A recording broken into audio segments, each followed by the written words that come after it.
I bet. Just a minute. It lives, I see. Do you want to speak with Lolita?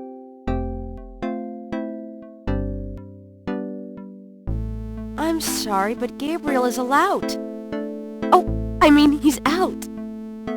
Yeah, if he ever comes back, I'll tell him. You know, you could do better. I know I don't know you, but you could do better. Good morning.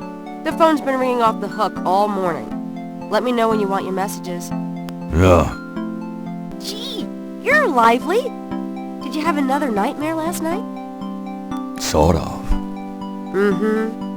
I told you it's that voodoo book you're researching. That stuff can seriously screw up your karma. I'm sure that's it. Maybe I should write a horror novel on passive resistance instead. So don't sleep. It's your body. Anyway, your handheld tape recorder came today. Really? Great. I can't wait to see what human rights you violate with this one. I can't wait to violate them. For example, if you would just let me... And I located some local voodoo references for you. Dixieland Drugstore and the Historical Museum of Voodoo. Both are right here in French Quarter. How would I ever manage without you? You? Give me a break. The devil himself couldn't change you. Well, if the devil had great legs, perhaps. like yours. And a riveting personality, I'm sure. Well, if you need any more research done, just ask. It's not as though we're swamped with customers.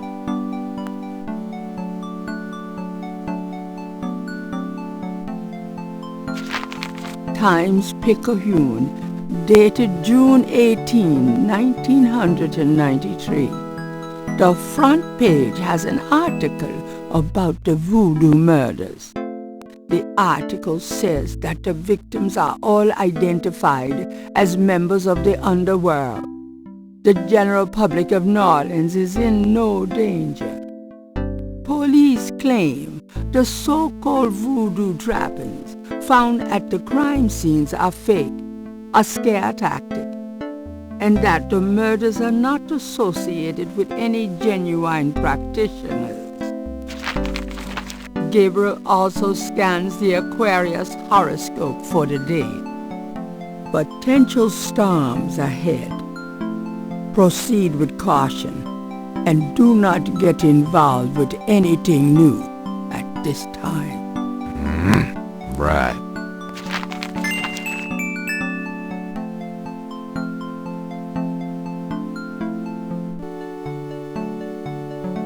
Got a minute, Grace? What's up? What can you tell me about voodoo? I didn't know much of anything about it until you started researching it for your book. Now I know that it's active in the city. There's that shop and museum. It can clearly be dangerous in the wrong hands. You should be careful investigating it. Do you know anything else about voodoo? I've told you all I know. Sorry I can't be more help. What do you know about the voodoo murders? Just what I read in the paper, same as you. What do you know about the voodoo murders? You won't get far questioning me about it, Sherlock. What can you tell me about New Orleans? Well, I've only been here 2 months, but I love it. It's so much more alive than any place I've been. It feels like anything's possible here. What else can you tell me about New Orleans? You're the native, don't ask me. Tell me about yourself, Grace. Yeah, right, Knight. I mean it. What do you want to know? How come we haven't gone out yet? I'm still waiting around for that lobotomy. As soon as I get it, I'll let you know. How do you like working at St. George's Books? Well, it's not exactly a huge intellectual challenge. Although the math in your record books could confuse Einstein. Still, I love old books, and it's a nice way to pay the bills while I explore the city for a summer. If you ever pay me, that is. What do you do after work? Well, I either go to my oil painting class or my Tai Chi. You know that. You know, you can go overboard with this improving yourself stuff. You don't want to alienate us mere mortals. I suppose I should just allow my mind and body to atrophy. Works for me. How old are you? Old enough to know about men like you. Just tell me anything at all. I just got my master's in history and classics. My folks wanted me to go on right away for my PhD, but 18 years of school was enough. I needed a break. Just tell me anything at all. I came to New Orleans because I'd read so much about it and I thought, spending a few months here would clear my head. Nothing, I guess. Never mind. Suit yourself. Do you have messages for me? Dana called, and Susie left a message about a lawsuit. Toss 'em. Okie dokie. There's more when you want 'em. Do you have more messages for me? Your grandmother called. I keep meaning to get over there. What did she say? Did she sound good? She sounded great, and we had a nice little chat about you. Grace. Don't worry.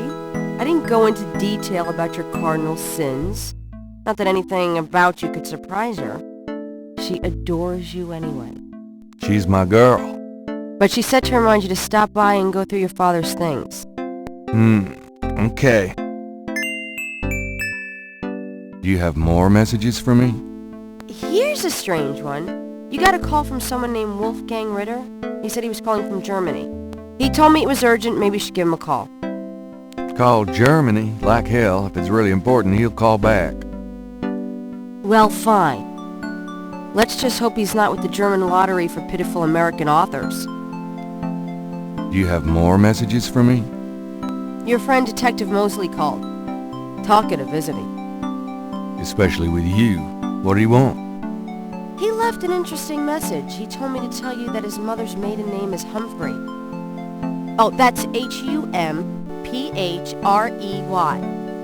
Fascinating. And that he left some photos for you at the station, at the front desk. It's about time. Gabriel, those photos wouldn't have anything to do with the voodoo murders, would they? Now, why would you say something like that? Because I know you. You're getting privileged information, aren't you? Did you tell him you'd put him in your new voodoo book? A writer has certain obligation to his readers, you know. Gabriel, you know you'll never put him in your book. Your main character is a female orthodontist. You're gonna be reincarnated as a pit bull if you keep screwing with your karma. As long as it's a male pit bull with a really big... That's enough. Thanks. Anyway, that's all the messages. Thank God. Could you do some research for me? Sure. What? I can't think of anything. Okay.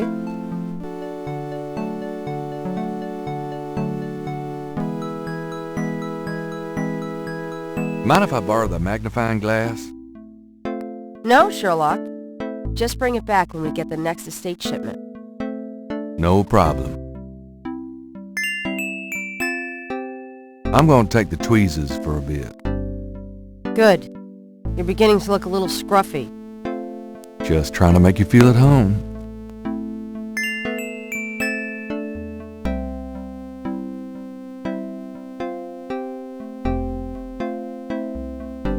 Gabriel opens the cash register to examine the take, or in the case of St. George's books, the mistake. It's a gift certificate left over from yet another dismal failure of a promotion. I trust you can live without this old gift certificate. Knock yourself out.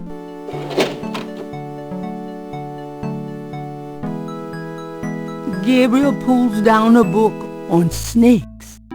Snakes are legless reptiles. Some snakes kill their prey with poison, some by constriction. A snake smells by tasting the air with its forked tongue.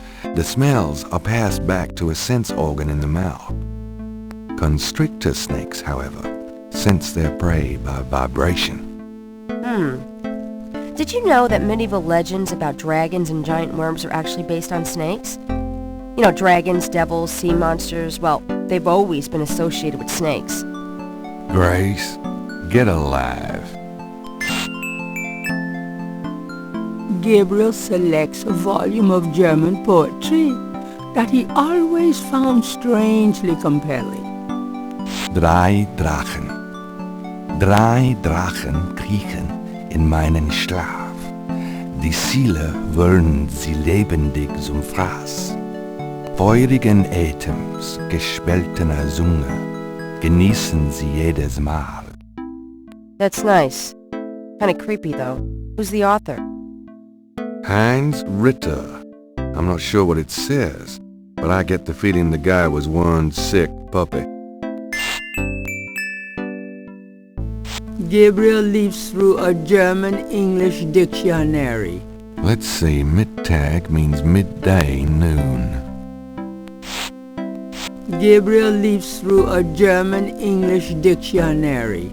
Spiel means game. Interesting. Gabriel leafs through a German-English dictionary. Himmel means heaven. Uh-huh. Gabriel leafs through a German-English dictionary. Dry means 3. Gabriel leafs through a German-English dictionary. Besessen means possessed. That's handy to know.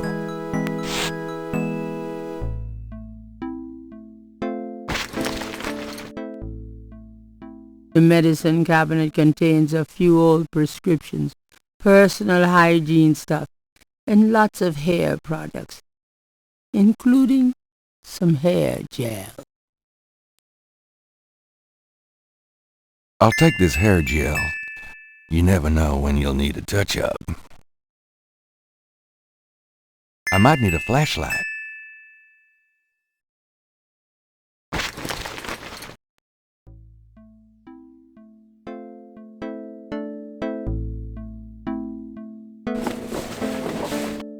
See you later. Don't hurry back on my account.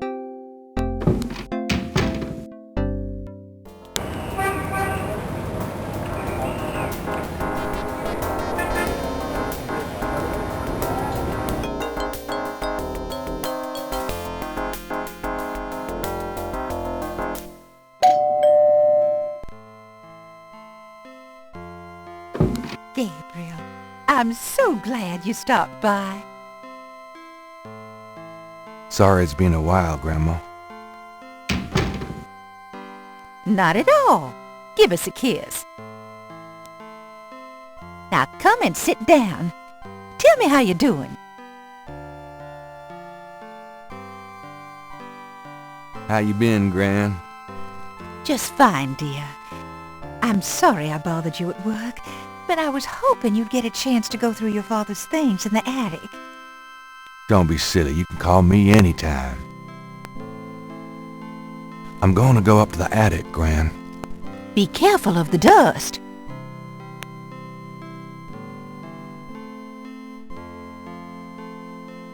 There's a sketchbook on the chair that Gabriel vaguely remembers as his father's. I think I'll take Daddy's sketchbook with me. Images haunt the pages of Philip Knight's sketchbook, the way they must have haunted his mind. The images touch a deep chord in Gabriel. So familiar are they that he finds it hard to believe they aren't from his own subconscious. Images haunt the pages of Philip. The image... That box of knickknacks has been up there for at least 5 years. An elaborate mechanical clock, probably of German origin, is among the discarded treasures of the attic. It doesn't seem to be running at the moment.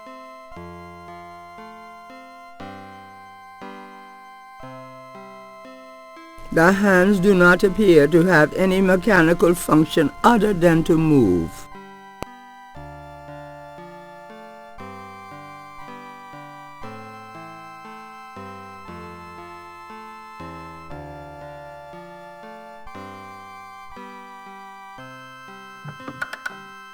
Granddaddy, you old fox. The photo, probably at least 50 years old, shows two young men standing with an older man outside a castle. I wonder who they are.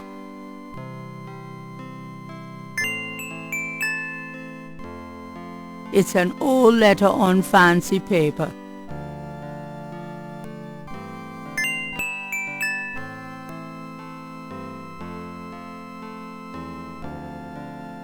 The letter is written in German, but Gabriel determines what he can about it.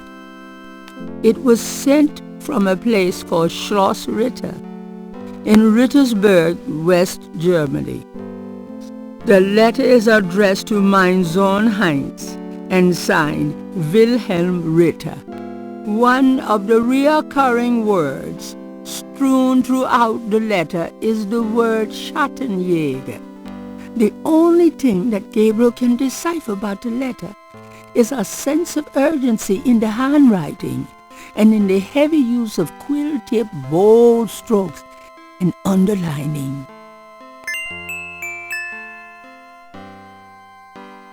The back of the photo has the following written on it: Schloss Ritter, 1925.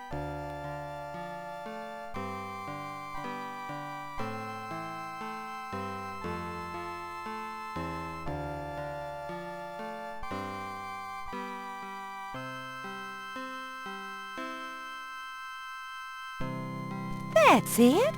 Take a load off, hon. Can we talk, Gran? Of course, my boy. How can I help? What can you tell me about voodoo? Voodoo? What an odd question, Gabriel. Of course, you always were interested in monster movies and all that other weird stuff. You get that from your father and Granddad. I don't know anything about it, dear. Of course, it was very big in New Orleans at one time, but you don't hear about it so much these days. Too much else in the world to worry about, I guess. What can you tell me about voodoo? I don't know what else to tell you, dear. What do you know about the voodoo murders? Oh, Gabriel, nothing. And I don't want to. I sometimes wonder what this world is coming to. What do you know about the voodoo murders? Oh, Gabriel. What can you tell me about New Orleans? New Orleans is very southern. Of course, though, not as much as it used to be when I was a girl. It's gotten much more influenced by the East Coast and that California stuff. Still, it hasn't changed as much as other places, I reckon. We've always been happy here. Have you ever heard of a Schottenjäger? Schottenjäger? Schottenjäger? How odd, Gabriel. I haven't heard that word in years. My goodness, you've given me a chill. Your Granddad used to say that sometimes in his sleep. Really? Do you know what it means? No, I'm afraid not. I asked him about it once. I don't think he answered me. Odd. Thanks, Gran. Tell me about yourself. Me? Oh, surely you have something more interesting to talk about. Oh, come on, Gran. All right, dear. What do you want to hear? What do you do all day? You know how I love to knit and work in my garden. I also take long walks. It's the only way to keep an old body like mine from stiffening up. You're not old. Oh, don't be foolish. I'm older than the hills. Tell me about before you met Granddaddy. Well, you know I was born Rebecca Wright. My daddy owned a lot of land outside of town. We grew peas, corn, cotton, all kinds of things. It was a good childhood, but my father was very strict. He didn't much let me out of his sight. Tell me how you met Granddaddy. I met Harrison at a church revival.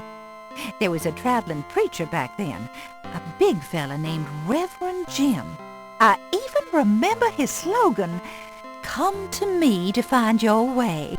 Your Granddad was sitting right behind me and my girlfriend Alma, and at one point, old Reverend Jim was flinging his hair around with his fire and brimstone antics, and a piece of it, one of those small add-on do's for man, went flying off. I swear, Harrison and I were the only ones that noticed. We both started laughing to beat the band. Everyone looked at us like we were a couple of loonies. It was then I knew that he was for me. How you feeling these days? Fit as a fiddle, and don't you worry your head about it. Just tell me anything at all. I had your father when I was 22. The doctors told me I couldn't have any more after him, so I'm afraid I spoiled him rotten. Just tell me anything at all. I never loved any man but your grandfather, and I never will. Oh, nothing, never mind. All right, dear. Tell me about our family. Who would you like to hear about? Your granddad, your father, or your mother? Tell me something about Granddad. Your granddad immigrated to America when he was 21. He worked his way through school, met and married me, and we had your father, Philip. Tell me something about Granddad. Your granddad supported me and your father with bookkeeping. I'll tell you what, though, he hated every minute of it. Didn't really like bookkeeping one bit. Maybe that was why he had the worst luck with jobs. The nights he'd come home afraid to tell me he'd lost another. And I would tell him it didn't matter to me. But he felt ashamed, Gabriel. Tell me something about Granddad. Harrison was only 36 when he died. Your father was 8 years old at the time. Your granddad was hit by a streetcar in the business district. Took me nearly a year to believe he was really gone. I'm sorry, Gran. I know you are, dear. Tell me about my father. Your father was my only child. How we adored him. Philip suffered from terrible nightmares, just like your granddad did. They were 2 peas in a pod. Tell me about my father. When Philip met your mother, it was love at first sight. They were married 2 weeks later. Never looked at a girl seriously until then. And he looked at plenty. You have your father's way with women, Gabriel. And your granddad's. Tell me about my father.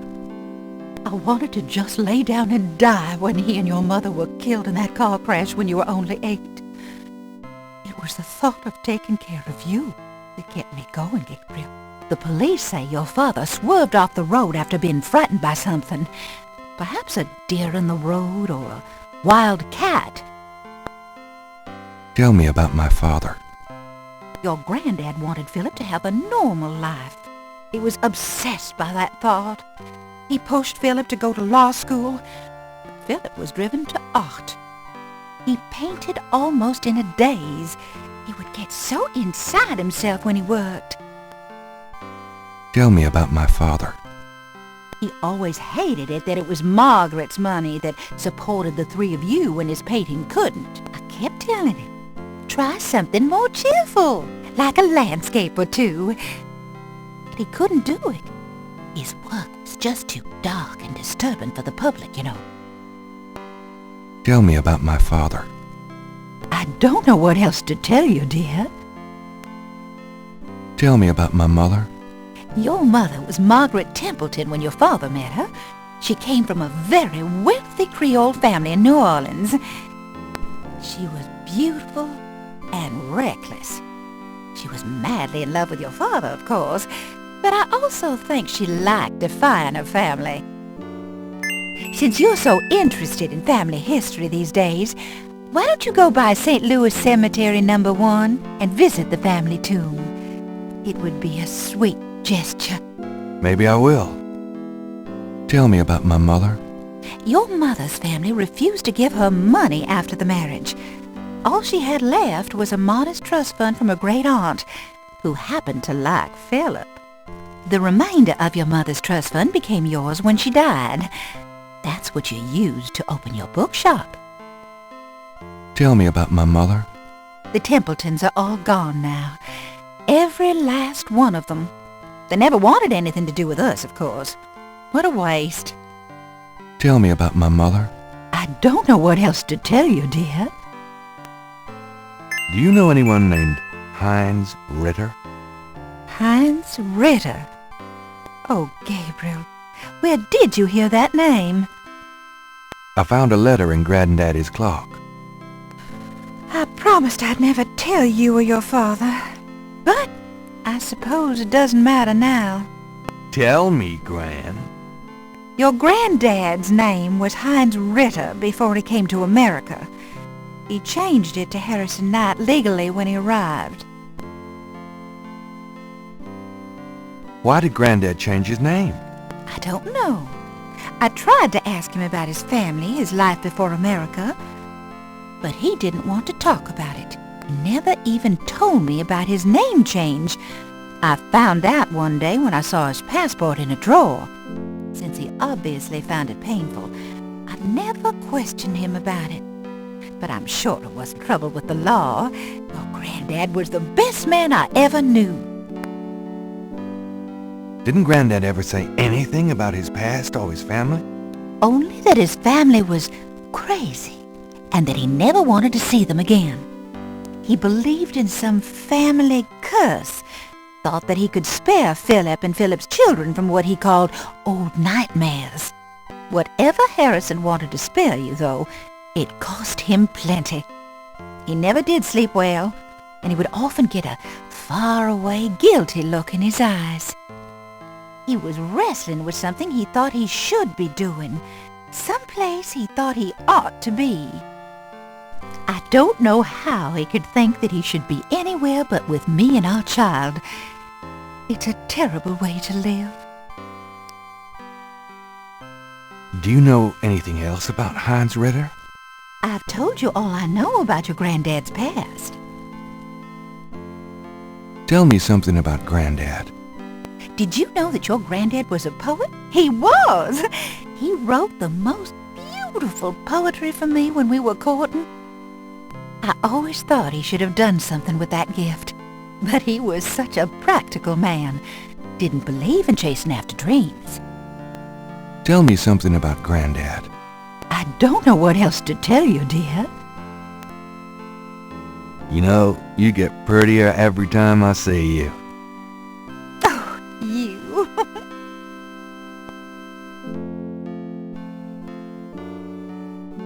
Well, Gran, I better get going. All right, dear.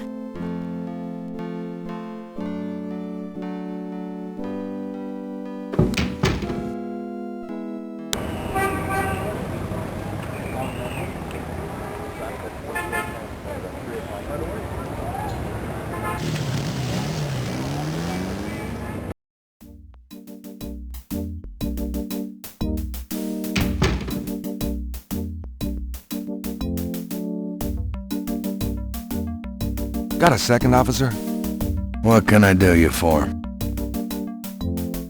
What can you tell me about voodoo? Me? Nothing. I'm a Catholic boy. What do you know about the voodoo murders?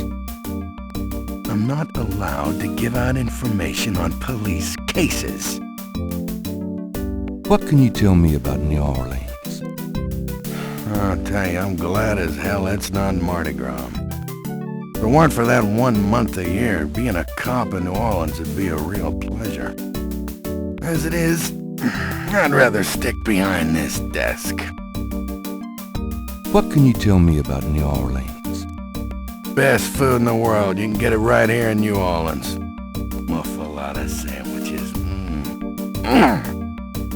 Beignets. Good Cajun coffee. Yep.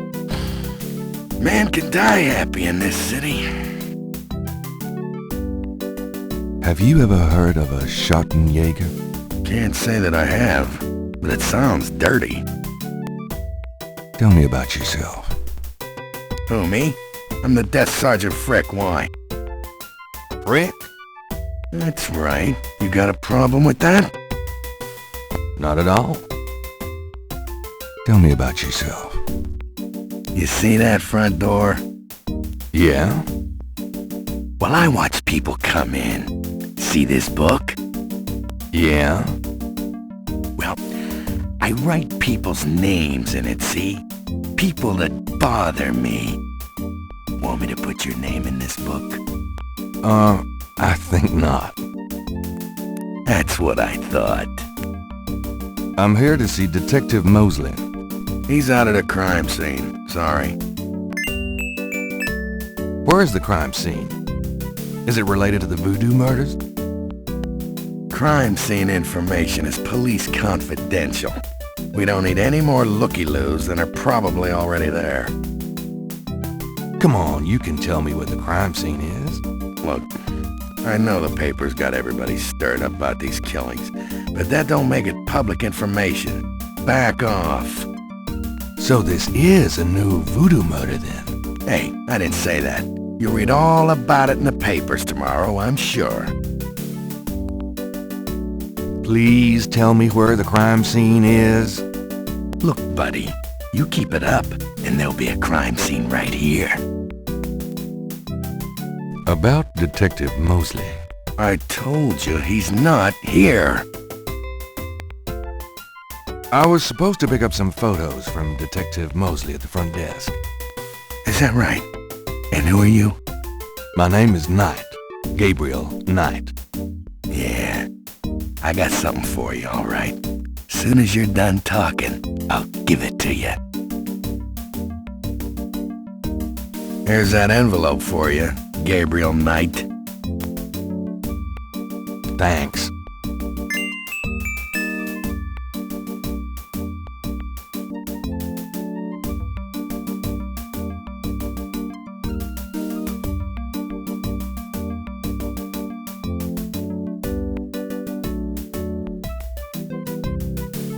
The envelope has Gabriel's name written on it, misspelled.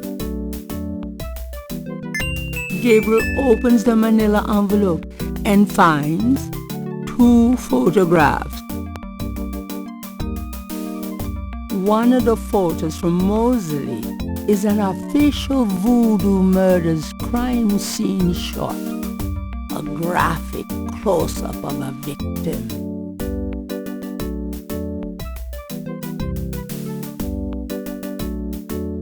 The photo of Moseley reads, "Cop nerd," to Gabriel's eyes. The photograph of Moseley was apparently taken upon his graduation from the police academy. He had hair then.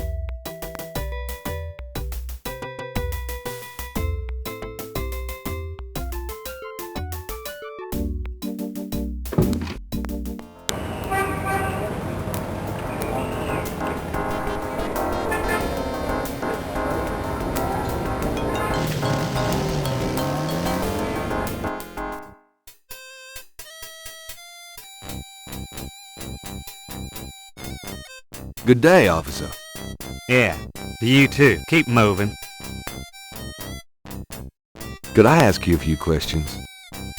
Not now, buddy. I'm busy. I should have noticed that. Thanks. Yeah, right. Coroner requests assistance at the A blues band entertains on the lawn. Now that's music.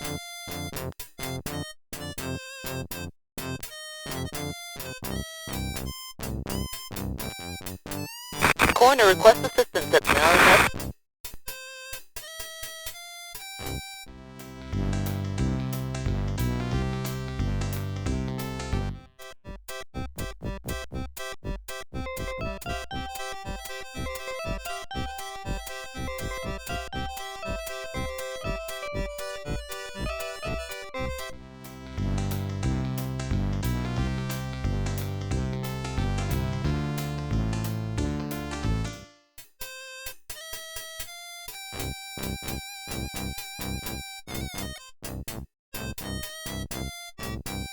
Hey, cut that out. I told you to stop that.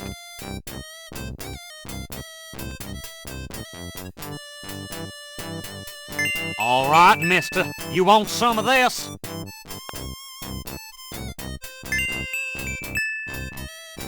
Gabriel picks up the headset and listens. Ambulance 911, have you located the crime scene? They've radioed for you 3 times. Damn! Did you say it was north of the Lake Retreat Country Club? South, Lakeside Drive north of Piedmont Pier, south of the country club. Man, I don't know if it's the clouds out here today or what. Good thing this guy's already dead. Everyone's having trouble. Must have been hallucinogens in the coffee this morning. It's just so misty out here or something. Hey, I see a squad car. Got it, Molly. Thank God. Have a good one, 911. Interesting. Stupid mime. Hey, you! Get away from that bike. Sorry.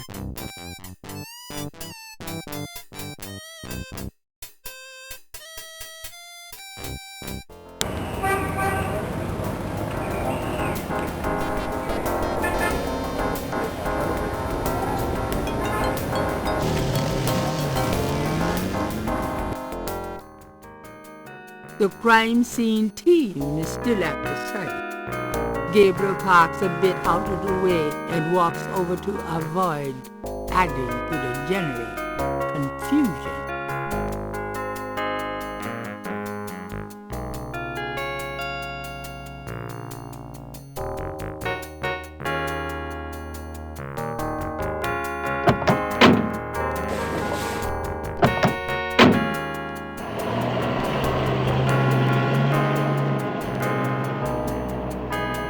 Hey, mostly.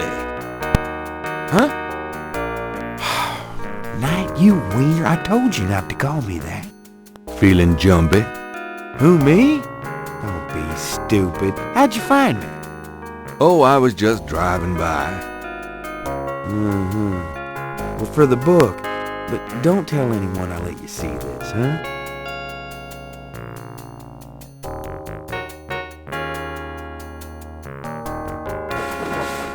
It's another one, as you can see. Same M.O. and no frickin' clues.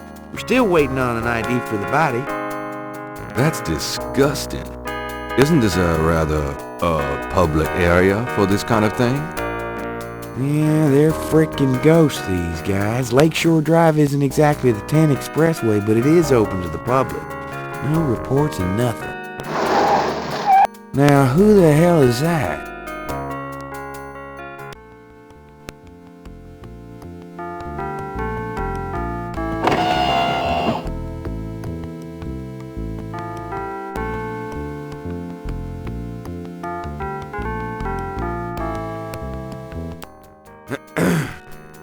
Good day, Miss Getty. What's going on, officer? Detective Mosley, man. We've got a little problem here, but nothing for you to be concerned about, Miss Getty. I see. Thank you, detective. And good day, gentlemen.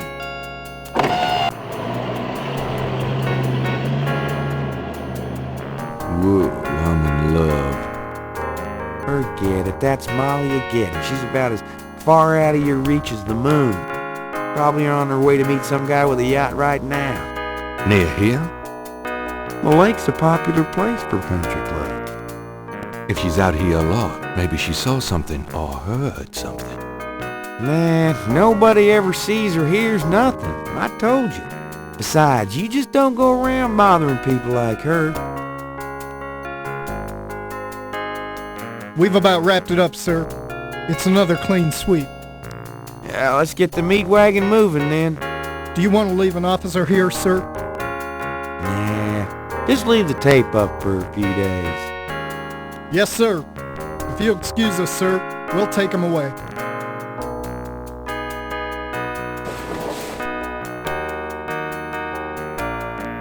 Stick around and take notes for the book if you want. Watch out for the muck in the water moccasins, though. I'll be back at the station. Stop by if you want to go over the case some more. Thanks.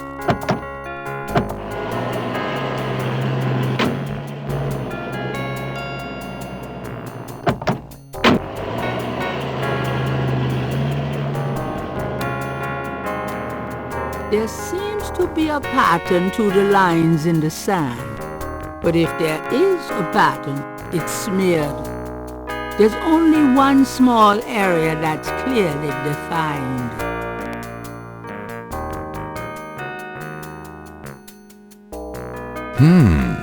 Let me try to get this down.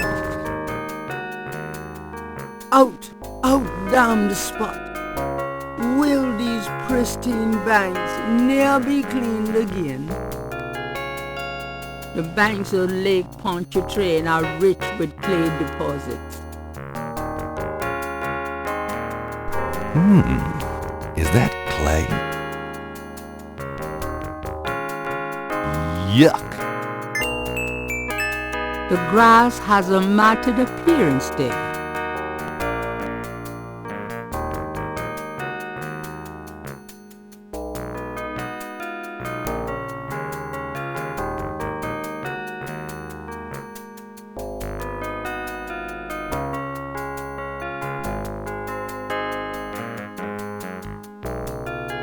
There are marks in the grass as though some heavy wire object had been set there.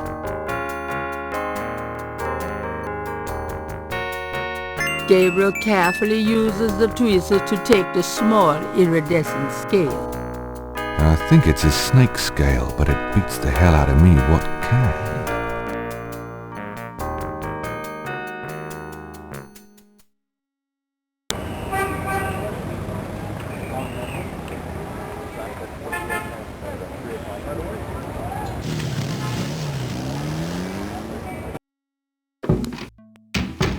Hey, Grace, Here I am. The excitement of seeing you is killing me.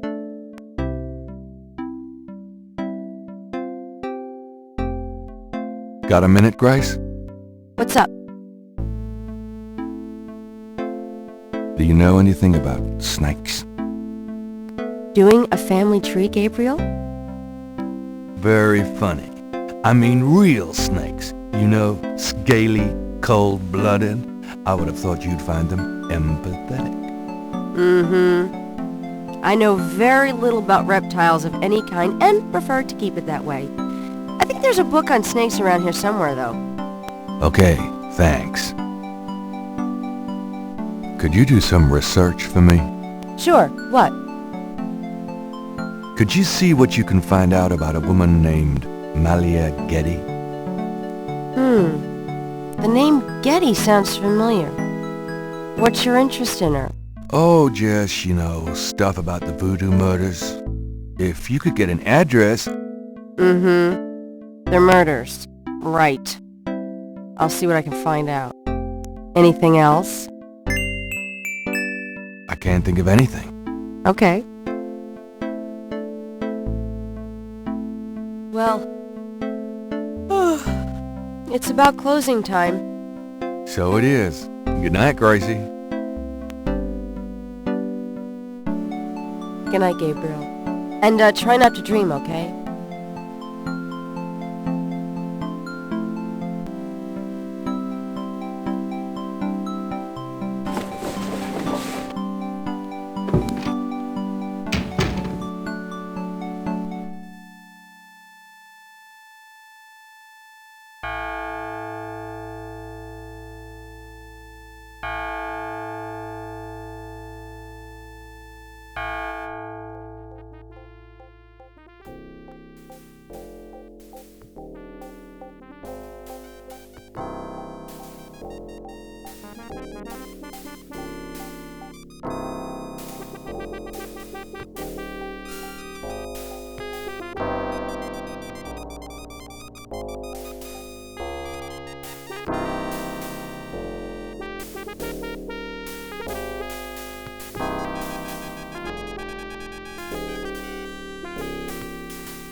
Good morning.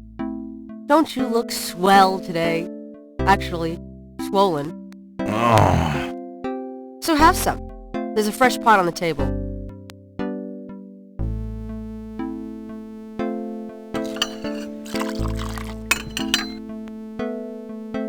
Seriously, you look like hell. Your hair is sticking straight up like a... Oh, it always does that. Never mind.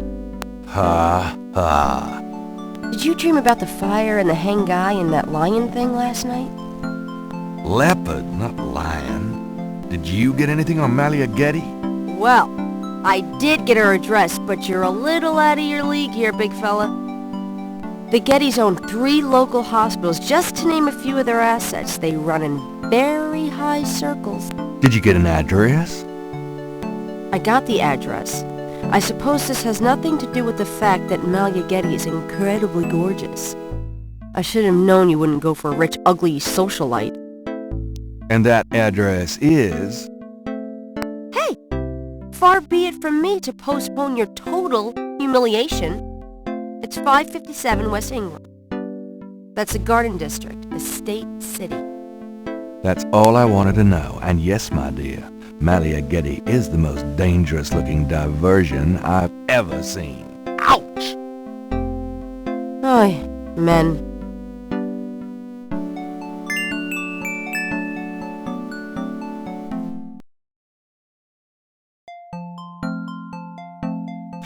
Times-Picayune, dated June 19, 1993.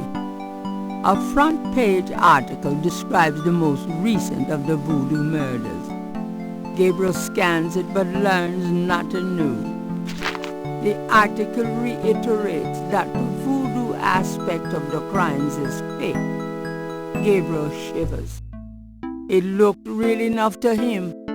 Elsewhere, there's an article about the history of Jackson Square, called La Plaza d'Armas. Under French rule, it was used for executions, firing squads, hanging, even impalement and breaking on the wheel. Yikes! Of course, these days it's mostly a hangout for tourists, street musicians and local artists. Gabriel also scans the Aquarius horoscope for the day. Chances of a dark star rising on this day. Do not trust your instinct. I feel a dark star rising, all right.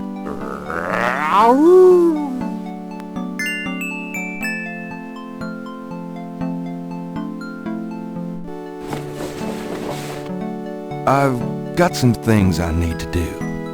Have fun.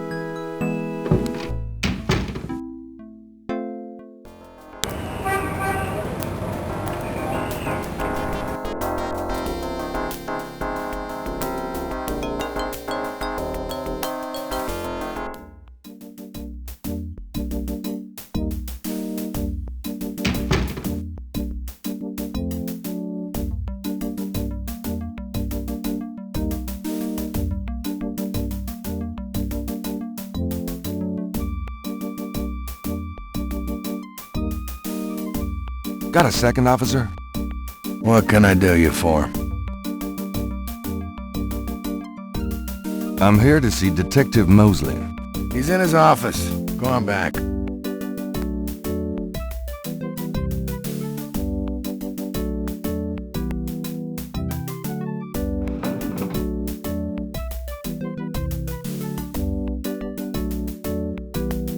There's a temperature gauge on the wall near Mosley's office. The security cage has been removed by the electrician.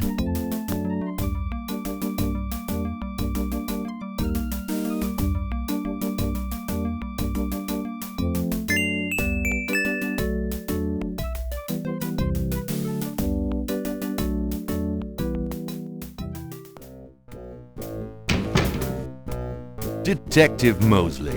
Hard at work, I see. Knight, come on in.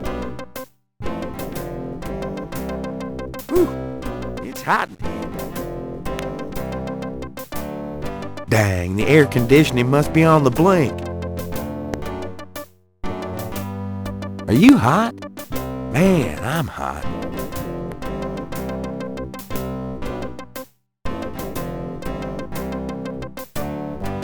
Can I ask you about some stuff? You're the writer. Ask away. What can you tell me about voodoo? There's voodoo that goes on in this city, sure. I looked into it a bit at the beginning of this case. But the voodoo stuff found at the crime scenes is all fake. It doesn't have anything to do with the real stuff. I know. I asked some experts. It's intimidation tactics, that's all. What do you know about the voodoo murders? Lots. Can you be more specific? Do you know anything about the killers? At least 20 people attend the killings. We know this from the variety of footprints found at the scene. Footprints? Aren't those as good as fingerprints? Can be, but we'd have to have a suspect in custody first, and the suspect would have to match one of the few distinct prints we have. Most of the footprints are smudged, trodden over, unreadable. These guys are so casual in their expertise, it's maddening. Like they know we'll never find them. How many murders have there been so far? 7 murders have so far been linked to the Voodoo Murders case. Now, the first murder occurred about 8 weeks ago. The M.O. was the same in each murder. Lake Pontchartrain was the 7th. What kind of evidence have you found? No fingerprints, a few bare footprints. Found a few fibers, but not many. The weirdest one was leopard fur. Leopard fur? Describe the crime scenes. Well, there's the corpse itself, minus the heart. Around where the body was killed, we find marks of flour and blood. There are traces of wax from candles, red and black. Ordinary wax candles, so the lab reports. Also blood and feathers of chickens. Also goat's blood. And plenty of the victim's own, of course. What's the coroner say? The victim's heart is always ripped out of the chest and missing. We haven't located a single one of them. Lovely. Any idea what they do with them? Don't even want to know.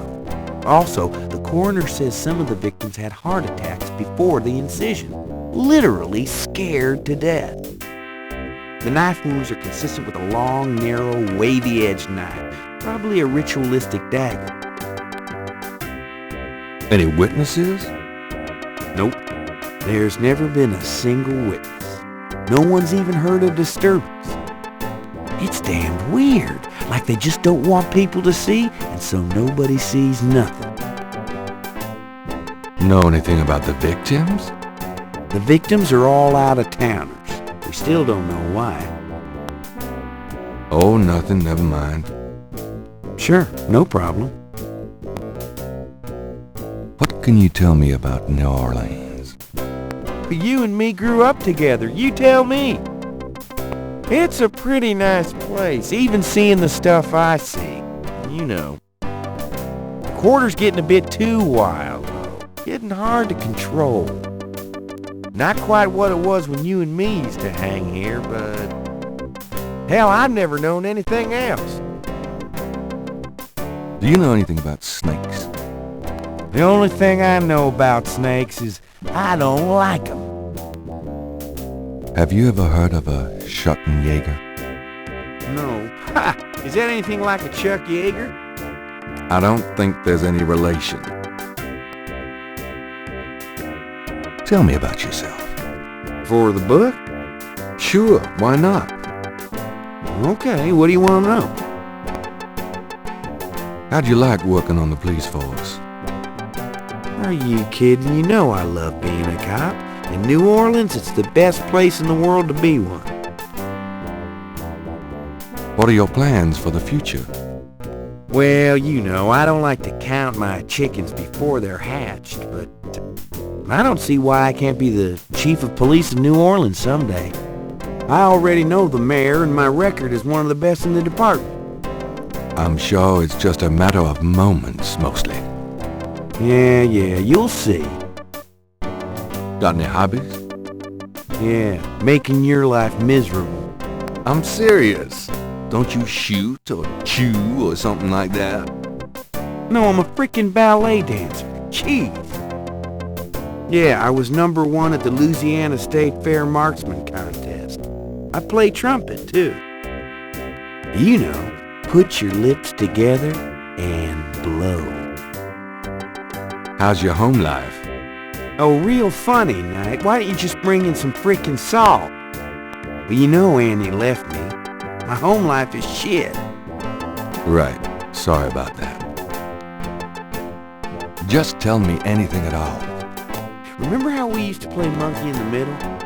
We used to piss off our senior year teacher. What was her name? Ms. McKelly? You'd act like you were gonna toss her an eraser or something. Then you'd throw it to me over her head. And we used to do it at your grand's, too. Like with the remote when she wanted to watch your soaps. Yep, and it was a great way to pick up women in the library hall. Oh, those were the days. Oh, nothing, never mind. It's your dime. What's the status on the Voodoo Murders case? It's going. Can't seem to make any progress, though. Sluggish damn case. It's weird. What's the status on the Voodoo Murders case? You're as filled in as me. How about getting me some coffee? Coffee? You want coffee? Should that surprise you? Nah, you've always been a caffeine addict. It's just that what we got here hardly qualifies. So, I'm desperate. It's your stomach. I'll get you some when we're done talking. That long? All right, I'll go now.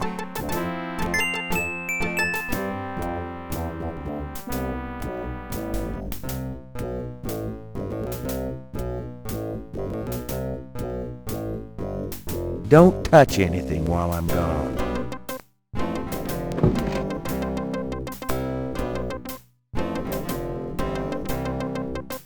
Mosley's coat is on the chair.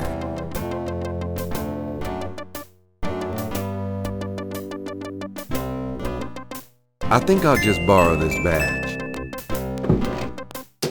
Hey, what are you doing with my coat? Nothing. I thought I saw something crawling on it.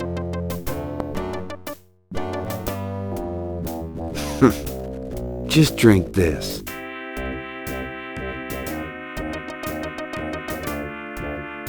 Thanks. Tons. I mean it. Can I ask you about some stuff? You're the writer. Ask away.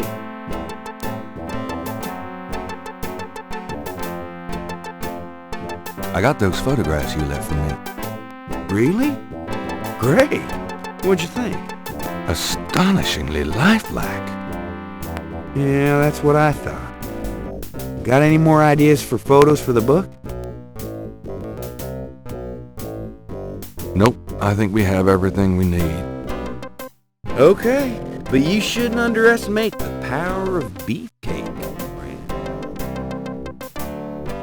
Do you know anything about the patterns around the bodies? Yeah, weird, huh? All 7 victims had those little marks around them. We got all the marks on file, but we haven't figured out what, if anything, they mean. Can I see the other 6 patterns? Sure. People like that kind of stuff, don't they? Might make the book seem more mysterious. Go talk to Officer Franks. Tell her I said you could see the file. Have you ever called the hair club for men? I'd rather have no hair than your hair, Knight. So how'd you ever find anything in this office? It looks like ground zero. Hey, I get my job done. I'm a detective, not Betty Crocker.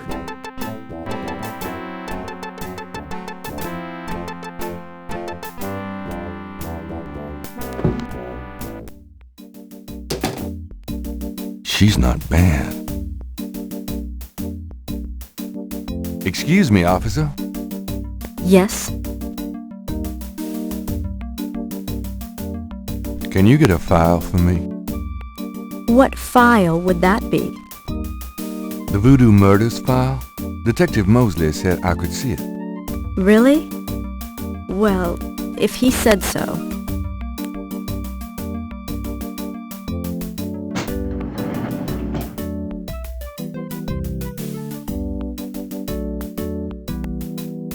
There it is.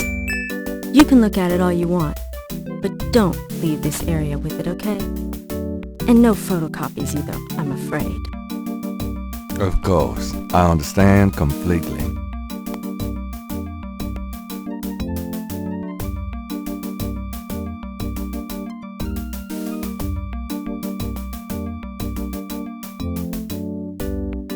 The police file contains partial patterns from the first 6 voodoo murders.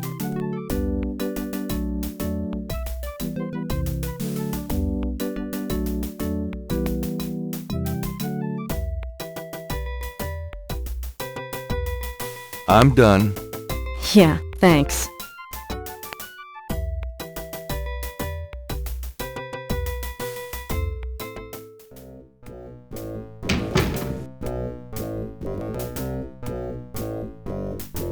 Can I ask you about some stuff? You're the writer. Ask away.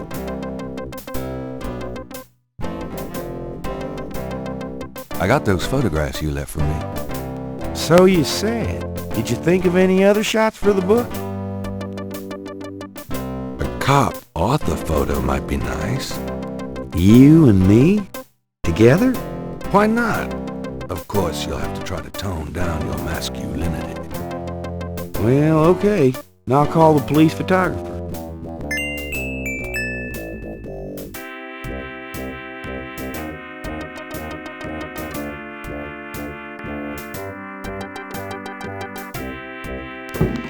Franks, come here a minute, would you?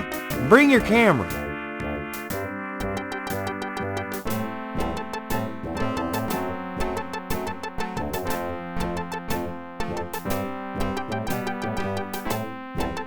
What did you need, Detective Mosley? We need a picture, please. And make it a good one, huh, sweetheart?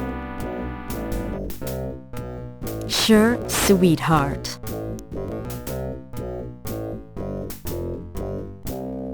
Say, chintzy. Was there anything else, Knight? Hold on a sec while I go check my hair. Good God, Knight, make it fast.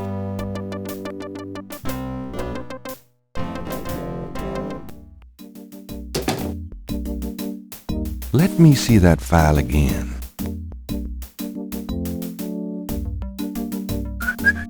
Just want to check this machine here.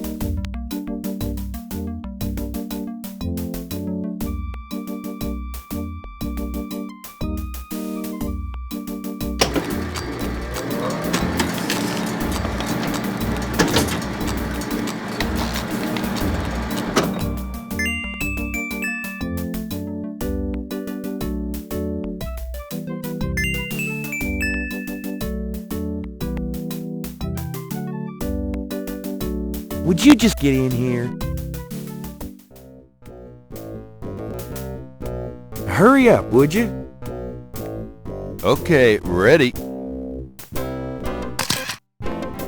Thanks, hon. Let me know when you got it developed. The photos, that is. Yeah, sure.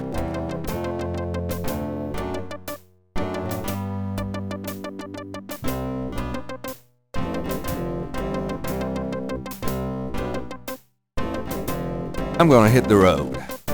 Later, Knight.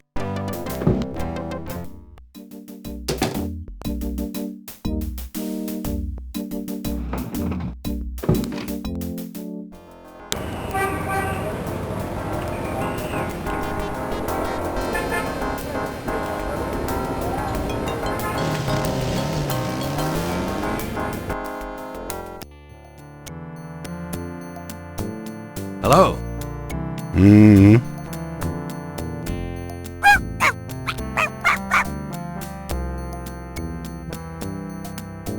Bonjour, Monsieur Walker. Oh, bienvenue, Madame Cousin. Comment ça va? How you be feeling today?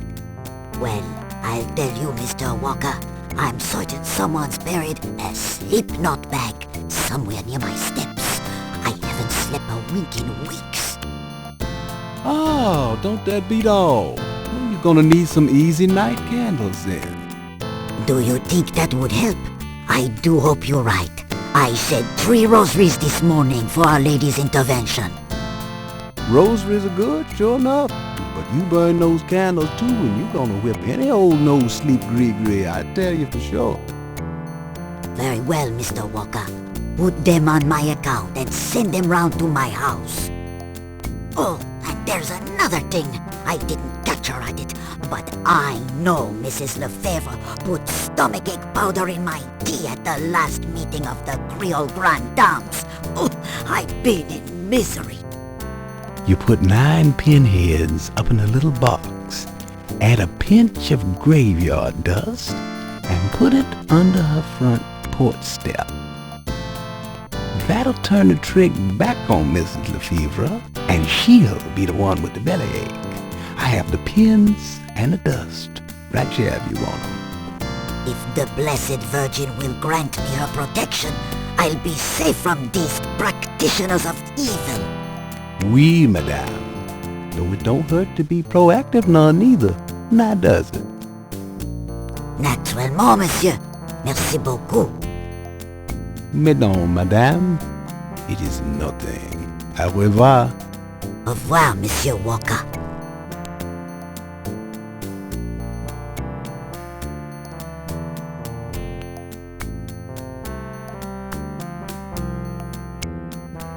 Mind if I ask you a few questions? Ask what you want, I'll answer what I want. Can you tell me what you know about voodoo? This is a novelty shop, monsieur. What do you know about the voodoo murders? Cabri Sancour. What did you say? Nothing. Those killings have nothing to do with my shop, monsieur. What do you know about the voodoo murders? Monsieur, that has nothing to do with my shop. What can you tell me about New Orleans? I've lived here all my life, me. What can you tell me about New Orleans? I'm a busy man, monsieur. I don't get out of my neighborhood much. Do you know anything about snakes? What kind of snakes? The kind they use in voodoo? Pythons and boas. So I've heard. Really? Do you have one? Are you crazy? What would I want with a python? What did you mean when you said Cabri Sancour? I didn't say that. You did. I heard you say it. You heard wrong, monsieur. I said no such thing. Have you ever heard of a Schottenjäger? Man, I don't even know what language that is. Tell me about yourself. My name's Willie Walker. I own the place. Tell me about yourself. How did you get into this kind of business? Why should I discuss my business with you, man? That customer of yours, the little old lady? Customer? The woman I saw in here, Madame Cazonou, you called her. I don't talk about my customers to men who come in off the street.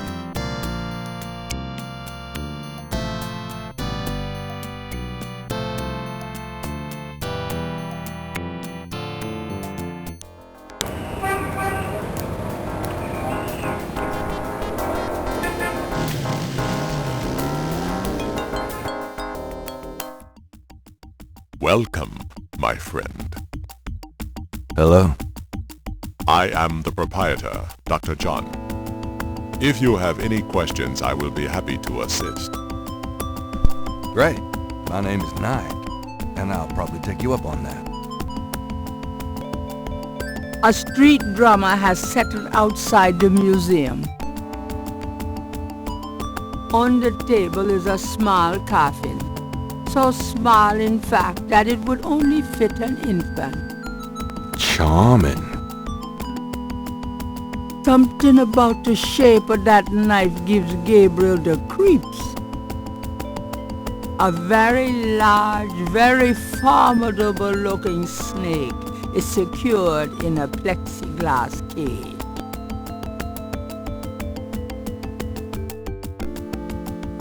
What does this do?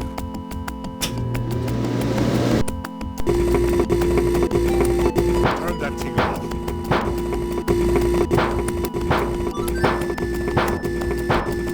Oh, sorry. We have air conditioning. Yeah, I see.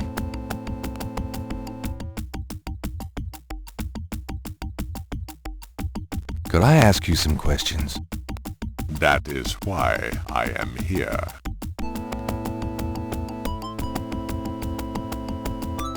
What can you tell me about voodoo?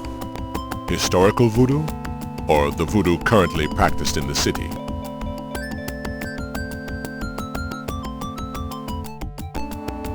Tell me about historical voodoo.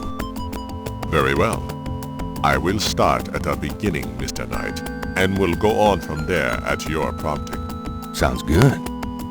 As you may know, voodoo is a grassroots religion formed by the mixing together of many different African tribal religions and Anglo religions, such as Catholicism or Protestantism.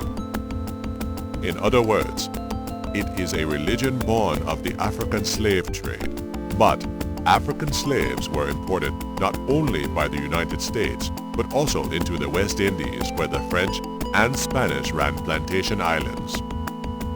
Prior to 1803, the New Orleans area was owned by France. The French Creole in those days owned many African slaves. But the Creole did not permit their slaves to gather, giving no chance for voodoo to breed here natively.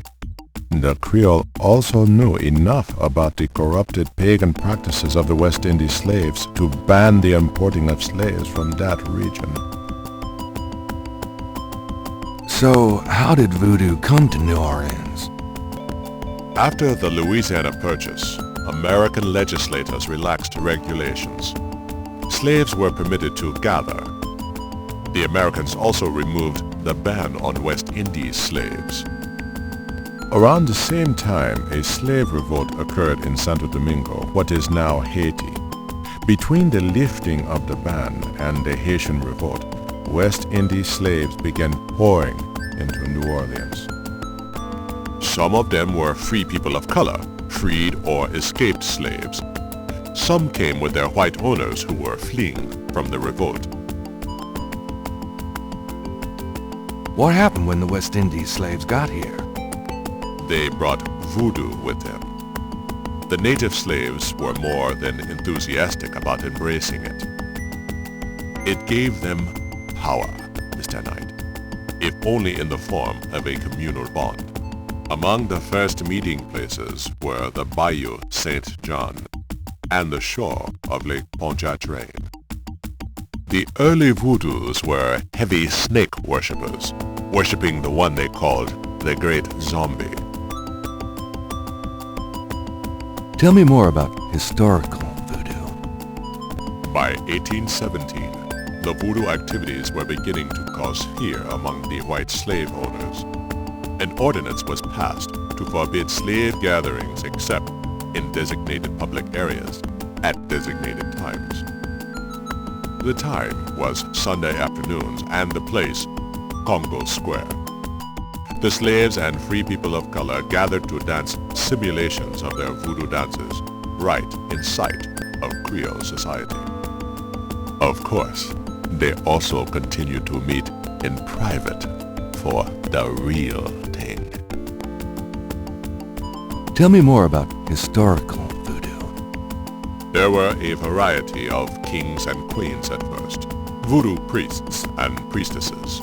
But from about 1830, a single power emerged. This was a voodoo queen named Marie Laveau. Marie Laveau ruled voodoo in New Orleans for many years. Tell me more about historical voodoo. I've given you as much detail as I can, Mr. Knight. Look around the museum if you desire more information. Tell me about current voodoo. Many people think of voodoo in terms of magic spells or gree-gree. That kind of practice is actually called hoodoo and is only a part of true voodoo. Voodoo, the religion, has a strong following in New Orleans. In fact, it is growing quite rapidly. There are several voodoo churches or temples in the city, and others all across the United States. African Americans see it as a tradition all their own. Whites, and there are many in their religion, are attracted to it because they think it is exotic. I, personally, am more interested in the history of voodoo. Some of the new movements are copying Haitian or even African voodoo, but it is the voodoo of New Orleans that I find so intriguing. Tell me more about current voodoo. There are many voodooians in New Orleans. They often do business selling gree-gree, telling fortunes, providing luck, and occasionally misfortune. Perhaps you would like to meet a voodooian. We refer those who seek a deeper experience with voodoo to a local practitioner, Magentia Moonbeam. Sure, I'd love to meet her.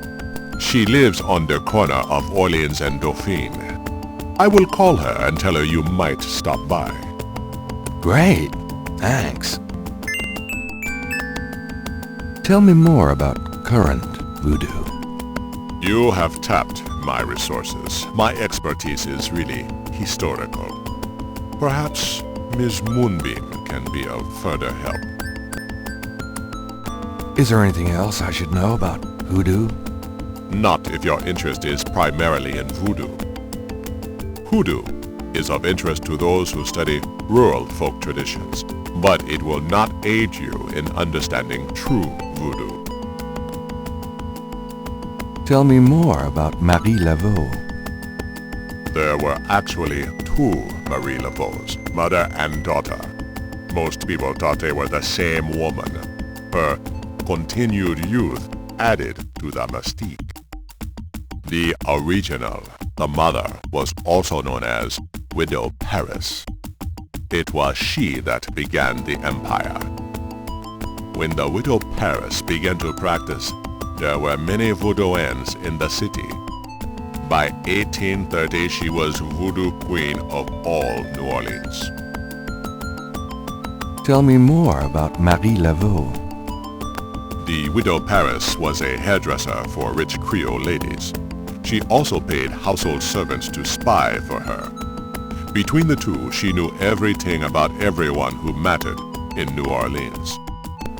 She was not above using her information to appear psychic, to intimidate, or even to blackmail. You sound as though you admire her.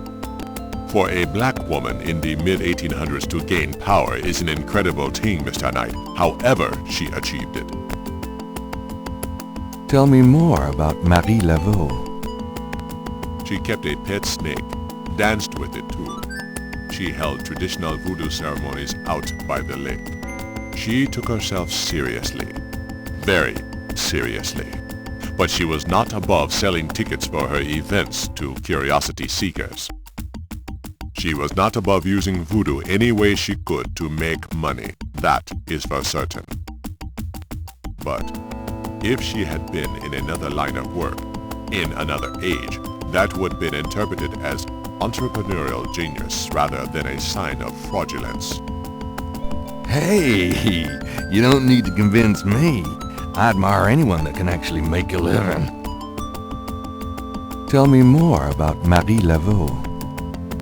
It was Marie Laveau who defined the voodoo that is truly and uniquely the voodoo of New Orleans. She invented hundreds, if not thousands of spells, potions, charms, and incantations. These form the basis of the modern practice, not to mention the folk tradition of hoodoo. Tell me more about Marie Laveau. Her daughter, Marie Glapion, took over when the Widow Paris got old. Most people thought it was the same Marie Laveau. Both Maries encouraged that point of view. The Widow Paris died in 1881.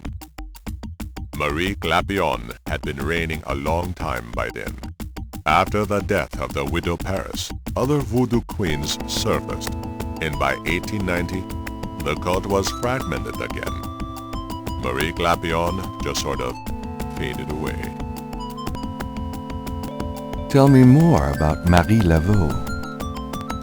The Laveau tomb, where one or both of the Maries are believed to be buried, is in St. Louis Cemetery No. 1. It is a popular shrine for practitioners and tourists alike. I myself take tours through the cemetery on a regular basis. Really? Do you have any running this week?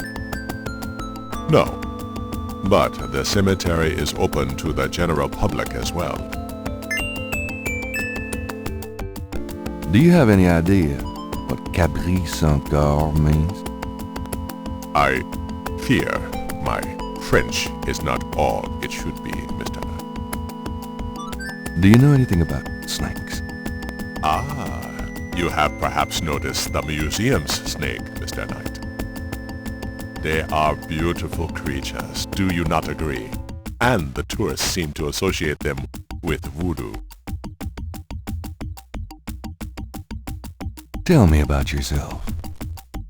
Me? Yes, if you don't mind. What is it you wish to learn? Why did you open a voodoo museum? The subject has fascinated me all my life, and I wanted to help preserve the cultural heritage it represents. What kind of background in voodoo do you have? Let us say that I cut my teeth on it, Mr. Knight. It is in my blood. Do you do anything besides run the museum? No. The museum does not make me a rich man, but my material needs are simple. I prefer to focus on my one true interest in life. What are your own religious beliefs? My beliefs are too personal and too complex to discuss with a layman, Mr. Knight. Just tell me anything. I am originally from the West Indies myself, you know. Really? What brought you to New Orleans? I was drawn here for personal reasons. Actually, I can't think of a thing. Then, let us discuss something else.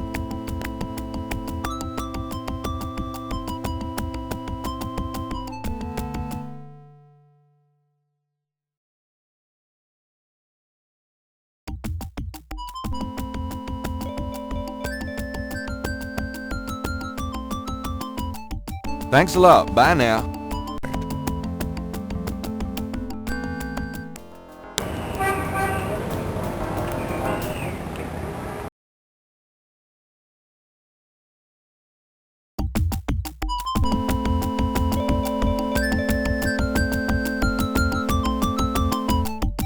Thanks a lot. Bye now. Goodbye, Mr. Knight.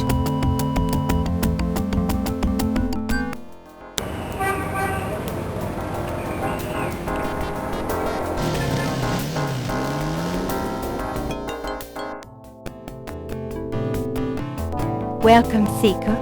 You must be the one Dr. John called me about. I guess so. My name is... Wait? Gabriel Knight? You're too quick for me. Actually, Dr. John told me.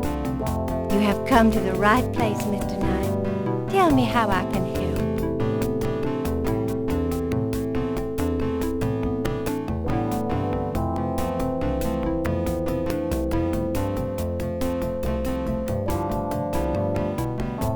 Could I ask you a few questions?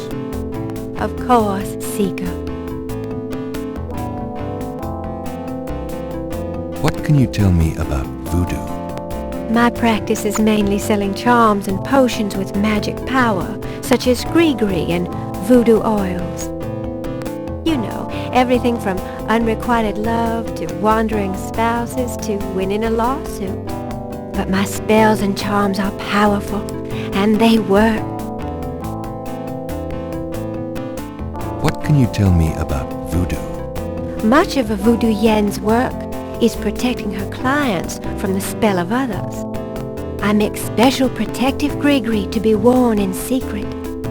They keep evil spells from working against my clients. What can you tell me about voodoo? The recipes for voodoo charms have been handed down from master to apprentice for centuries. What do you know about the voodoo murders? Why, that has nothing to do with me and my clientele. But I can tell you that you should stay as far from it as possible. There is badness there, very bad. What can you tell me about New Orleans? New Orleans is the center of voodoo practice in the United States. What can you tell me about New Orleans? It is a fascinating city with many dark secrets. Do you know anything about snakes? Snakes? You mean like my beloved Grimwald? She's a python, you know. Quite deadly in the wrong hands.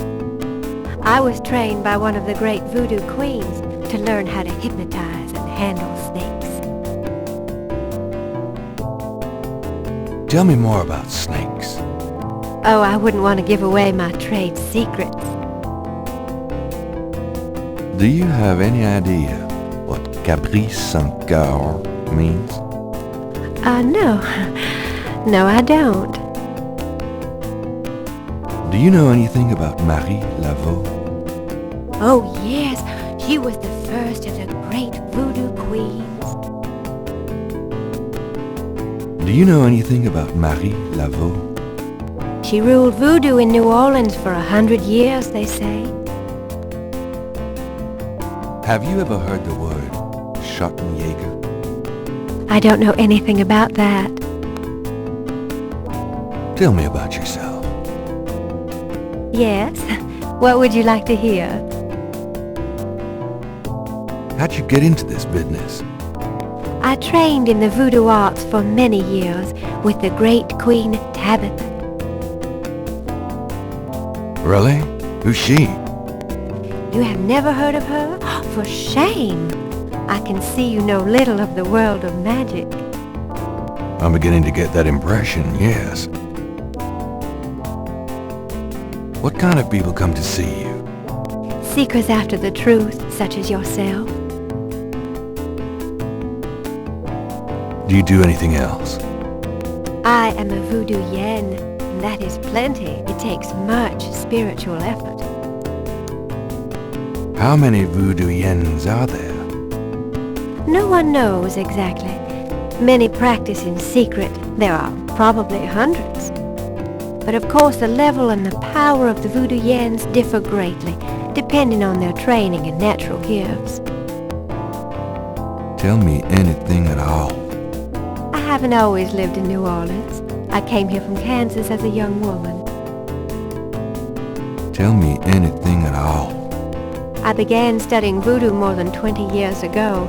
I am well versed in the magical art. Tell me anything at all.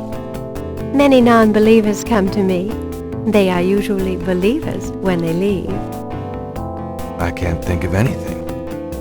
Very well. About Grimwald. What about her?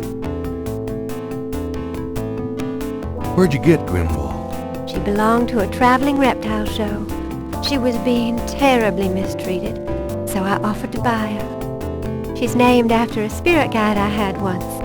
The spirit Grimwald was a very powerful female snake priestess in Egyptian times. Grimwald doesn't sound Egyptian. I only know what the spirits tell me.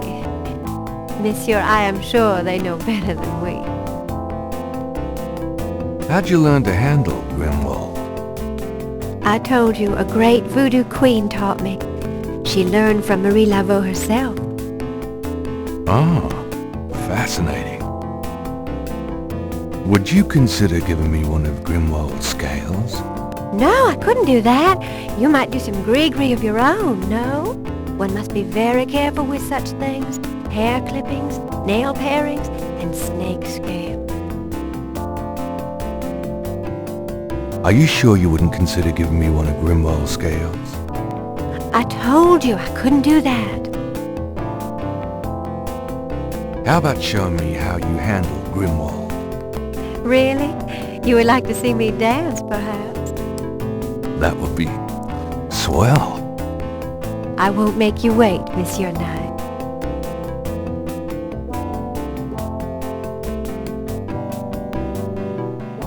No matter what you see, do not be frightened. I'll give it my best shot.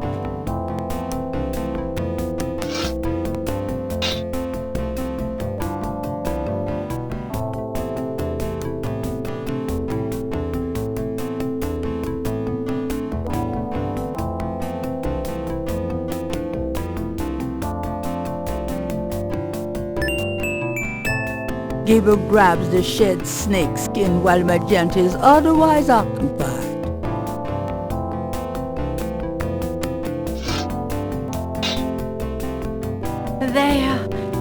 truly inspiring, isn't it? That's certainly one word for it.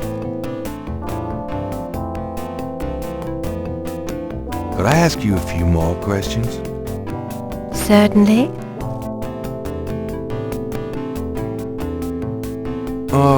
About Grimwald. What about her? Tell me anything at all. Well, you have to be careful when handling a snake. They're more delicate than they look. I'll bet. Nothing, never mind. All right. Give me an example of a gris-gris. All right. Here's an old one. Take a lodestone and some brimstone to a crossroads at midnight. Light the brimstone with a match, and a spirit will come and give you advice in gambling. Give me an example of a gris-gris. Here's an old hoodoo Dr. Gree-Gree. Place a dime under your client's tongue, and if the client is under a spell of any kind, the dime will turn black.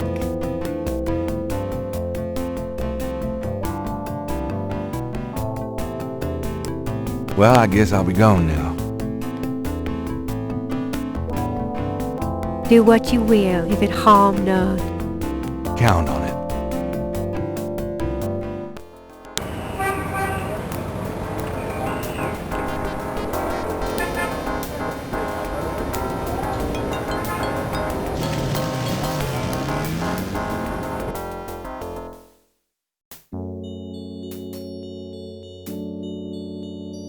An old man tends the cemetery with movements akin to a slow drawl.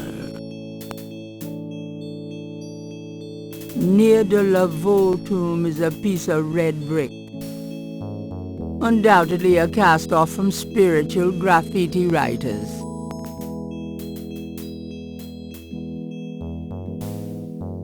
The marks are reddish in color and reminds Gabriel of crosses. They look like they've been here a few days at least.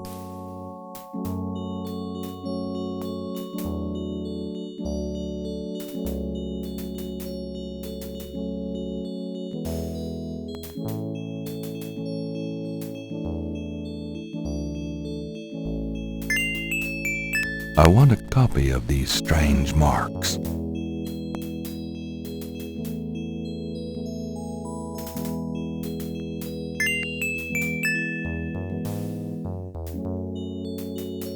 Could I have a minute of your time? What you need, boy? Mind if I pick your brain a minute? Go ahead. These folks ain't in no hurry. What can you tell me about voodoo? They say it was part of an old religion from Africa, brought here by slaves. What can you tell me about voodoo? I don't really care to talk about it. I don't do it none myself. What do you know about the voodoo murders? Ain't it just awful, them finding those bodies with voodoo things around them? I don't think there's any real voodoo going on. Somebody's trying to cover their tracks is all. What can you tell me about New Orleans? Seems like everybody want to visit New Orleans at least once in their lives. And they love the cemetery tour. I see tourists in here every day of the year. What can you tell me about New Orleans? There's lots of things to see here, but none are as beautiful as the St. Louis Cemetery #1. Do you know anything about snakes? Snakes? I see snakes around here all the time. Most of them ain't poisonous, of course. Do you have any idea what Caprice sans cœur means? No, can't say that I do. Do you know anything about Marie Laveau? Sure. She was the voodoo queen of New Orleans. A powerful voodooine and a powerful sorceress. Believers still come to her tomb, you know. They write secret marks on the walls, leaving offerings and things. Then there's the tourists. They come out of curiosity. As a matter of fact, that big Dr. John fella from the Voodoo Museum, he's here at least once today. But Marie Laveau's tomb ain't the only one the believers visit and make markings and leave offerings at. What else can you tell me about Marie Laveau? Her tomb's on all our tours. Even the Baptists come round here to gawk. Course, you may not know this, but some of the real serious voodoo types argue that she ain't in this one at all, but down in an unmarked tomb in number 3. It's all the same to me, I say. Save me a lot of cleanup work if she weren't here, if you ask me. Have you ever heard the word Schottenjäger? I don't know what you talking about. Tell me about yourself. My name is Toussaint Gervais. I'm the watchman here at St. Louis number 1. What exactly do you do here? Oh, I keep the place tidy, cause, but a big part of my job, too, is looking out for the grievers, you know. People come to pay their respects, and they need looking out for. Sometimes they so grief-bound they don't know what they doing. Tell me about yourself. That's about all there is to say. You said there were other marked tombs? Yep. I seen bull hearts left on tombs and a nest of vulture feathers, plates of peas and corn green. Animal parts, human parts even, it looked like. Male parts, if you get my meaning.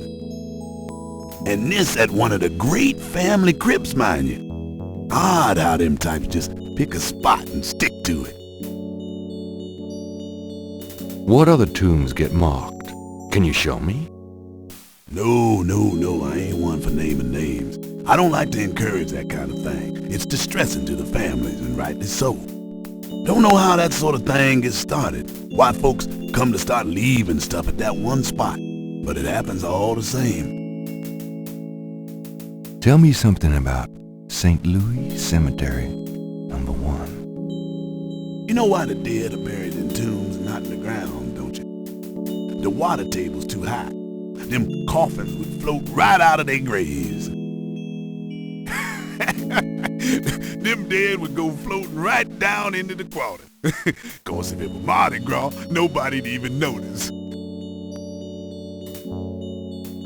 Tell me something about St. Louis Cemetery, number 1. It's a historical place. People buried in here from the Civil War and back further, too. Take a look around, you'll see.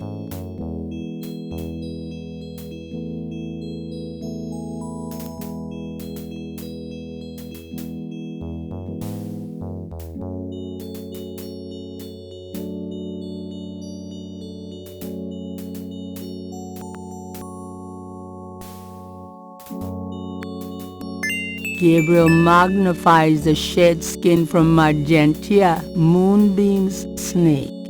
The snake scales are hued brown. They don't match the scale from Lake Pontchartrain.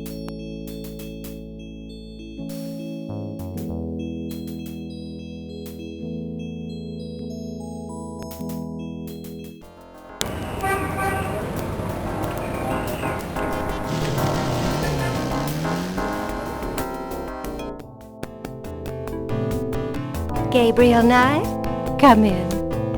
Hello, Magentia.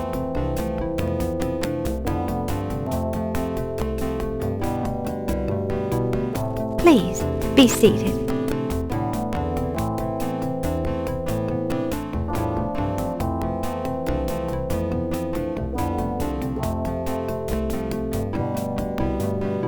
Do these symbols mean anything to you? Ah, the voodoo code.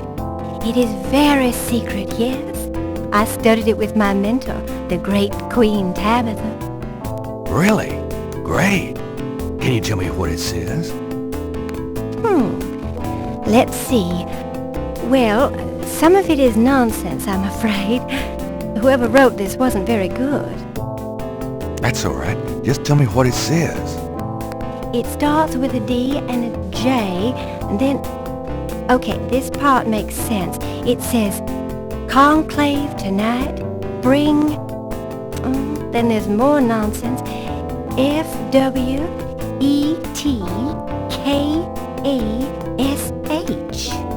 Well, that last bit might mean cash.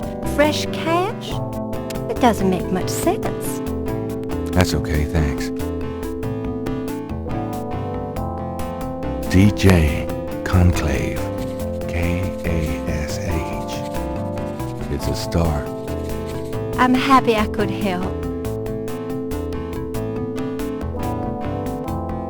Well, I guess I'll be gone now. The only vice is the absence of love.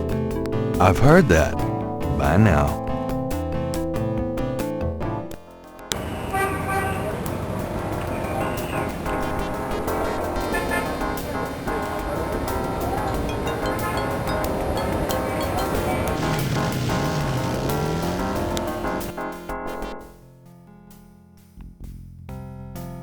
The Garden District is famous for its elaborate old plantation homes and mansions.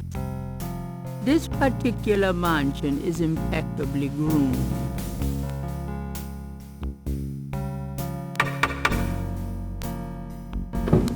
May I help you? I'd like to see Malia Getty, please. I'm sorry, but unless you have an appointment or official business, I cannot announce you. I do have official business. Really? Please tell me the nature of your business.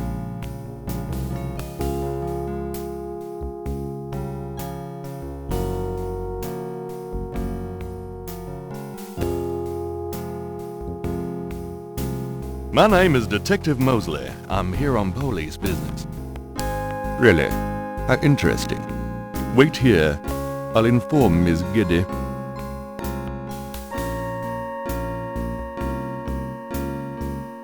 Miss Giddy will see you.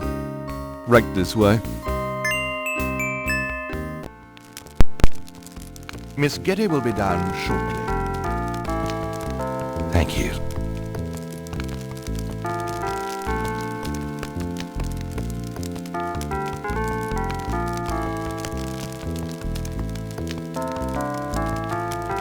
What can I do for you, Detective?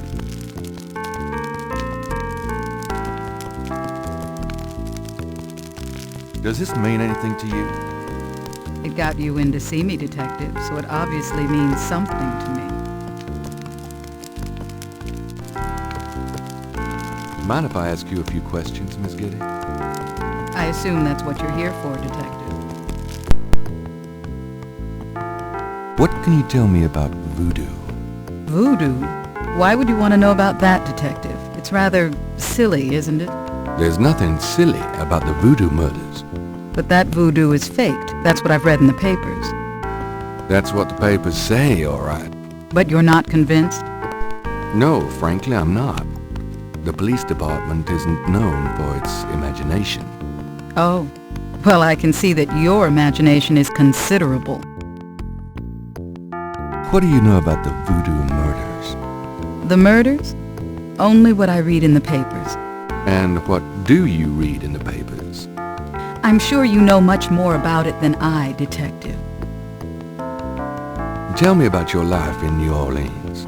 The Getty family came to New Orleans in 1800. We worked very hard to get where we are. On the other hand, we've done a lot for this community. I can believe that. You're doing a lot for me right now.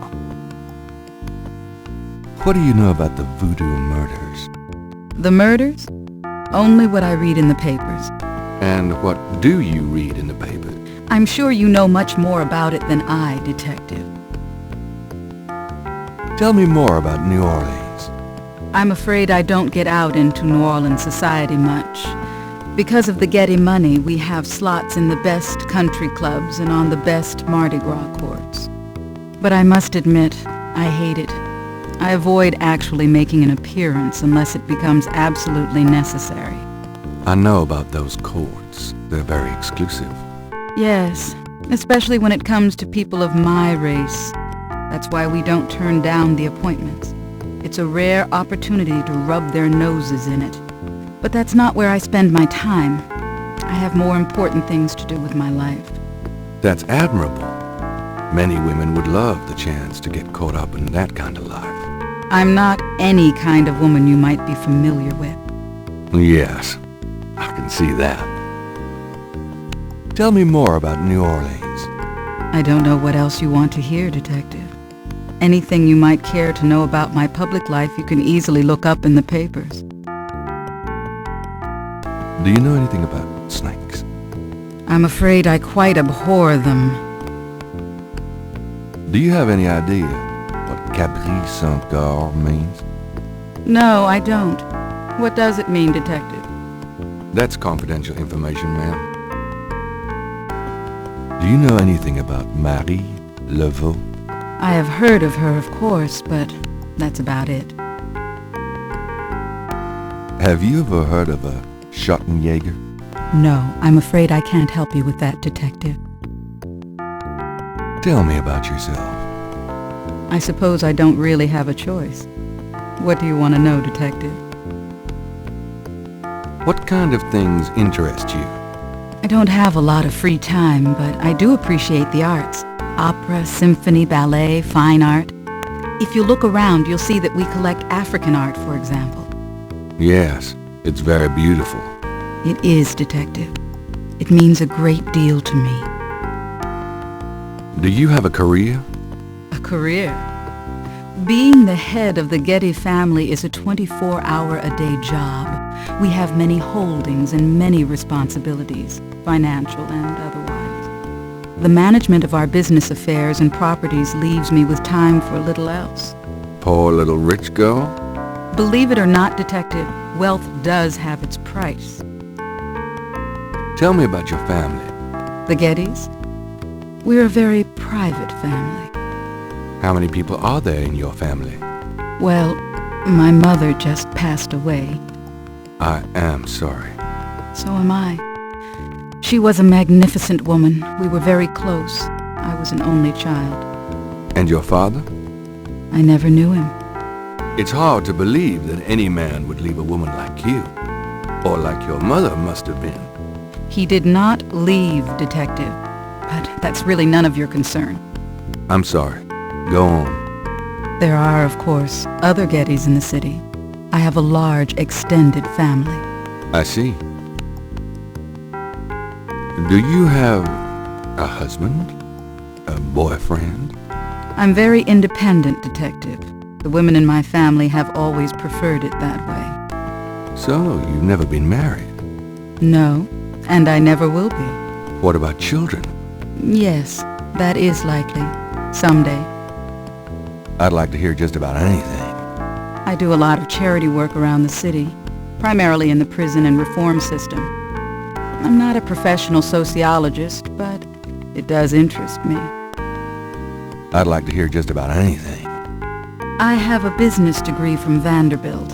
I wanted to study psychology, but my family's interests came first. Oh? Why not something like law, then? Surely that would have been an asset to the family.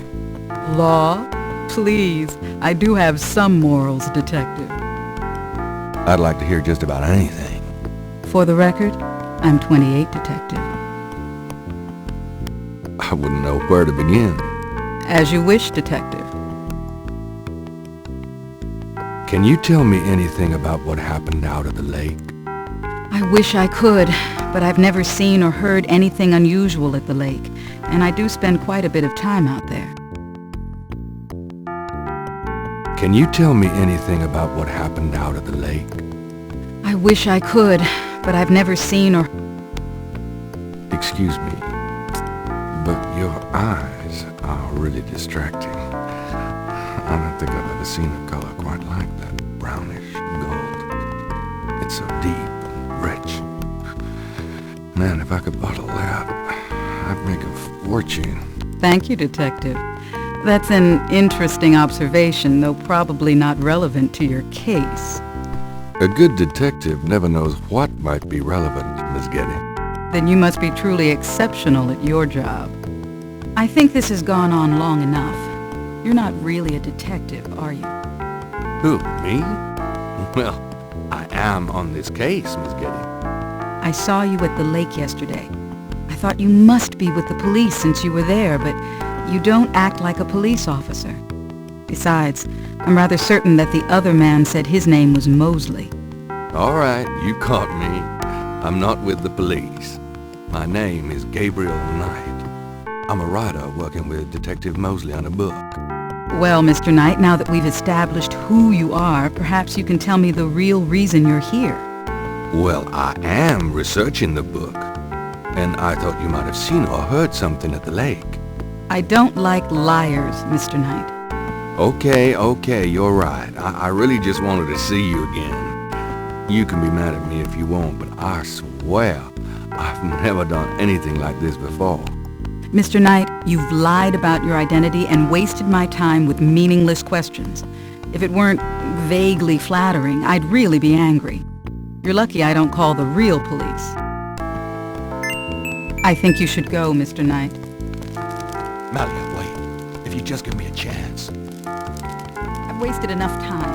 I'll have Robert show you out.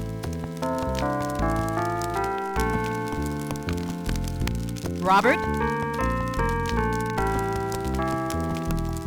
Show Mr. Knight out, please.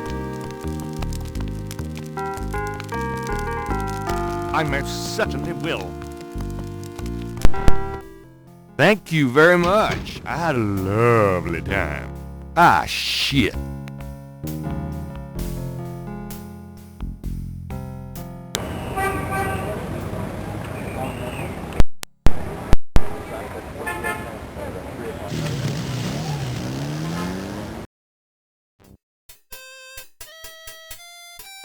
People seem to be enjoying the park, despite the lack of sunshine.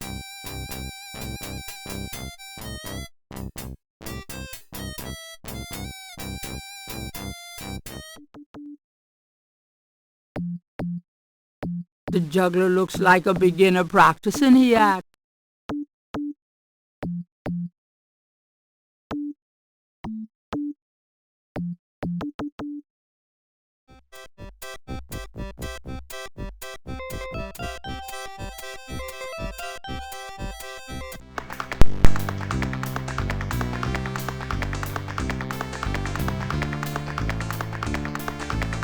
You mind if I ask you a few questions? Yeah, I mind, all right. Why? 'Cause A, I don't know anything, and B, I'm busy. Oh. Could I get a lucky dog, please? Not now, I'm busy. An unambitious person? In the 90s? Amazing. The lucky dog vendor has his nose buried in a paperback novel.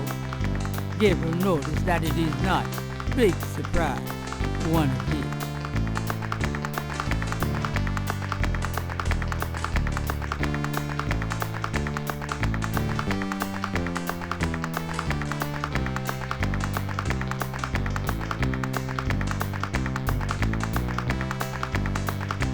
I have this gift certificate.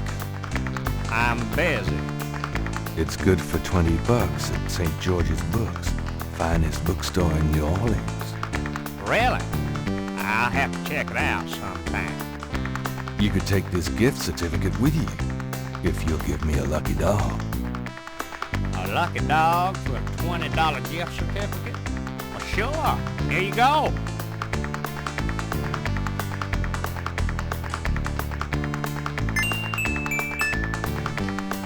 A small boy is tap dancing enthusiastically for a lucky dog vendor.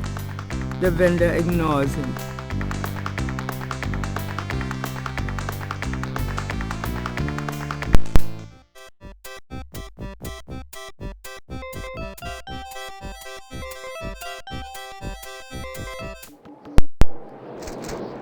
Hey, come back here. Hey!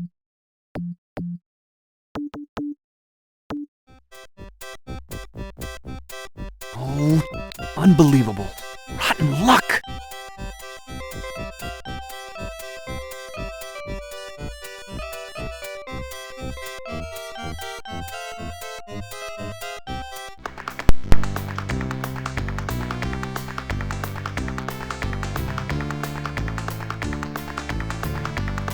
You dance pretty well for a kid.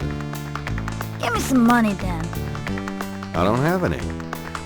Don't block the view, mister.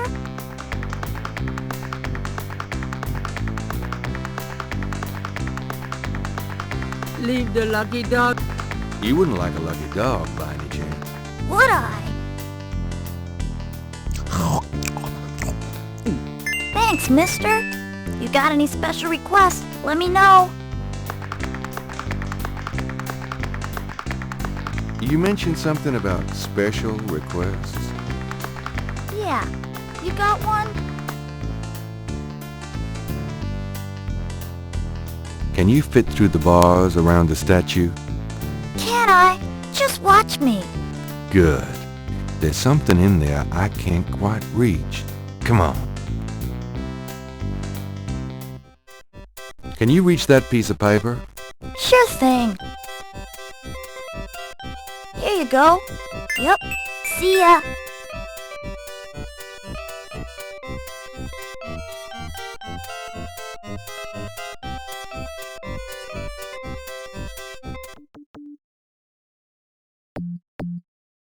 Could I ask you some questions? I'd rather not. I really get focused when I'm drawing. Okay, fine. How's it going? Well, life sucks. I just lost 2 days' worth of work. What you working on now? Just starting another drawing of the cathedral.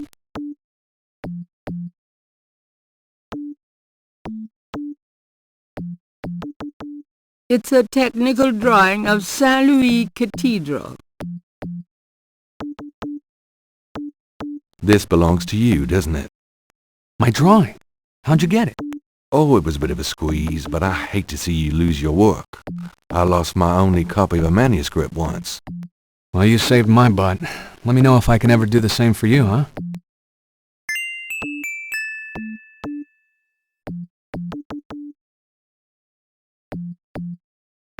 Say, do you think there's anything you can do with these patterns? What do you need? Is there any way you can reconstruct the whole pattern from these partials? Pattern is probably circular, and there's some repetition in the elements. What is this from, anyway? You'd never believe me. Okie dokie. Well, there's...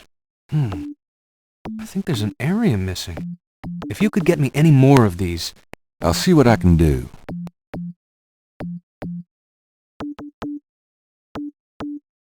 I have another one of those patterns.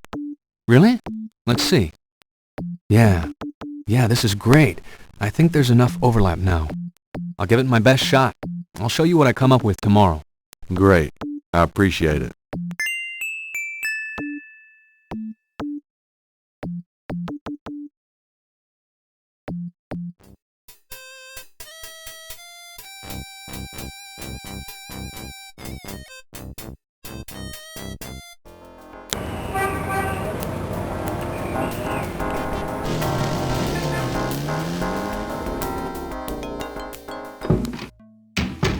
Hello, beautiful. It's me. Oh, joy.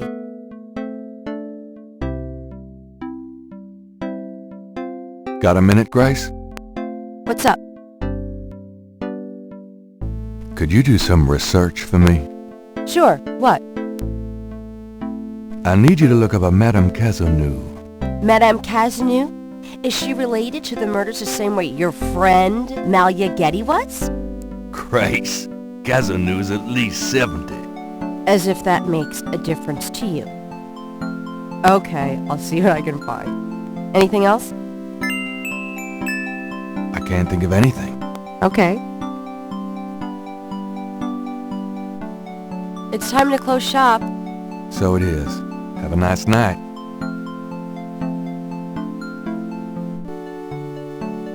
You too. See you tomorrow.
I'm so glad you could join us today.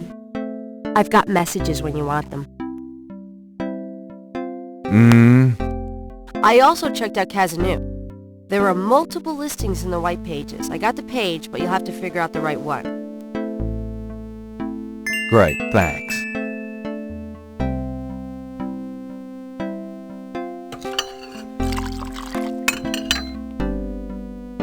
Now, are you gonna tell me what happened yesterday with Malia Getty, or is it just too embarrassing? Don't tell me you actually got to see her. Are the stars out tonight? Gabriel, you don't seriously think she's interested? She could have any man in the city. You know, men with bank accounts. You underestimate the Knight family's tragic poet samurai appeal. When Daddy married Mom, she was the hottest catch in town.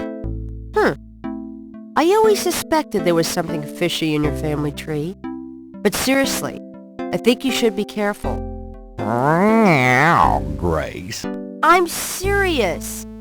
I don't know why, but I have a bad feeling in the pit of my stomach about this. It's called jealousy, my dear. And you're right.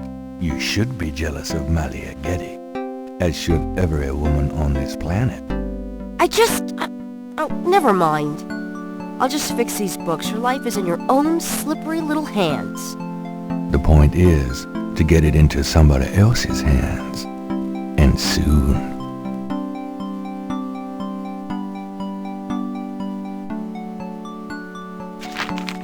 Times-Picayune, dated June 20, 1993. Gabriel scans over an uninteresting front page. Under the cultural events section, there's a notice about a lecture on African religions. The lecture is at Tulane University. Gabriel's horoscope for the day. An evil eye is upon you. Change course before it's too late. Lighten up.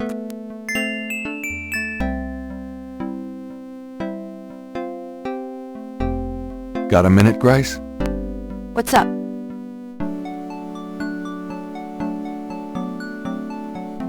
Do you have messages for me? Your pal Mosley called. He left a message that they're interrogating a suspect this morning and you might want to be there. Sounds fun. I bet. Do you have more messages for me? That man from Germany called again, Wolfgang Ritter. Now he's claiming to be a relative of yours. I took down his number. If you change your mind and want to give him a call back, just ask me for it. Can I get that phone number for Wolfgang Ritter? Sure, I'll give it to you when we're done talking. Do you have more messages for me? I've given everything to you.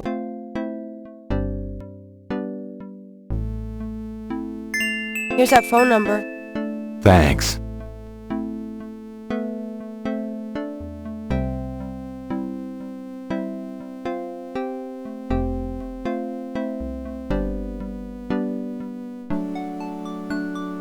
Wolfgang Ritter's phone number, written in Grace's pretty scrawl.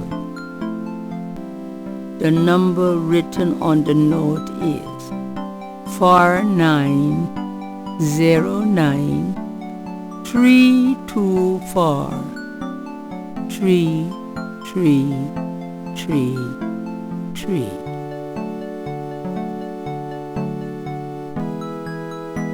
Somewhere there's a New Orleans phone book missing one of its C pages.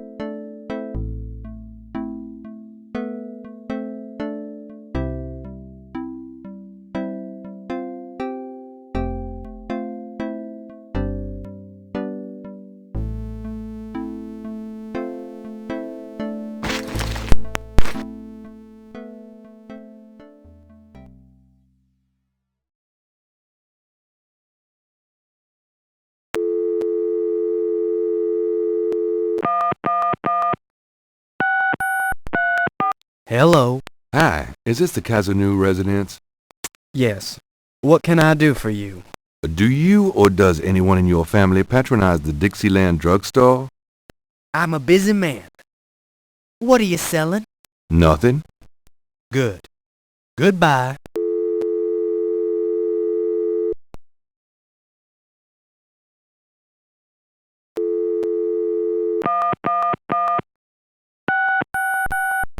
Hello, Kazanu residence?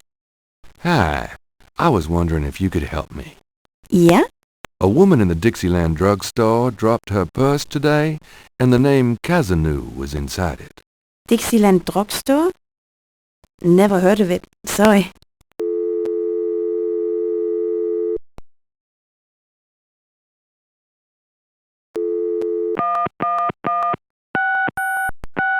Hello? Hello? I'm calling from the Dixieland drugstore. We have an order for you. Castro, be quiet! Who is this? I'm a friend of the owner. I'm sure I don't know what you're talking about.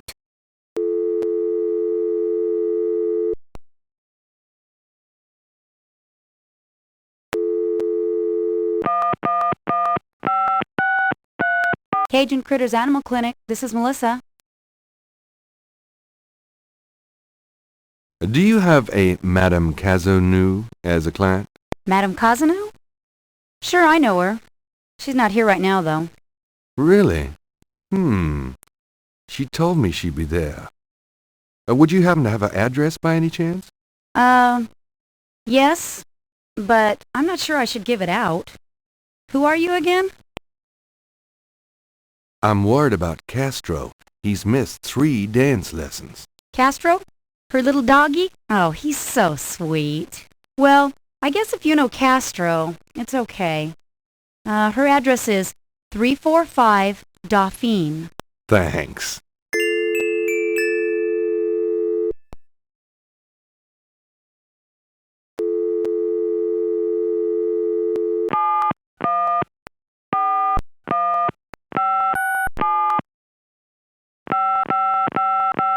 Guten Tag, Sie haben Schloss Ritter erreicht? I'm looking for Wolfgang Ritter. Ja, einen Moment. Yeah, is this Gabriel on the phone? This is Gabriel Knight. Why are you calling me, Mr. Ritter? I have been having premonitions of great danger for you, Gabriel. You must leave New Orleans this very day. What the hell are you talking about? It is hard to explain on the phone. I have had senses, feelings about you. It took me a long time to have you tracked down. I had a sense that Heinz had a grandson, but until these dreams started, I did not know if I should contact you. You say you're related to my grandfather? Yes, Heinz was my brother.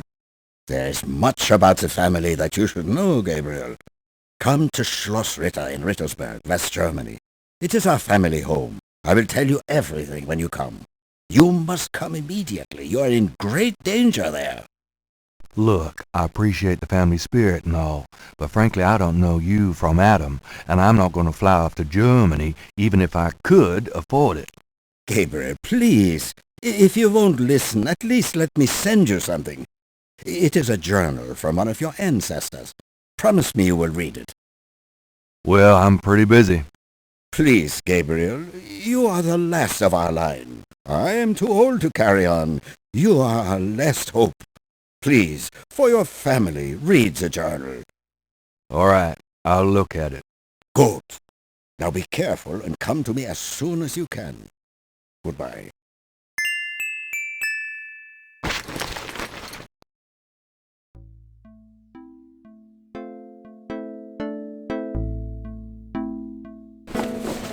I've got some things I need to do. Have fun.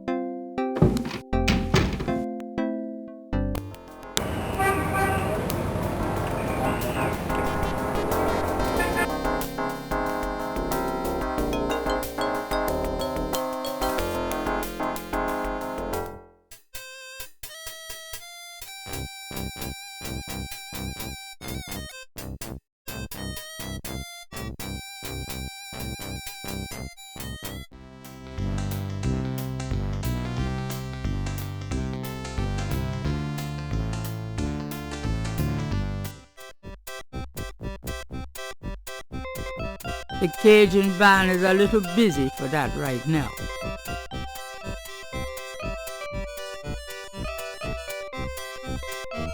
How's business? How's business?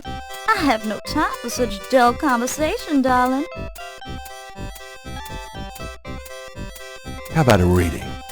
The prices are listed on the side. They seem a little steep. Well, I sometimes do my intimate friends for nothing.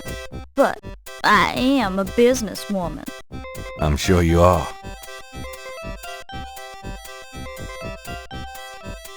Come on, boys. Hoopla!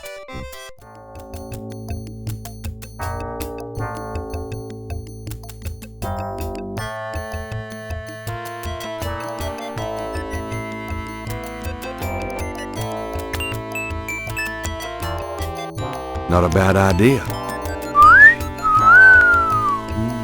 Ooh, baby, I love the way you move. Madame Lorelei winks knowingly at Gabriel and twitches her hip. Yep, she wants me.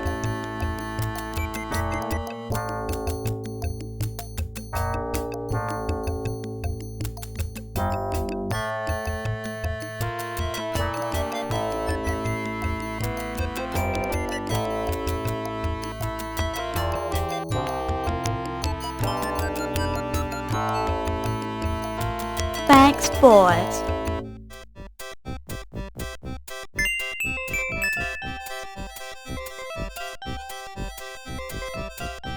Gabriel has no reason to use the tweet.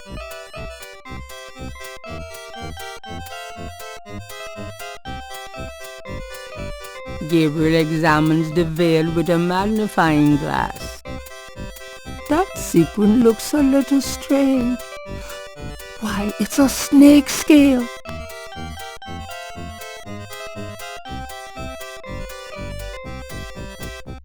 Gabriel carefully uses the tweezers to remove the snake scale from the veil.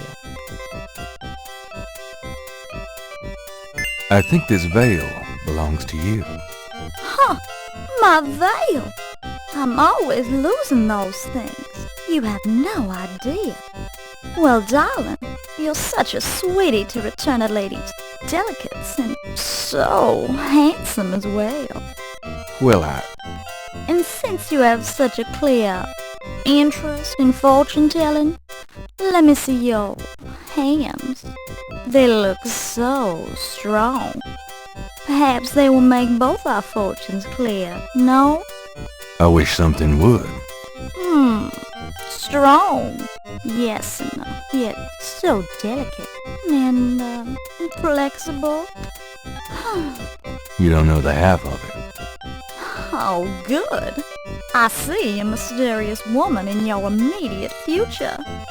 Madame Lorelei winks at Gabriel knowingly. She is a dangerous one, dark and beautiful. Ah, I see the road of your life forking. And very soon... The blood drains from Madame Lorelei's face in an instant. sweat beads on her upper lip. Are you okay? Oh God! Beware! Beware!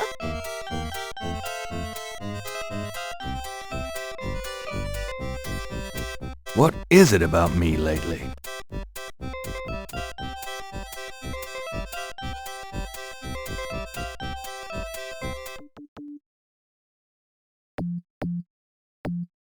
How's it going today?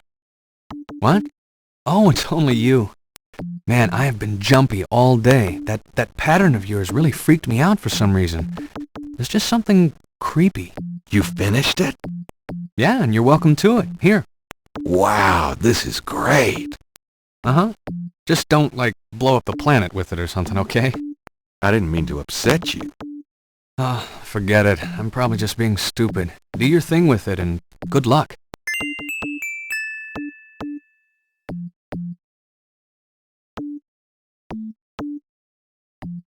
The artist's reconstruction of the voodoo murders pattern looks accurate to Gabriel. Something about it seems vaguely familiar and creepy.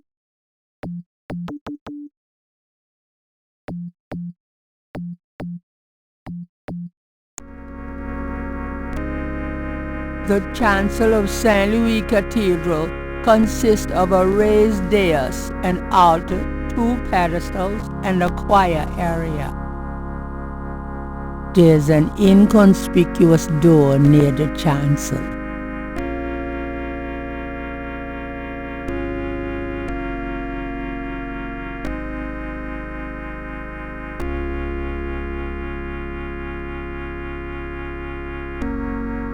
It's a picture of Christ. A padded red bench provides seating. The closet shelves are stacked with the odds and ends of a saintly life. In other words, nothing Gabriel is familiar with. There's a box of white priests' collars in the closet.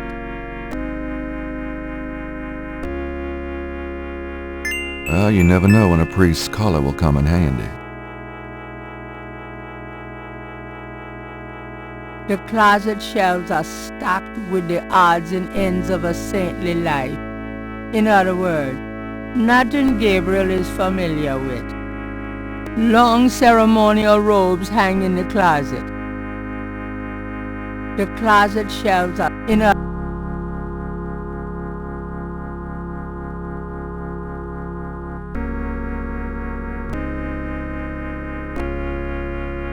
I can't resist black.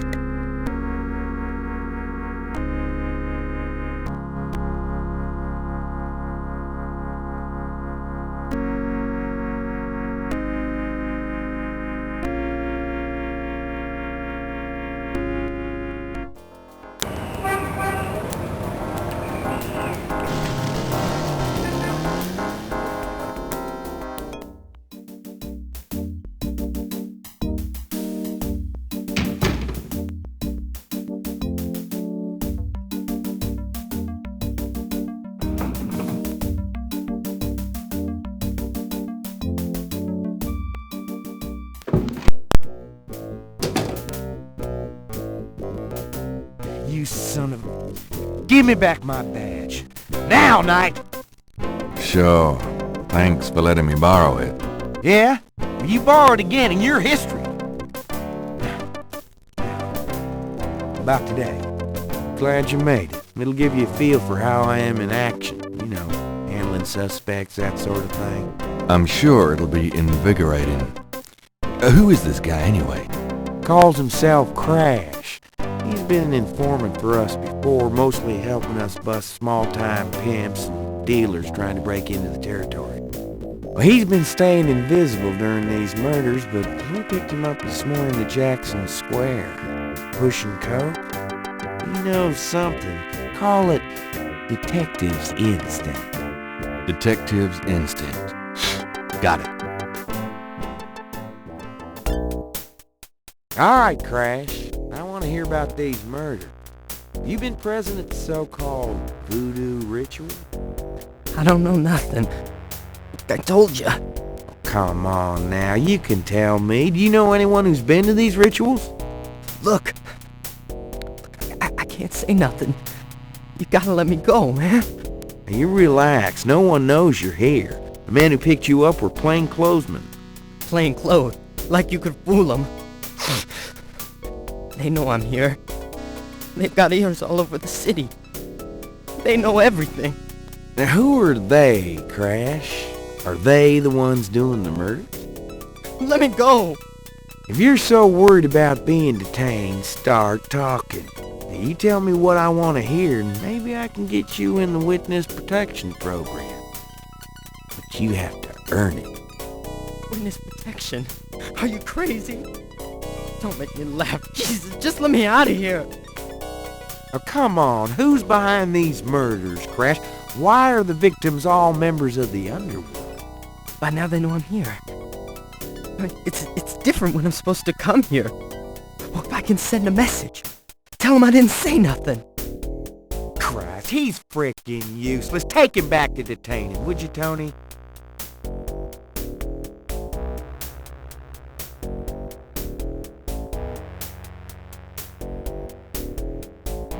I tell you, times like this, I'd kill for truth serum and damn the civil rights. Can I quote you on that? Huh? Hell no. Damn! We only keep him for 24 hours. Tomorrow morning, I might have to let him go. Sorry it wasn't more exciting. For the book, I mean. Maybe you can punch it up some. You know, what do they call that? Fiction. That's it. It certainly is. I'll see what I can do.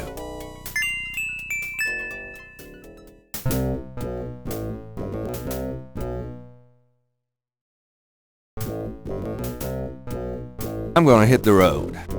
Ciao, baby.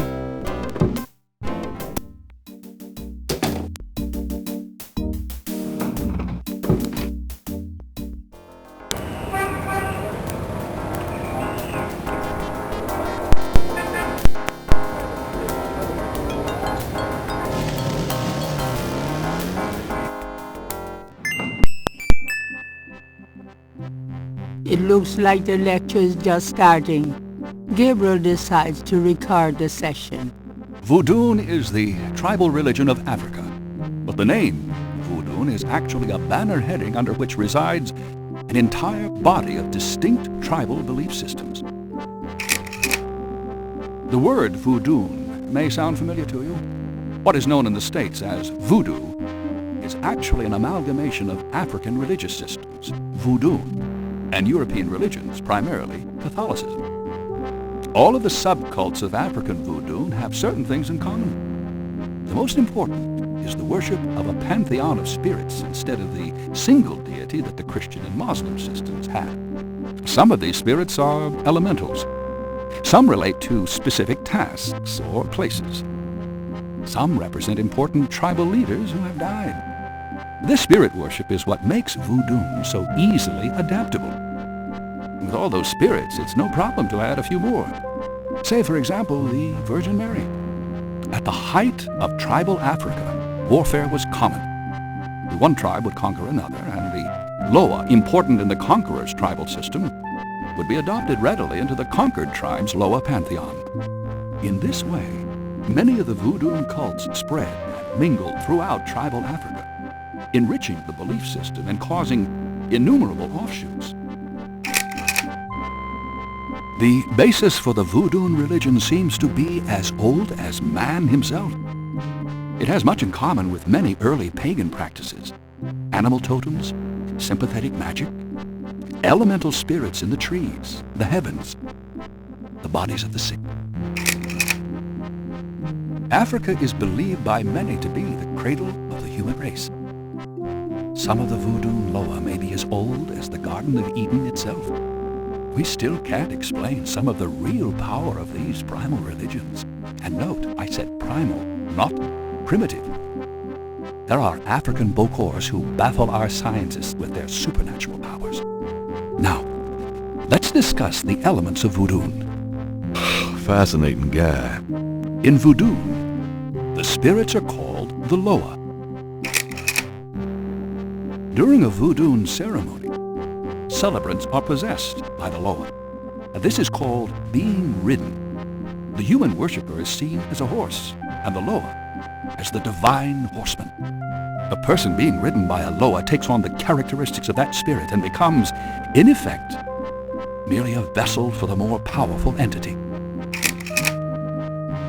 Some of the older original Africa Loa include Dambala, the great serpent god, Ezruli, the mistress of love,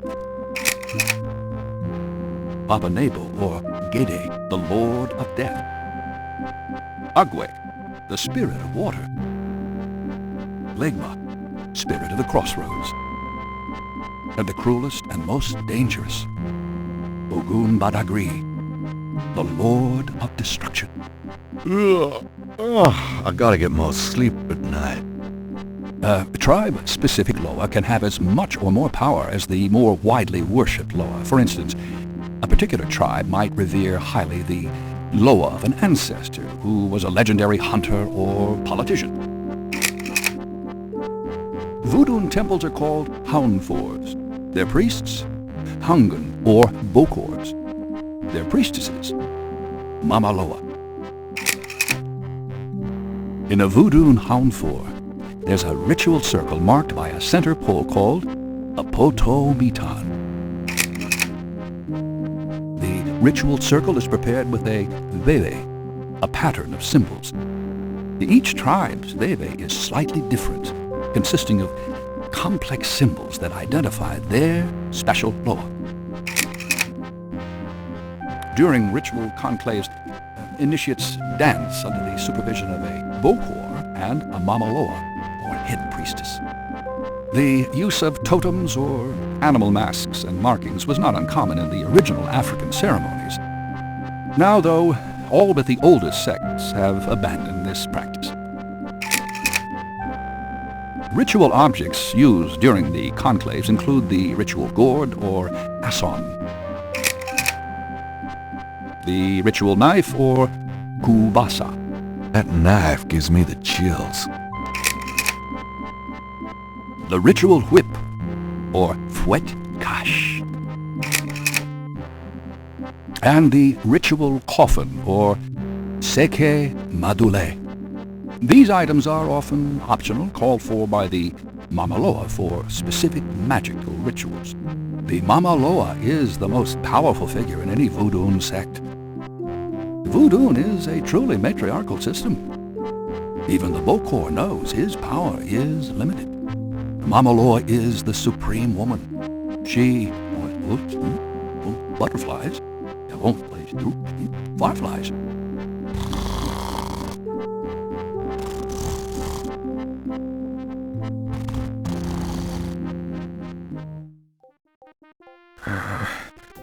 Firelight. No, Gabriel? What? I can't see. Gabriel, get in. Can't. It's too small for me. You must get in, Gabriel. It's not mine. Too small. Hide, Gabriel. Hide. No, no. Let me out. Help. Young man, the lecture is over. Oh my God, sorry.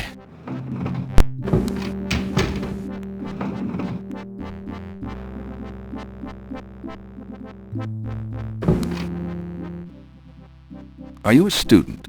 No. My name is Knight. Gabriel Knight. Well, you have walked into my private office, Mr. Knight. I hope you have something worthwhile to do here. If you figure it out, let me know. Mind if I pick your brain? Not if it will get you out of my office. What can you tell me about voodoo? You already sat through my lecture on the subject, Mr. Knight. Perhaps next time you could stay awake and learn something. What do you know about the voodoo murders?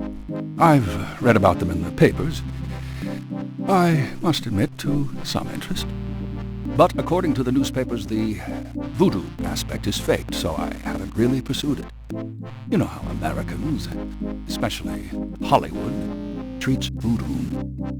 I'm sure there are many so-called practitioners out there that have no idea what they're doing or the power they're playing with.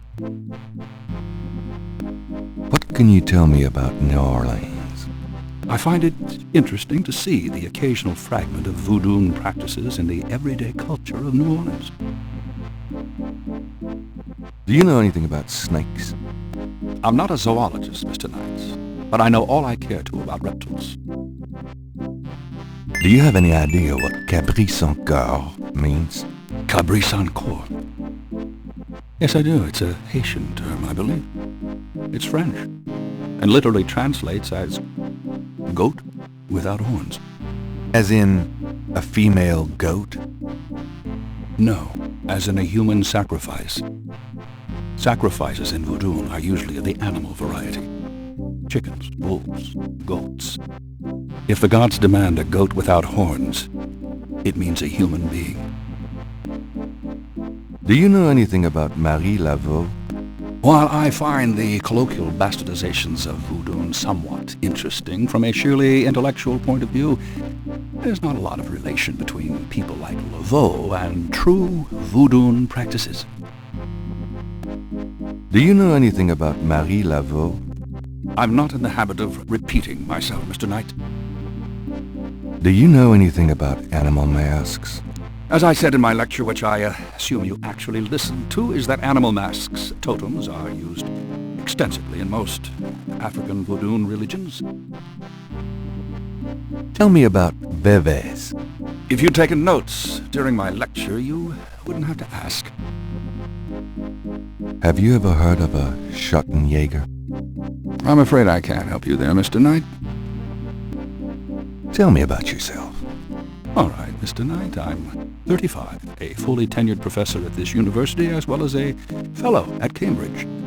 My doctorate was obtained at Syracuse. Yes, Syracuse, in religious studies. I'm an agnostic, but I find human belief systems fascinating. I specialize in African religions because I grew up there. My father was a Protestant missionary. And I am heterosexual, when I practice sex at all, which isn't very often. Any other questions? No. Fine. Tell me more about human sacrifice. It's very rare.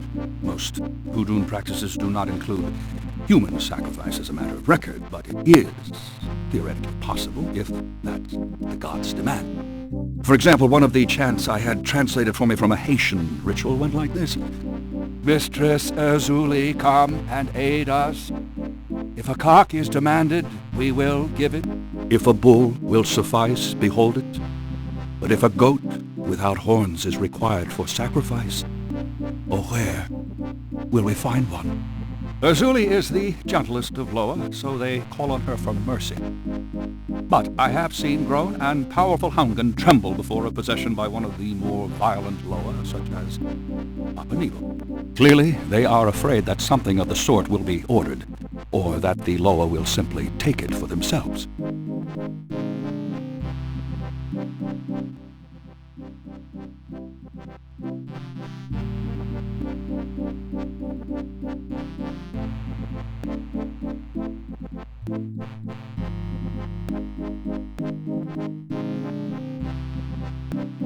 Can you tell me anything about this pattern? Wow. Interesting. Very interesting. Mind if I copy this? You're my guest. Great. I'll be right back.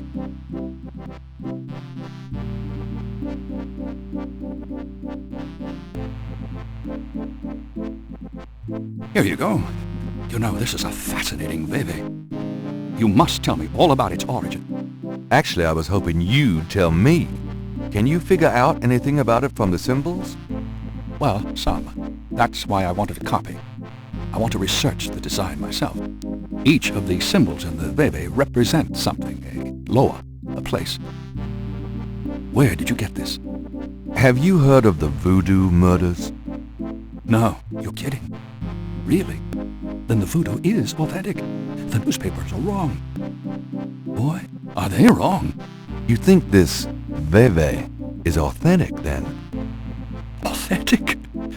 Mr. Knight, that's like asking if the Mona Lisa is a painting. Tell you what, I'll look into these symbols myself and see what I can learn about the sect that made this. I'll give you a call when I have more information. You are associated with the police, aren't you? Absolutely. But I'm, undercover. You can contact me at the St. George's Bookshop in the quarter. All right. Now, I'd like to get started on this if you don't mind.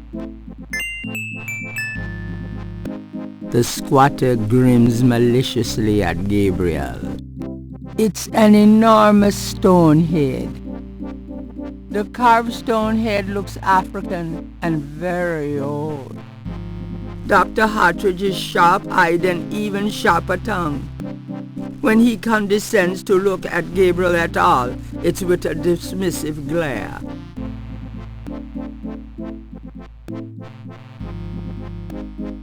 Okay, thanks. Goodbye.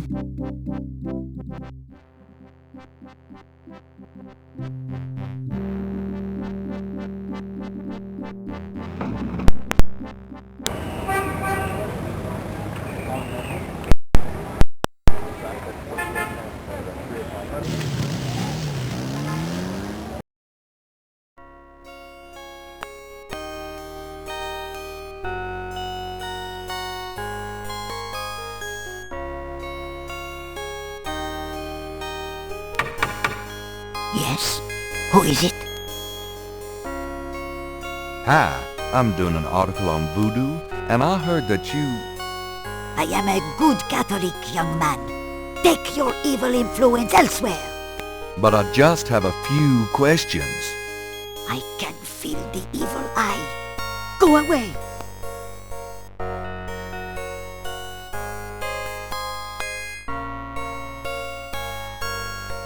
The things I do for my art.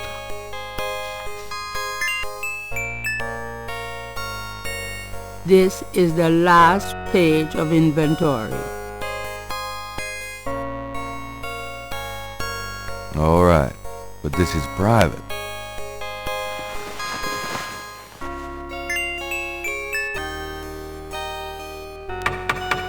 Yes? Who is it? It's Father McLaughlin to see you. Father McLaughlin, you say? You must be new in the parish. I'm so pleased to meet you, Father. Do come in. Thank you, my child.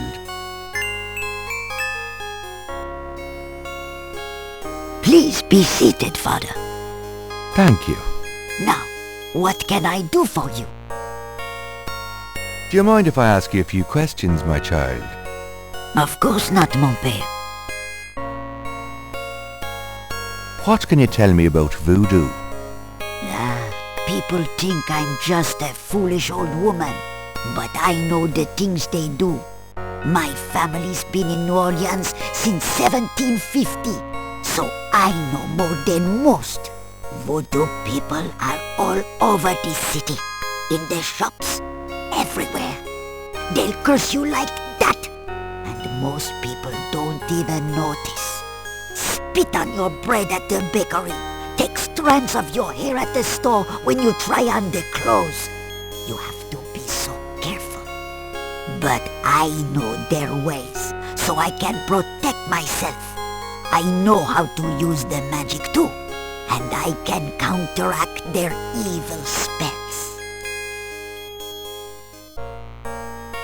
Tell me more about voodoo in New Orleans. It's just plain evil. It's dangerous to even discuss it. What do you know about the voodoo murders? Voodoo murders? Ha! They are nothing new to me, Father. They happen all the time. I hardly go out anymore. It's too dangerous in the streets. They can get you anywhere, you know. Even here in this room. But I try not to let them know about me. That's the best way. What can you tell me about New Orleans? The only true New Orleanians are of French origin, you know. My family were among the original settlers of New Orleans. They came here from France. The Creole society used to be so gay in New Orleans. Now it barely hangs on by its fingernails. Do you know anything about snakes? Snakes! They're evil creatures. Did you know that evil people can send them into your dreams? They can. That's why I never sleep. Right, thanks. Do you have any idea what Cabri sans corps means? Mais oui, I know. I bet you do not, father, n'est-ce pas? It means goat without horns. But father, you surprise me. You do know what it means. You know what they mean by goat without horns, don't you? A human being. That's right. Slit your throat, cut out your heart. Pure evil murder. Tell me more about Marie Laveau. She was only a front for the real evildoers, father. And that's the truth about Marie Laveau. Do you know anything about animal masks? No, father. I don't know anything about that. Do you know anything about veves? No, father. I don't know anything about that. Have you ever heard of a Schattenjäger? No, father. I don't know anything about that. Do you know anything about human sacrifice here in New Orleans? Well, my great-grandmother could tell stories. She saw it.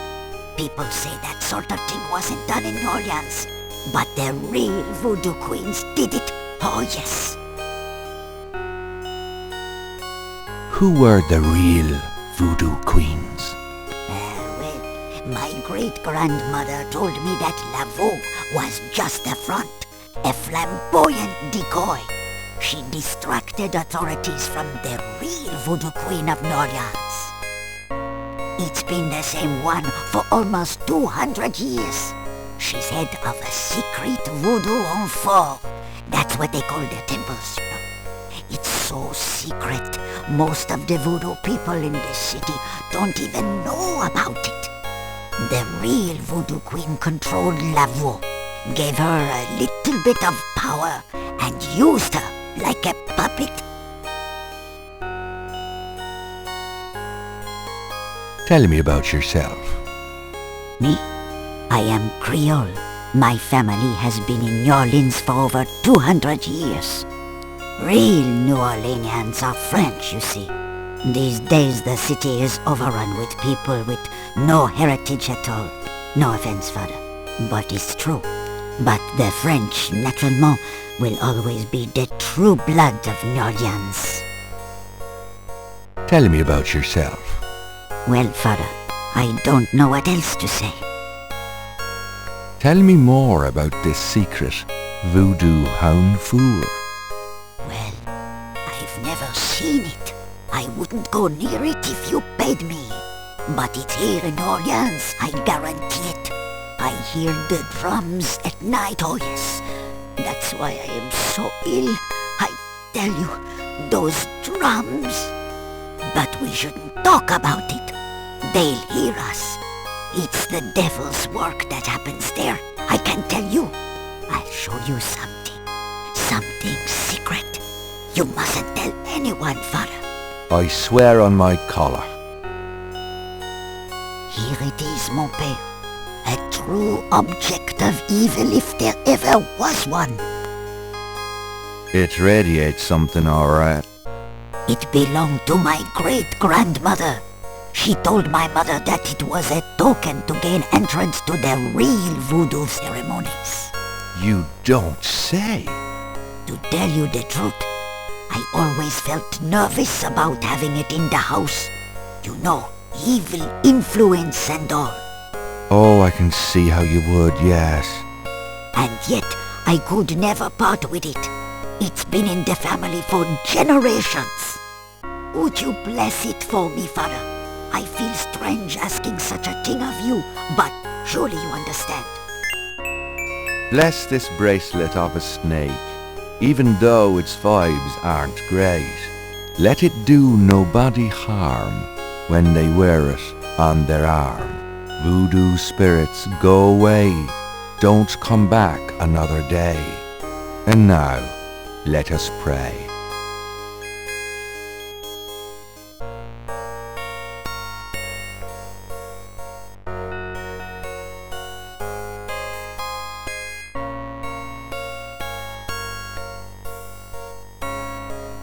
Gabriel has a thought about the clay. Bless, oh bless this circlet of silver. Take the curse, oh take it, Wilbur. A lovely blessing, mon père. Yes, I think it made a lasting impression. Here you go. I feel so much better now.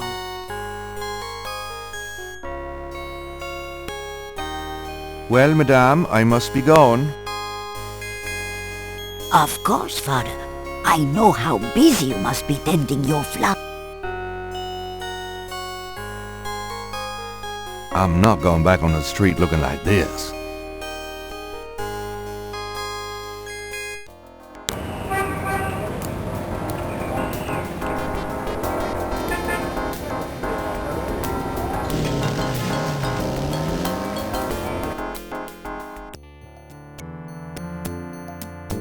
Hi.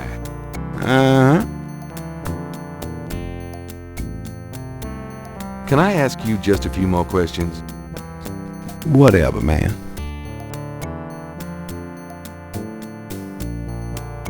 Do you know anything about animal masks? Like the ones in the voodoo rituals they do for the tourists? Right. I used to sell a few as souvenirs. The only one left is Willie Jr. over there. The old crocodile. Well, he's sort of a mascot now, yeah. About Willie Jr., would you be willing to let him go? Maybe. For $100. $100? You gotta be kidding. Me and Willie Jr. very close now. I could part with him for less.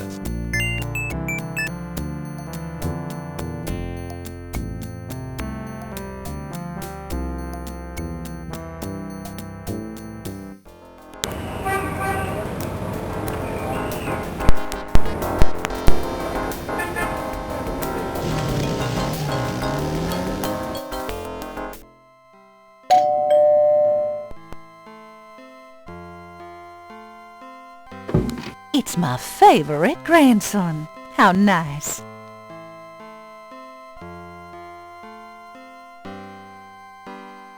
Your only grandson, but nice try, Gran. Make yourself at home, son.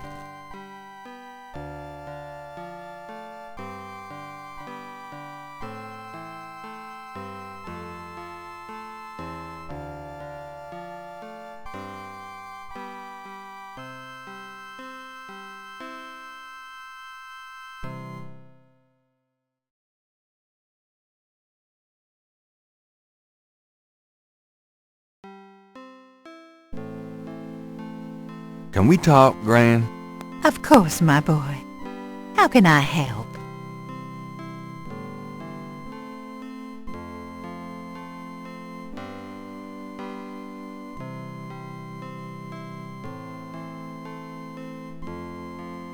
Do you know anyone named Wolfgang Ritter? As I said, your granddad's surname was originally Ritter.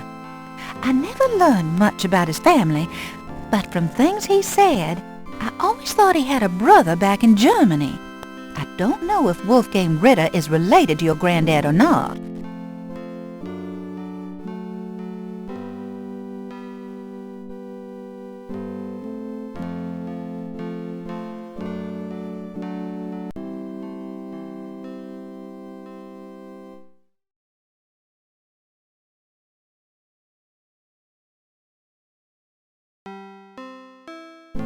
Can we talk, Gran? Of course, my boy. How can I help? Do you know anyone named Wolfgang Ritter? As I said, your granddad's surname was originally Ritter. I never learned much about his family, but from things he said, I always thought he had a brother back in Germany. I don't know if Wolfgang Ritter is related to your granddad or not.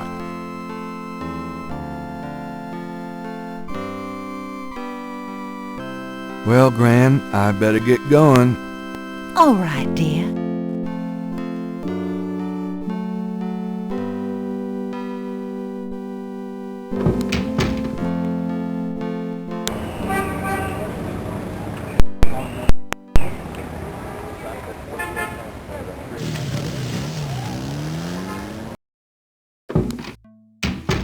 I knew you'd miss me, so I came back. Oh boy, party time. The books on the table have been chosen for their special appeal. Recent fiction by the biggies. In other words, not... Hey, kids. Bruno, how nice. Gee, a customer. Of yours? Hardly. How's the flower business? Well, better than the used book business, I see. Rare books. That explains why I so rarely see anyone in here. Are you going to sell me that wonderful painting of yours today?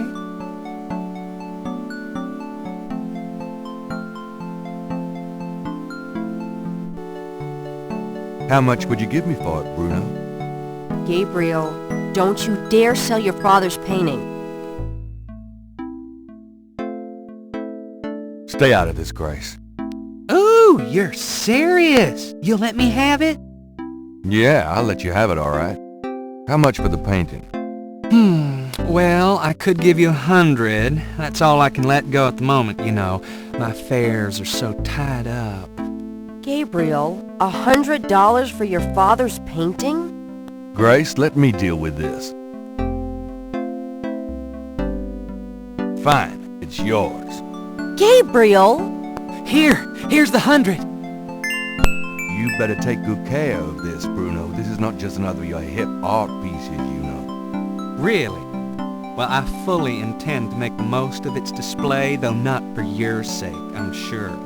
At least in my shop, there'll be a chance of someone actually seeing it. I can't believe I actually got it. Just wait until I show Sid.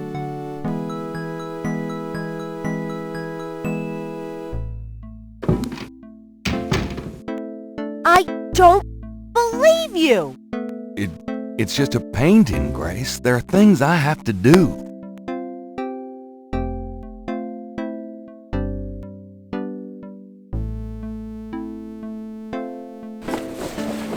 I'm going out. Have fun.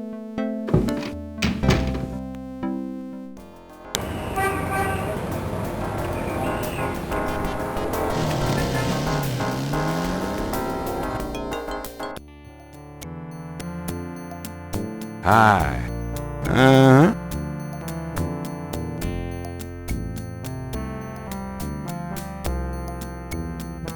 I have $100. You still want to sell that crocodile mask? That's $100, sure enough. The mask, it's yours, sir.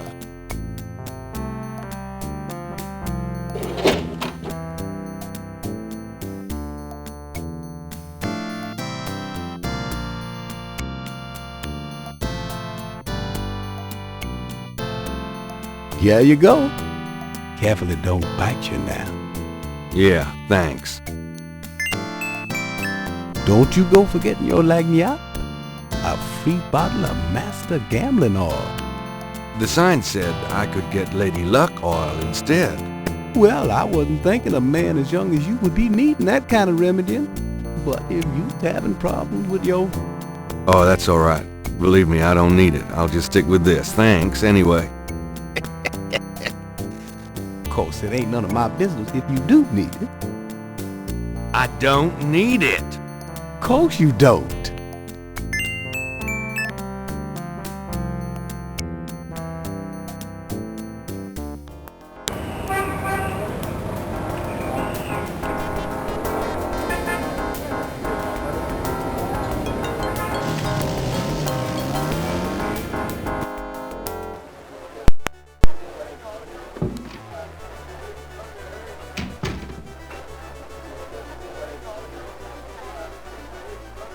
Could I ask you a few questions? Sure. I'm not too busy at the moment. What can you tell me about voodoo? Voodoo? I don't believe in it myself. I invented a drink once called Lavos too, but it wasn't very popular. Some people do believe, though. Even some of our regulars here at Napoleon House. What can you tell me about voodoo? I'm no expert. You might want to talk to someone who believes in it. What do you know about the voodoo murders? It's all over the papers. Some kind of serial killings. What can you tell me about New Orleans? Greatest city in the world. I'd never want to live anywhere else. Do you know anything about snakes? What about them? Oh, just anything. Man, you ask the weirdest questions. I don't know anything about snakes. Does the phrase Cabri sans corps mean anything to you? You know what goes in it? I don't think it's a drink. Oh, then I probably don't know anything about it. Have you ever heard of Marie Laveau? Sure. She's kind of the patron saint of voodoo in New Orleans. Don't know too much about her, but tourists sure get off on all that stuff. Can you tell me anything about a secret voodoo hound fool? Are you kidding? Around here?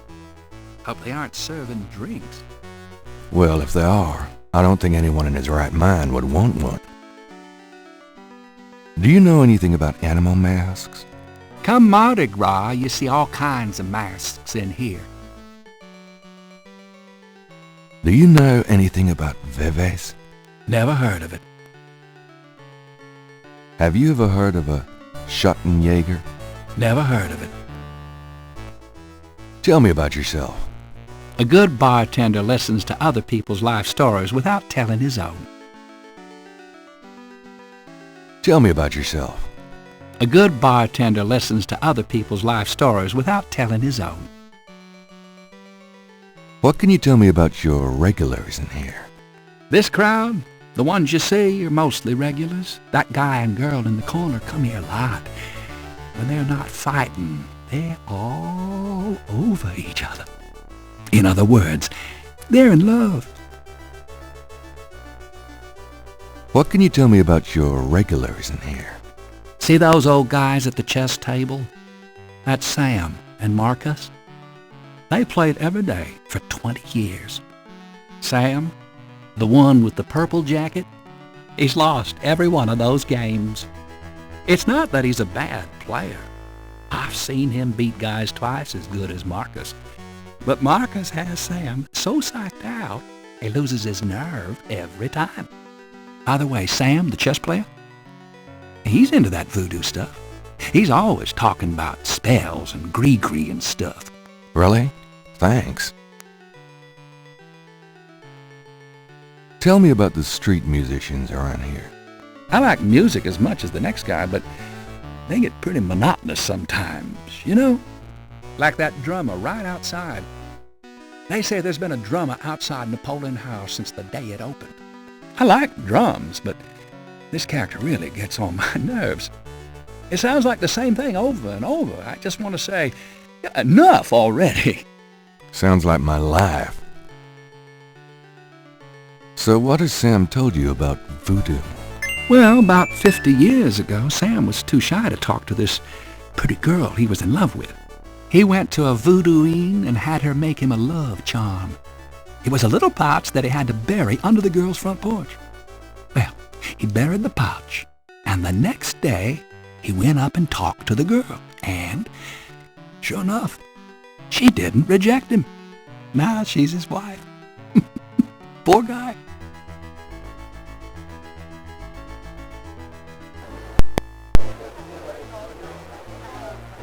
Nothing like a good game of chess, huh? Yeah, well, this isn't a good game. This is torture. Oh well, have fun. So, having a good game? Shh! I'm concentrating. Fine. All right.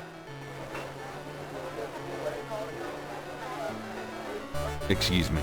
I hate to interrupt your game, but could I ask you a few questions? What game? This isn't a game. It's a slaughter. He's right, you know, so let me die in peace, would you?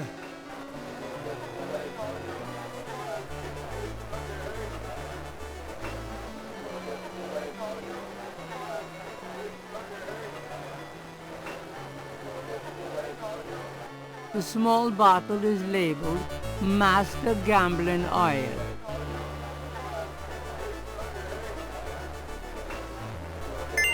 Got a second, Sam? It's about your game. I don't have a game. That's my problem. Don't you touch those chess pieces while I'm gone, you bastard. I never needed to cheat yet, you loser. Thought you might be interested in this gambling oil. Let me see that. Master Gambling Oil. What's it for? This is a powerful voodoo oil. Ah, go on. Really? This voodoo oil could make a nun get lucky. Really? You think it really works, huh? I'd stake my reputation as a novelist on it. 'Cause using voodoo might not be fair. Don't you ever wonder why Marcus wins every time? Marcus? Using voodoo? That old bastard. Pitiful, isn't it? Let me see that bottle. Oh, this looks authentic. Oh, it is. If I could really beat that bastard. Stonewall, give me a Pim's cup, would you? Coming up, Sam. How much you think I'd put in here? Careful. You don't want to overdo it. Too much luck can be dangerous. Ha! There's no such thing as too much. Now stand back. Come on already. I'm ready to checkmate. We'll see about that, Mr. Schmutty Big Mouth.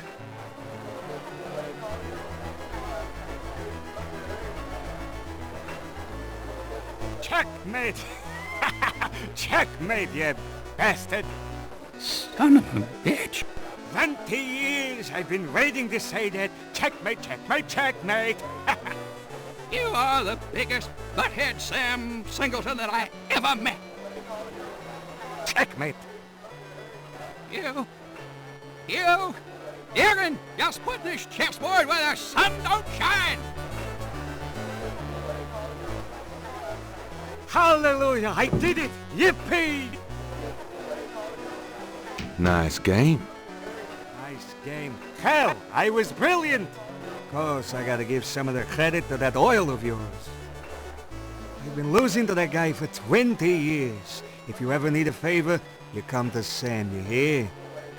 Will do. Can I ask you some questions now? Look, I'd be glad to help you out, but I've been stuck in this bot too long to know much about anything. So, how do you feel now? Couldn't be better.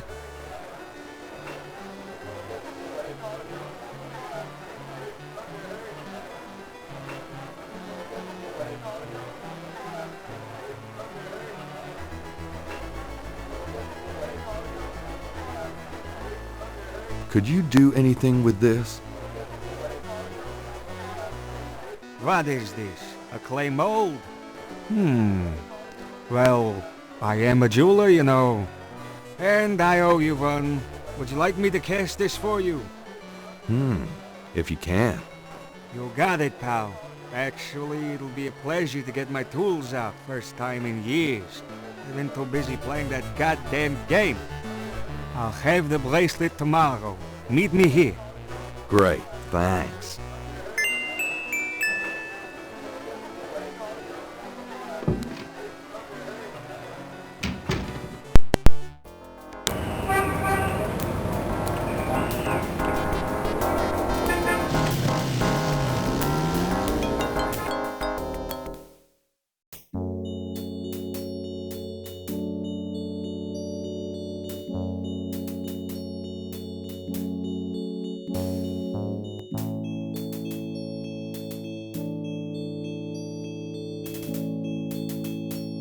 the Wright family tomb. Several of Gabriel and Grant's family members are laid to rest here. A wrought iron fence surrounds this tomb. I hope that's to keep people out. Vases seem to be a favorite decoration for the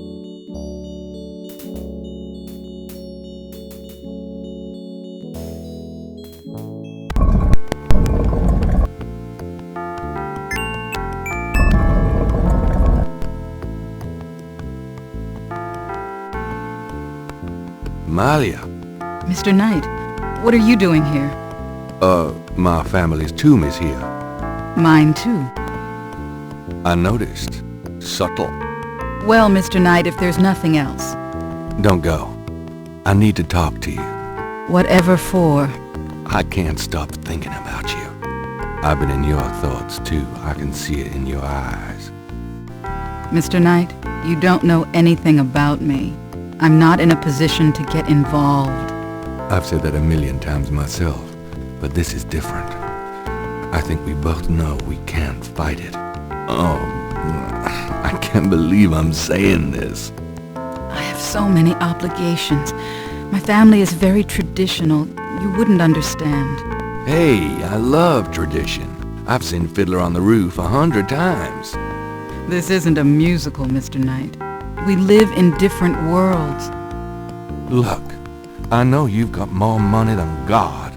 Do you think I care? Do you think that's why I'm saying this? No, I don't.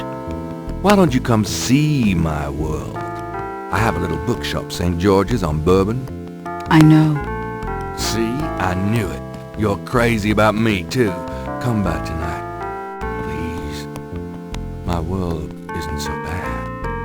I'm sorry, but there's no place for someone like you in my life. Not now, not ever. Damn it!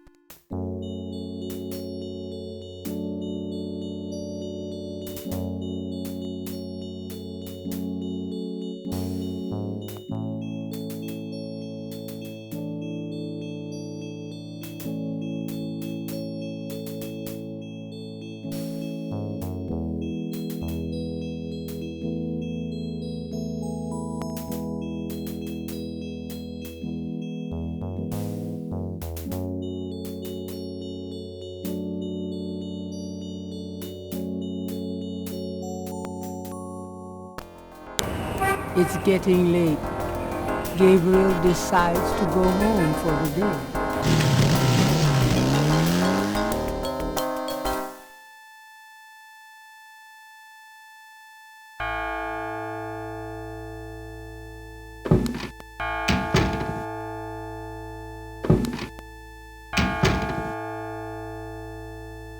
Excuse me, I'm going inside. Oh, excuse me, I'm afraid St. George's is closed for the day. I'm not a customer. I'm here to see the owner. Why don't you just leave your name and number with me, and I'll tell him you stopped by. Listen, if Gabriel is here, he'll want to see me. Is he here? Really couldn't say for certain, but in the morning... Gracie, say goodnight. Ugh. You came. I didn't think you would. I didn't think I would either. Your eyes. Oh, I could show you around a little. It's not much, but... Please, don't. I couldn't focus on much of anything right now. Yeah, I know. God, what is it about you? Just shut up and kiss me.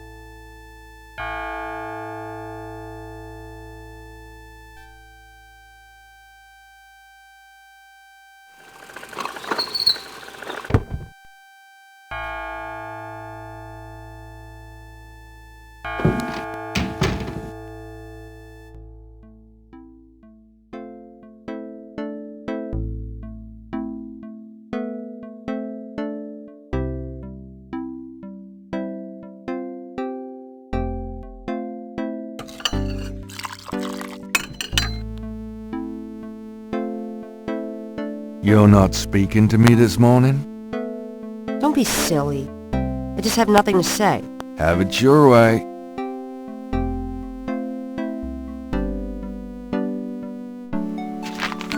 Times-Picayune, dated June 21st, 1993. Gabriel's eye is immediately drawn to an article about the voodoo murders.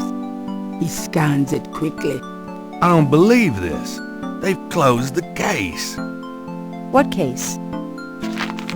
The voodoo murders case. The paper says that the police have learned that the murders were the result of an underworld cartel war, and that the war is over. That's not good. It's ridiculous. What about the killers? And the voodoo angle, they never got anything on that. I know you were into it, Gabriel. But if it's over, that's hardly a negative. Anyway, if you're that upset, why don't you talk it over with your pal Mosley?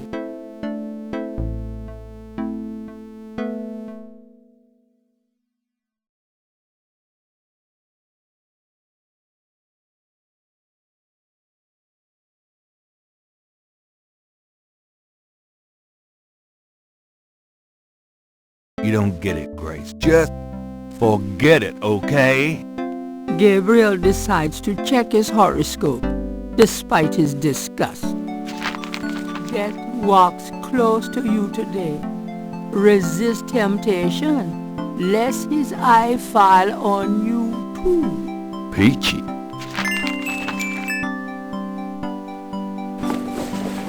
I'll be back later. Good luck.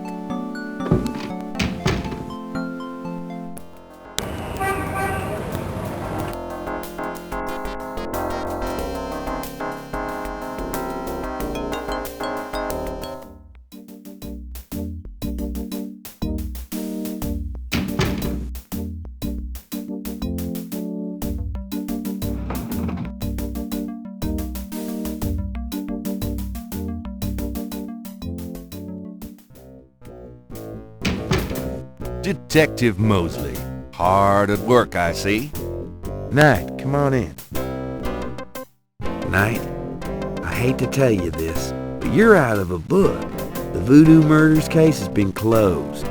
I had a feeling you were going to say that, son of a bitch. Can I ask you about some stuff? You're the writer. Ask away.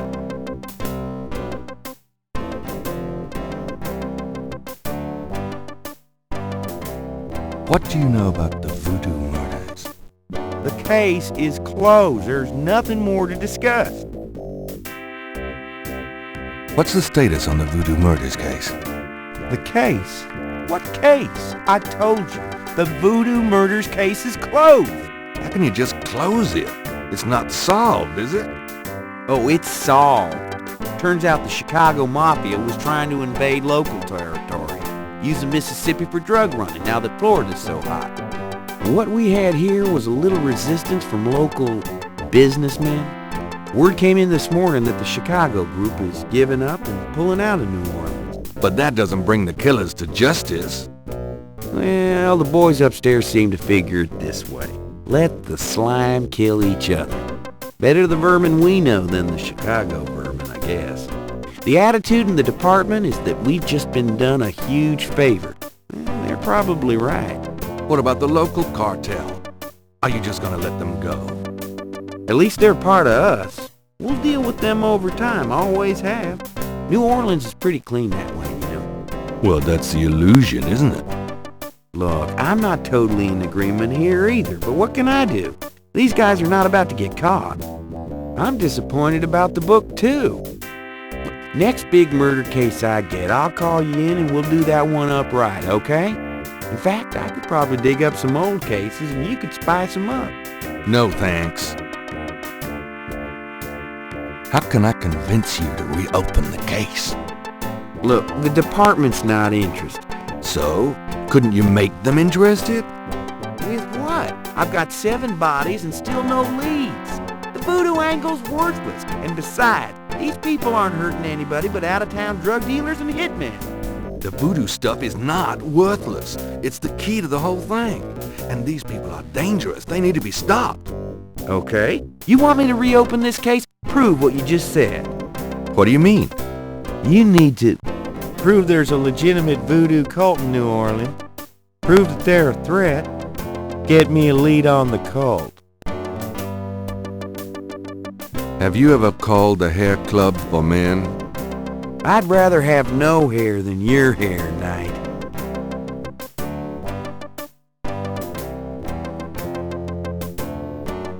Nice polyester. Looks like something Moseley keeps around for family care.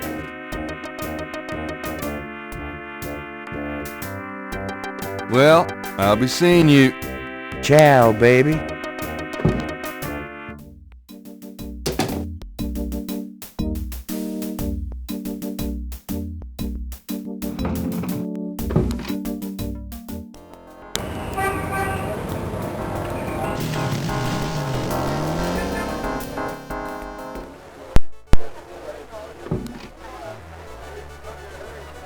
Sam, my man.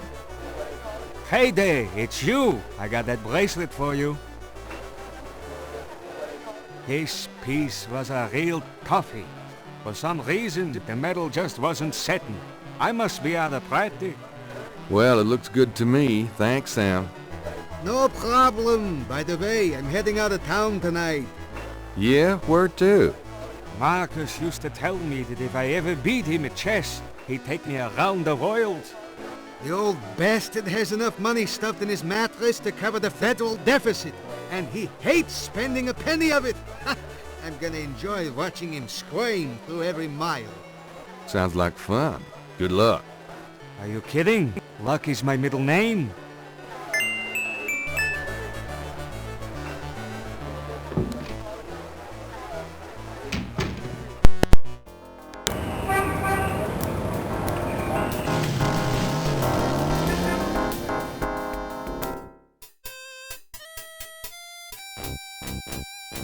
It's Crash, the guy from Moseley's office. At the first sight of Gabriel, he slouches away like a beaten dog.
Hey, Crash! Wait up!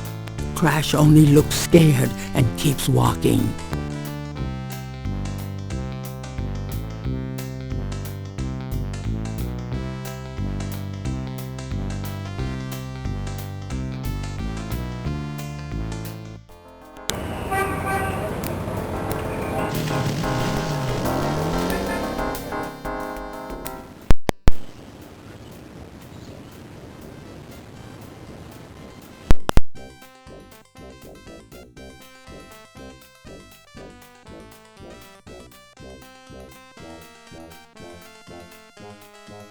That's Crash. What the hell is he up to with that drummer?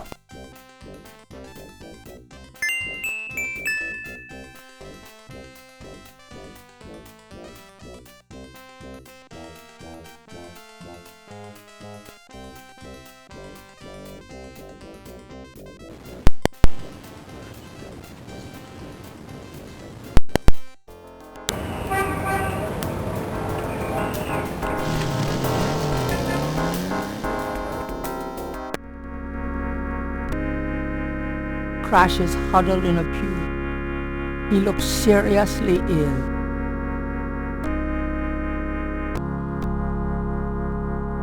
I need to talk to you. Ask you some questions. No way, man. I'm too sick. Let's go away. Come on. I have to know what you know about these voodoo people. You don't know nothing about nothing, man. You're so far out of it, you wouldn't understand anything. Just like that friend of yours, Mosley. Go away. I'm not like Mosley. I know more than you think I do. I'll believe you. Forget it, man. It's not worth my breath. Come on, talk to me. I'm too sick to waste my time. Go away.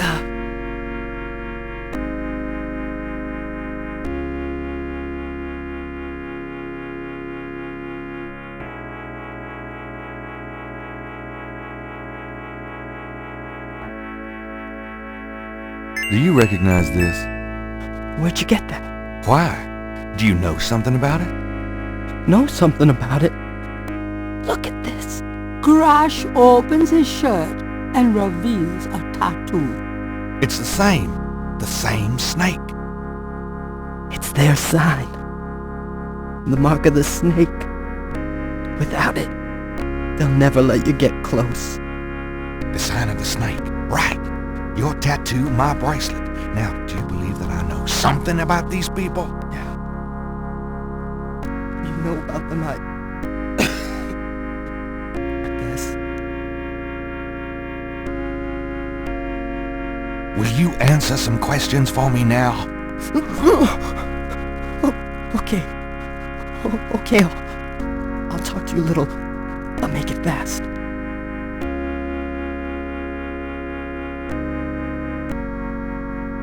Tell me what you know about voodoo.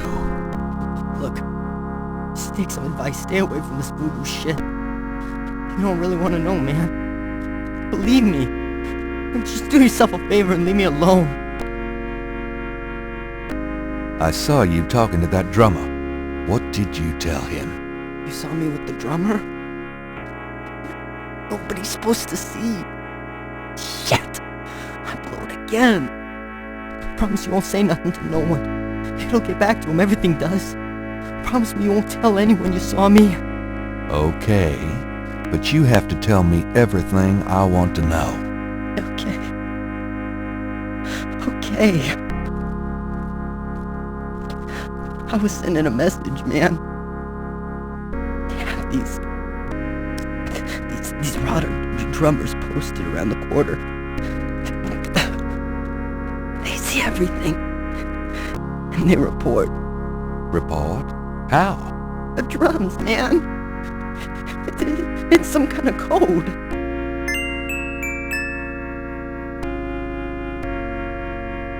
Tell me about the Rada drums. I already told you about that. Now tell me what you know about voodoo. All I know is these people are into some weird shit. They have power. Real power. They can write your name on a piece of paper, chew it, and you end up eating some meat. Like you've been through a grinder. They know things in their heads. Things that no one ever knew about you. They know when you lie. They can smell it. They're fucking scary, man. I don't know if it's the devil or what. But it ain't no fake shit, man. It's real. Now tell me about the voodoo murders. They did the murders. And that's not the only way they kill. They can get you from miles away. Just by saying your name. Come on, you don't really believe that, do you? I seen it, man. You can't cross them. Tell me more about the voodoo murders. There's nothing more to tell. They kill people. What can you tell me about New Orleans? Man, can't you see I'm sick? Don't bug me with stupid questions. Do you have any idea what Cabri sans Coeur means? I never heard of that. Now tell me about the animal masks. They wear them dancing at the rituals. They don't just wear them. They become them. They become the animals. Stop talking nonsense. It happens. That's all I know. Do you know anything about Veves? I never heard of that.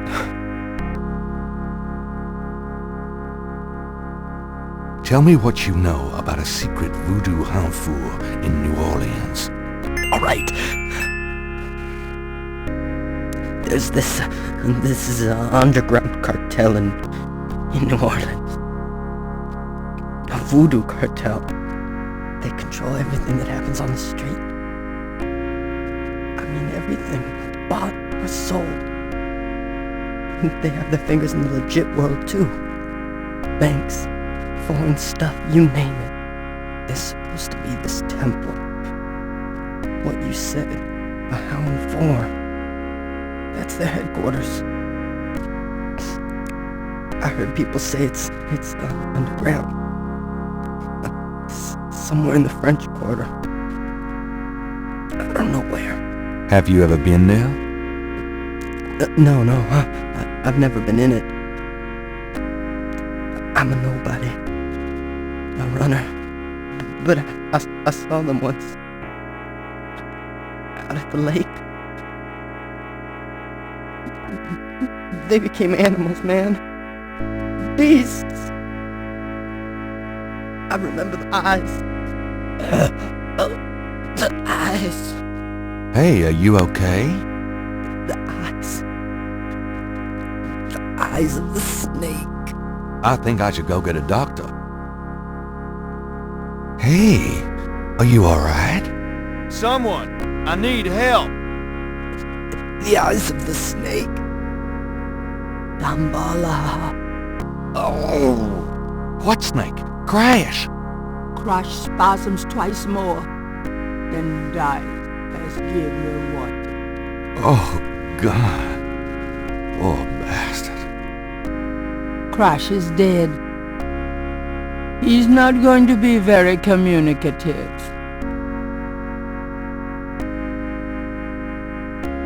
Crash's face shows signs of strangulation. His death was not a pleasant one.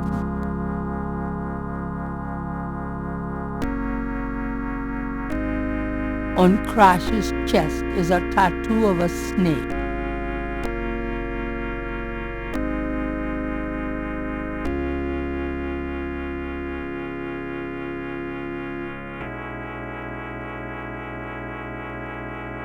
Gabriel shook.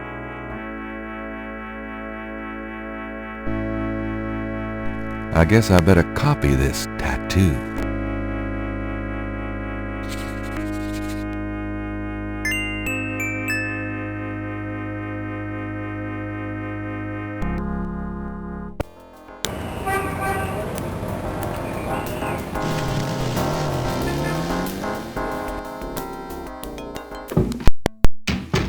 Hello, beautiful. It's me. Really? I forgot you were gone. That wall sure looks bare without Dad's painting.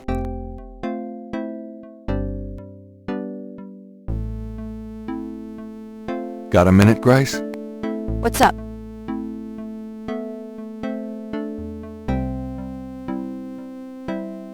Could you do some research for me? Sure. What? Could you research rudder drums for me? Rhododendron? Sure. I don't think we have any books on that topic in the shop, but I'll contact our suppliers. Assuming any of them will extend you any credit. Tell them it's an emergency. Uh-huh. I can see where a rhododendron book would be incredibly urgent. Anything else? I have a pattern I need you to research. How interesting. What is it? It's a reconstruction of the tracings they found around the murder victims. The ones done in flour and blood. Ugh! You shouldn't carry this kind of thing around. Who knows what these symbols mean? Well, wear your evil banishing gloves if you want, but check it out for me, would you? I'll see what I can find out. Anything else? I can't think of anything. Okay. It's time to close shop. So it is. Have a nice night. You too. See you tomorrow.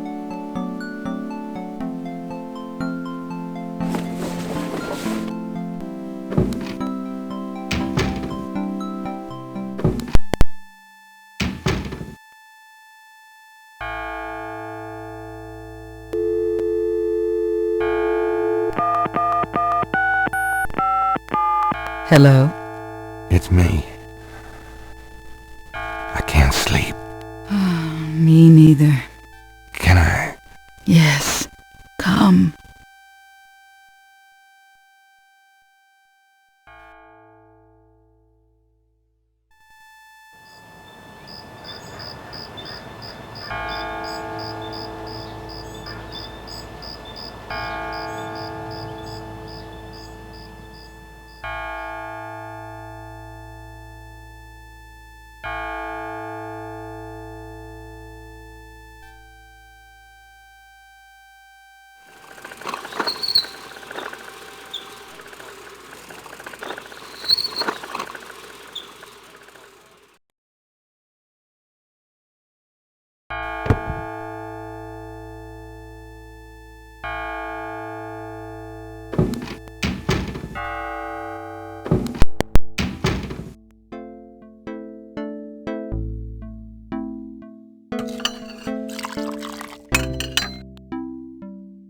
Are you okay, Gabriel? Sure. Great. Why? I'm worried about you. If I were any better, Grace, I'd be dead. Now, what's up? Did you find out anything about that pattern I gave you? Yeah, I did find something.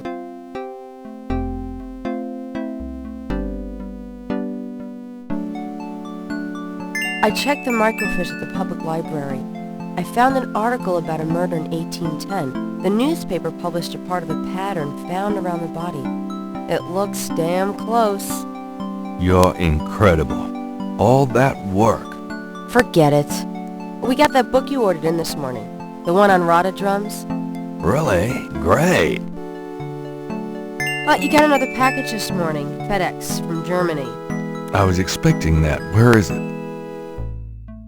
Well, it kind of came open, but I salvaged the contents. There was a letter from your great-uncle Wolfgang in a journal. The package just came open, huh? How'd you like the journal? Someone has to look after you. You're in trouble. In case you don't know it. Yeah, you've been reading my horoscope again, haven't you, Grace? Just read the journal carefully, Gabriel. Please. I got it. St. George's books.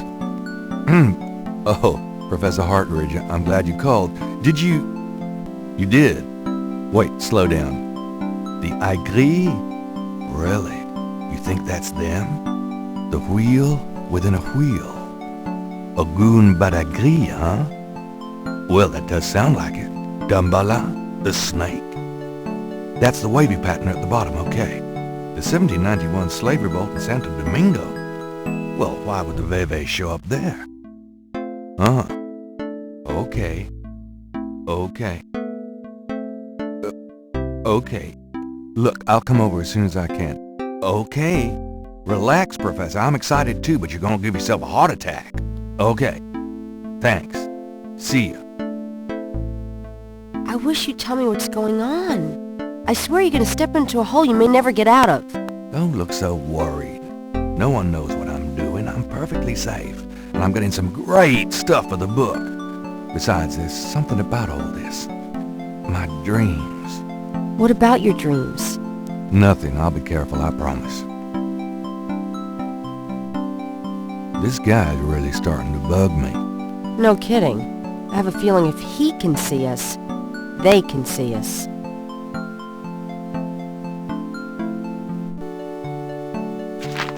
Times-Picayune, dated June 22nd, 1993.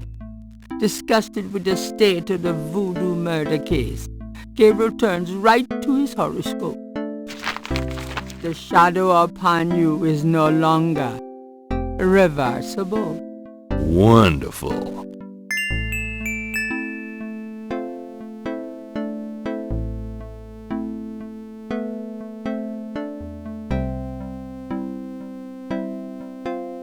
The newspaper clipping describes a ritualistic murder in Congo Square. It includes a rough sketch of a pattern found around the body. The sketch is very similar to the reconstructed Veve. It's a newspaper clipping from the year 1810. Gunter Ritter's diary is leather-bound. Its parchment pages are old and fragile. Gabriel reads through the pages Wolfgang marked. He reads of Gunter Ritter's journey to Charleston as witch hunter, hired by the townsmen to solve a series of ritualistic murders. He reads about Gunter's meeting with a beautiful slave woman, Tetelo, and of Gunter's tormenting urges for her. Oh, bastard. He reads of their physical union and passion, and of Gunter's investigations into the murders. The victims were all crew members on a certain slaving expedition to Africa, it seemed. The second to the last entry described Gunter's plan to set a trap for the coven committing the murders. He found the name of one of the surviving members of the crew, a man now living in the West Indies. Gunter has spread a false rumor that the man is returning to Charleston. He himself will impersonate a sailor and allow himself to fall into the hands of the coven. Naturally, Gunter has arranged for able-bodied assistants to follow and attack the coven before they can do him harm. Halsey's son of a bitch, wasn't he?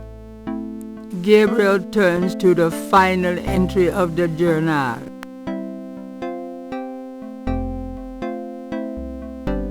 Gabriel reads through the page. He reads about Gunter's meeting with a beautiful slave woman, Tetelo, and of Gunter's tormenting urges for her. Oh, bastard. He reads of their physical union and passion, and of Gunter's investigations into the murders. The victims were all crew members on a certain slaving expedition to Africa, it seemed. The second to the last entry described Gunter's plan to set a trap for the coven committing the murders. He found Gunter has spread out. Halsey's son of a... Gabriel...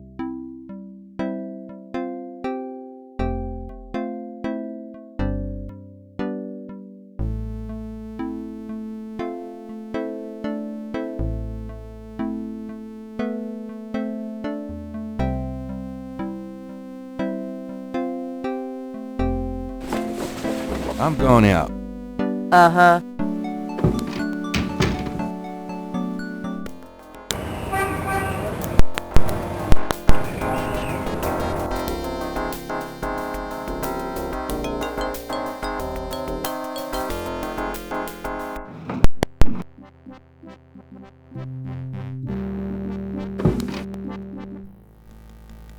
Hey, Hot Ridge, what's the good word? Hot Ridge? Ah! Oh, God, not again.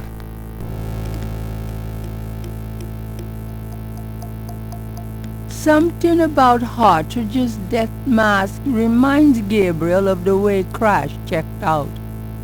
Not a pretty ending.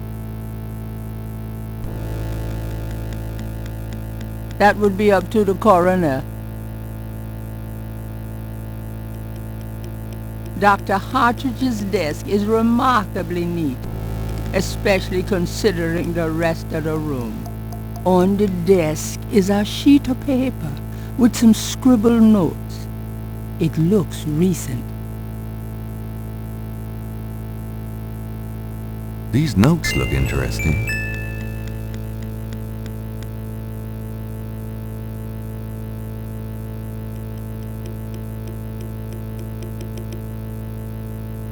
The letter is addressed to Heinz Ritter. The letter is addressed to Gabriel from Wolfgang Ritter. Wolfgang's letter says, Dear Gabriel, please read the enclosed journal carefully. It might help you understand your family's special obligations and our current predicament. God be with you, Uncle Wolfgang.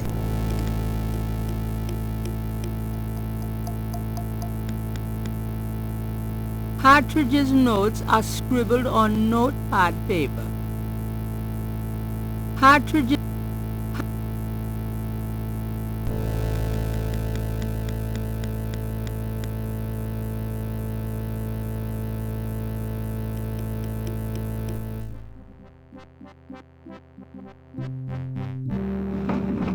Before leaving the university, Gabriel notifies campus security about Hartridge's body.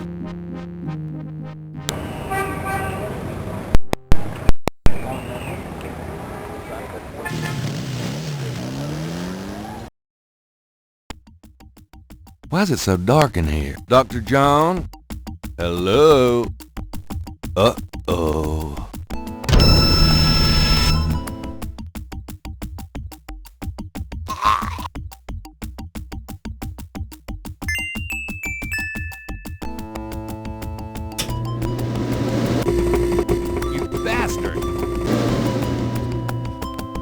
Good day, Mr. Knight. That thing just tried to kill me. He did?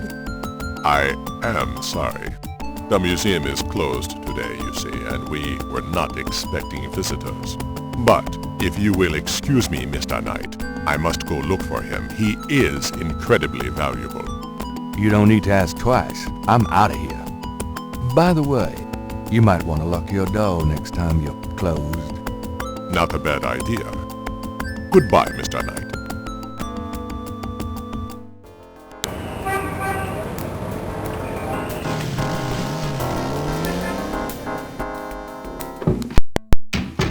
What happened to you?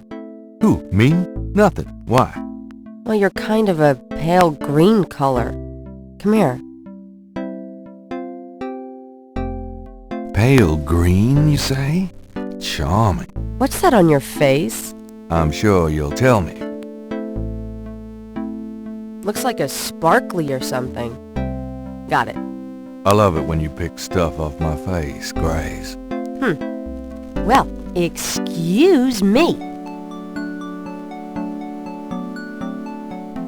There's something in the ashtray.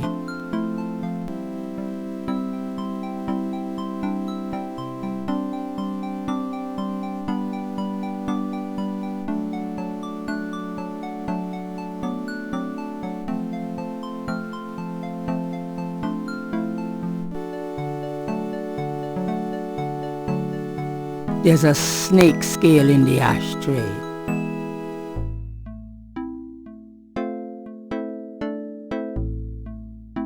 Looks like the python left me a souvenir. Very interesting.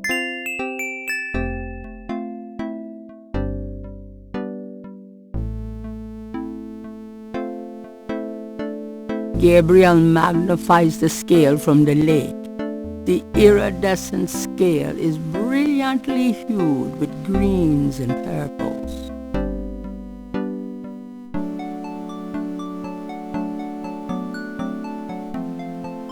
Gabriel magnifies the snake scale from the Voodoo Museum's python. It's hued with purples and greens.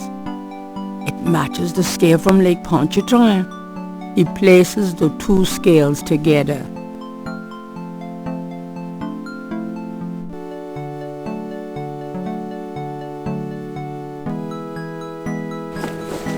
I've got some things I need to do. Uh-huh.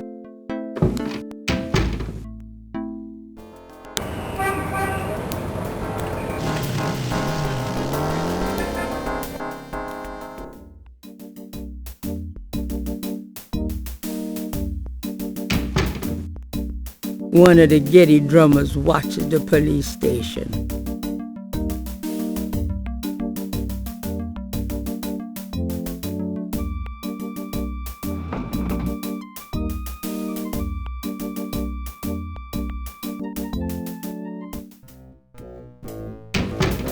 Hey. Knight, come on in. Can I ask you about some stuff? You're the writer. Ask away.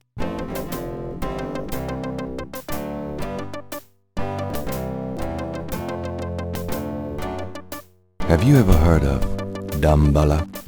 You mean gumbo? No, I mean Dumbala. Never heard of it. Does the name Ogun Badakri mean anything to you? Say what? Ogun Badakri. It's a voodoo loa. Speak English or shut up, Knight. Sorry, I didn't mean to confuse you. Guess I'll take that as a no. Crash is dead. What? What are you talking about? I let him go yesterday. Yeah, and I watched him die yesterday at St. Louis Cathedral. At the cathedral? Guess he was trying to get a last-minute A-train ticket, eh? Poor bastard. I think you should go find the body at the morgue. He was killed by the voodoo cult. Crash said. Crash said? Did he mention pink elephants too? Aren't you going to investigate? Civilians. Did you actually see someone kill him? No. Actually, I was with him when he died. Could have been poison, though. Yeah, well, when they get the body in, they'll do a quick autopsy. Standard procedure. If it's anything other than an overdose, I'll get a report. But it won't happen. I know these guys. Lock them up overnight and they tend to overdo it the next day. Your professionalism is astonishing. There's been another murder. A professor at Tulane. Oh, Christ, you're not gonna start this again. Just listen. This guy's name is Hartridge. He was a professor in African Studies at Tulane. Yesterday, I went to see him about the voodoo murders case. He agreed to do some research for me. He calls me up this morning, tells me he's onto something big. And when I get over there, the guy's dead. You know, you're really getting your ass in a sling over this thing, Knight. It's not about me. Look, Hartridge's death looked just like Crash's. I'm telling you, they were both murdered. And by the same people who did the voodoo murders. Did either Crash or this new guy have their hearts ripped out? No. Then there's nothing to link either to the voodoo murders, M.O. Besides that, the case is closed, Knight. If the coroner's report asks for a homicide investigation on either of these guys, fine. But it's not going to be related to the voodoo murders case unless we find damn good reason to do so. But I'm the link to the voodoo murders case, don't you see? Look, if I were you, I wouldn't repeat that to anyone.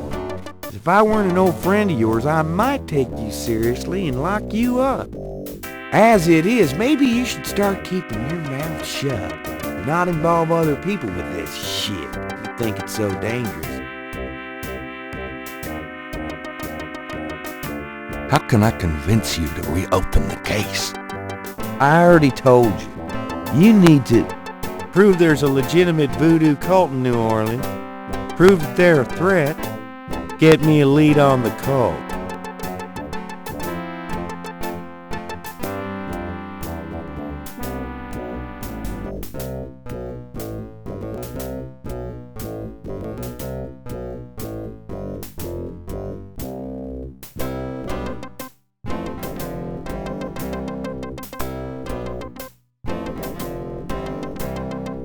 Take a look at these notes. They're from Professor Hartridge at Tulane University. Yeah? And what about them? They confirm that the pattern from the murders is of African origin. This is interesting if true. But how do you know he had the right pattern?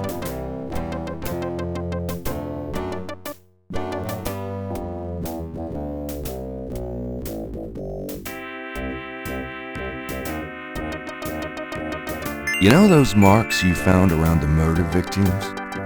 This is a reconstruction of the whole pattern. What makes you think this is an accurate reconstruction? Well, I borrowed the partial patterns from your police file and did my own tracing of the pattern at Lake Pontchartrain. An architectural artist reconstructed it for me from the partials. Really? So that's what Hartridge used, huh? I guess his analysis is on target then. Okay, the murders were committed by a legitimate voodoo cult. You proved your point.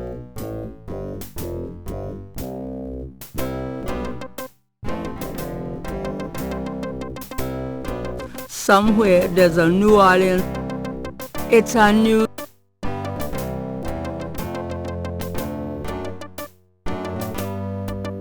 This is a newspaper clipping about a murder committed in 1810. That murder is an exact match of the voodoo murders, right down to the marks around the bodies.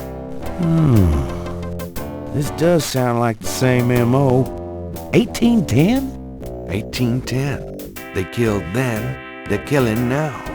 Isn't that proof that they're likely to kill again? That they are a threat? Okay, they're a threat.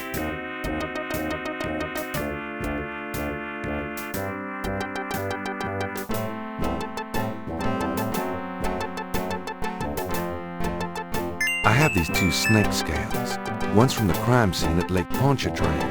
The other's from a snake in the Voodoo Museum on Ursulines and Charters. Is this common? Do they all look alike? Not at all. They're both constrictor scales, and the coloring is the same. A python's coloring is quite individualistic. A python? That's right. Hardly an indigenous snake to Louisiana. Somehow, some way, the Voodoo Museum's python was at the scene of the Lake Pontchartrain murder. Well, I'd call that a lead, all right. Certainly suggests certain lines of inquiry at the museum. Not bad work, Knight. If we can tie them into this voodoo cult, we just might have something. Okay, I'll reopen the case. I hate to admit it, but you've done some pretty good detective work here, Knight. Well, you know what they say. Imitation is the sincerest form of flattery. Well, point taken. Glad I could inspire you. I'll check around the department, but I have a feeling I'm on my own. In fact, I better lock up this office just in case I step on a few toes. Come on.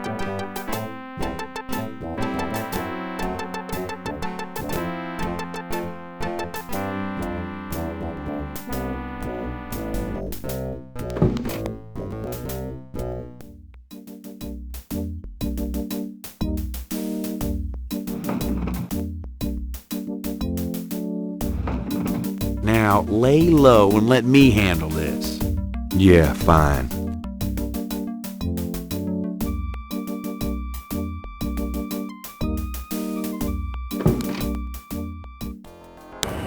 It's getting late. Gabriel decides to go home for the day.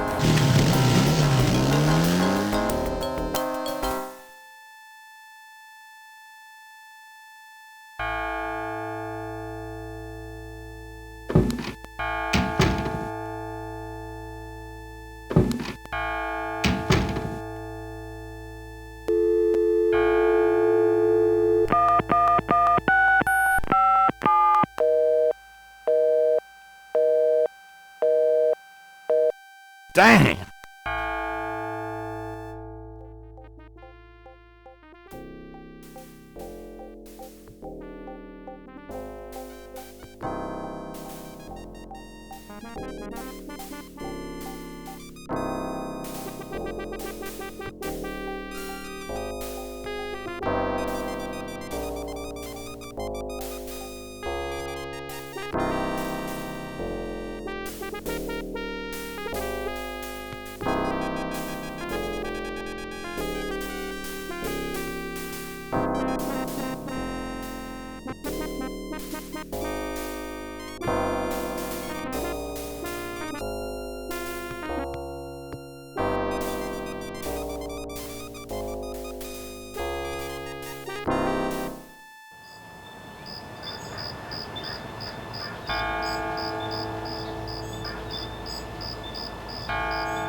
What is it? What's wrong?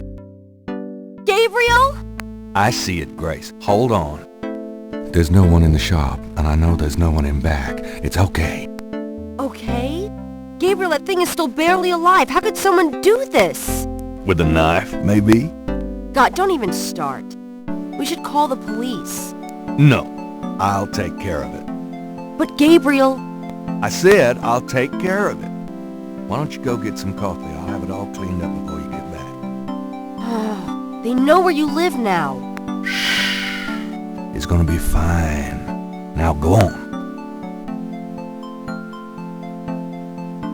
Are you sure you don't want to go home? I could close the shop today. No. I'd rather keep busy. I'll be fine. At least that creepy guy is gone. Ugh. Not that they aren't still watching.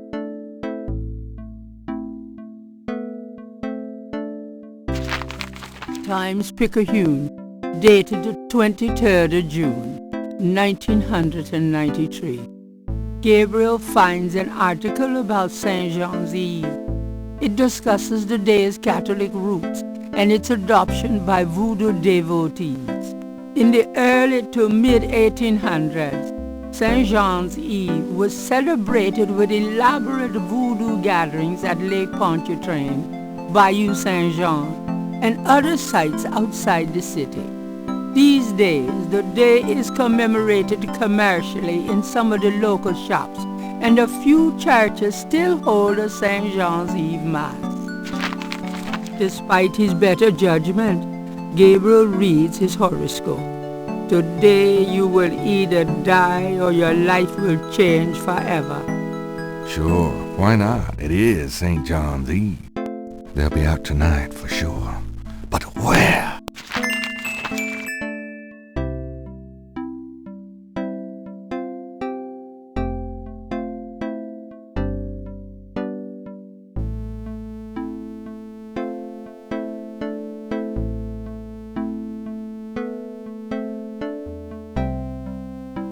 Will you do me a favor? What? Use your paints to copy this snake tattoo onto my chest. Now, why on earth would you want me to do that? I'm going to a party tonight. Costume, you know. You don't say. I guess you're going with Maya. Yeah, that's right. And why should I help you out? We don't even like Maya. Well, if you're jealous about my feelings for her... You know that's not it. I just think, as your friend, that she's trouble. It's perfectly understandable. I know you have certain feelings for me. Quite naturally. Me? I would rather be hung by my hair over a bed of scorpions. I know it must be hard having it in your face like this. No chance to avoid hearing about it, seeing it day by day. Fine. I'll do it. Just shut up. Can we at least go in the back? Sure, but... Could you say that one more time and pout your lips more? Ugh.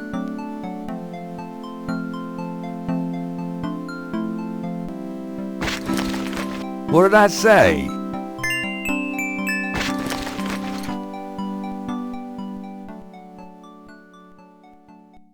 All right. Let's go. The shirt, please. You don't know how long I've been waiting for this moment. Now. Hold still. Maybe you'd like to tie me up? One more remark, and I'm leaving. Okay. Done. It's just stunning. Sorry I couldn't make it last longer. Well, it was about what I expected from you.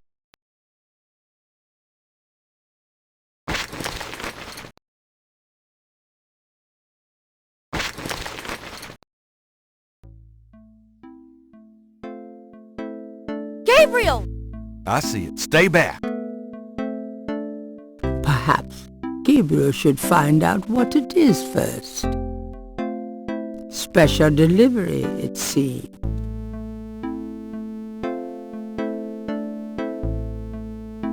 It's just an envelope. I can see that.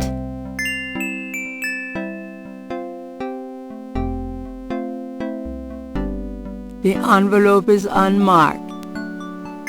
Gabriel opens the envelope and finds a note from Mosley and a small brass key. The key is from Mosley. It's a note from Mosley. Mosley's note says, Gabe, I have to go underground with this thing. It runs wide and deep throughout the department and the city board. I'm already being watched. It was suggested I take vacation time, so I am, at least as far as they know. Try to keep out of this. It's too hot for a rookie. Just in case, I'm sending you my office key. You might find some useful things there. P.S. I think this note will look great in the book, don't you? Make sure you save it. The note is signed, Detective Mosley.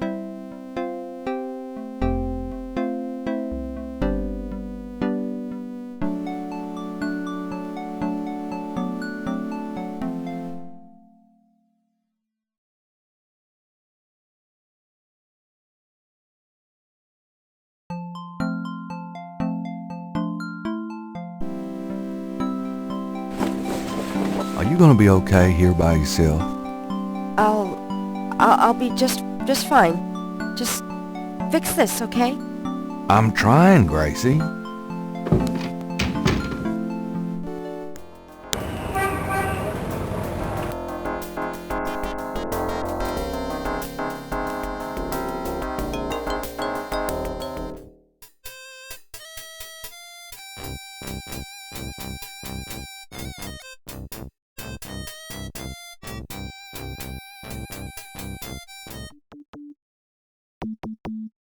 It's one of the Rada drummers.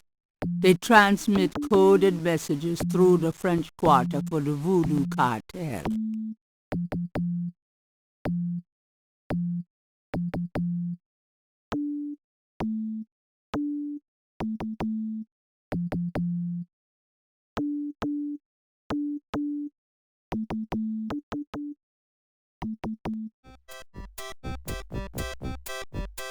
It appears that Madame Lorelei has returned.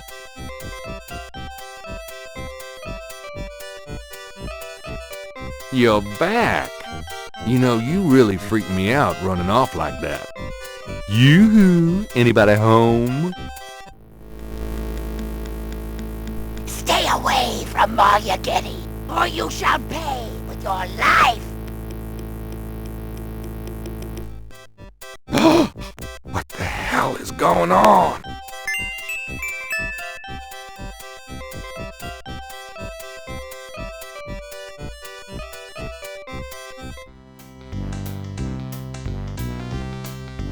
A vendor selling vignettes and Cafe au lait has taken the Lucky Dog vendor's old spot. Hello. What can I do for you, sir?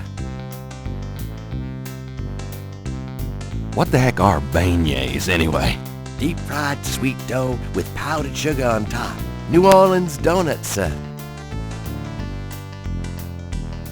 What happened to the guy who used to be here? The Lucky Dog guy? I took over his spot. Say, haven't I seen you before? I get around the French Quarter. Used to be at Royal and Conti. You say you used to be at Royale and Conti? That's right.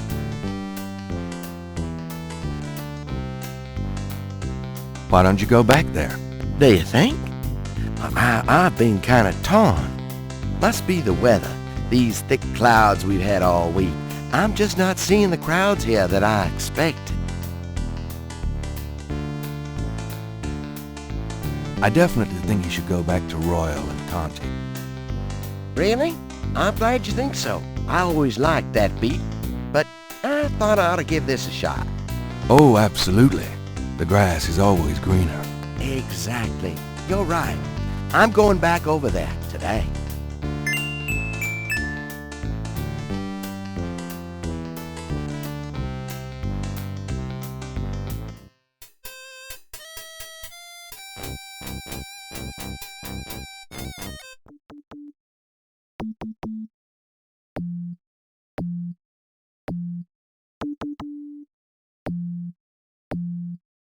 The book contains several pages of radar drum code.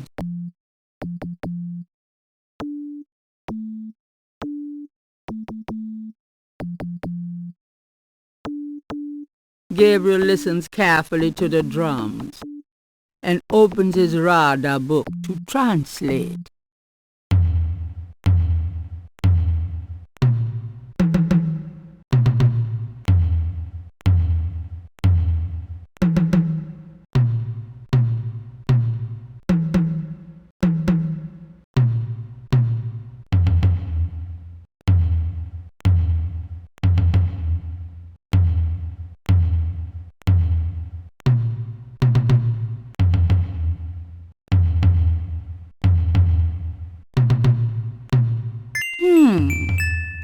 If Gabriel's translation of the drum code is correct, there'll be a conclave tonight in the swamp. That must be the bayou.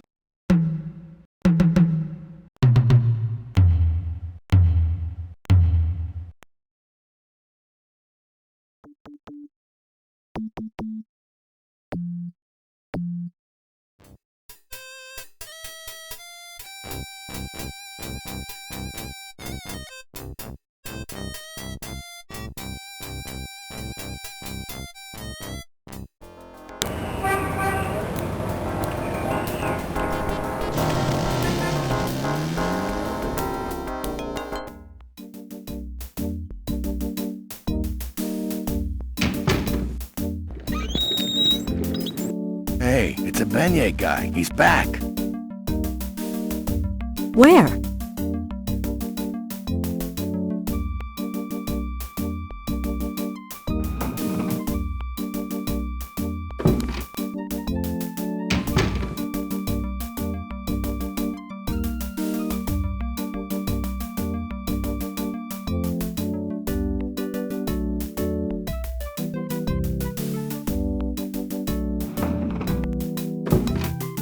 Grab me 3 or 4, would ya?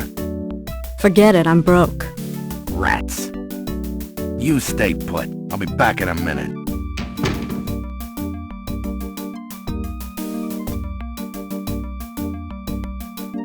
Gabriel can't do anything.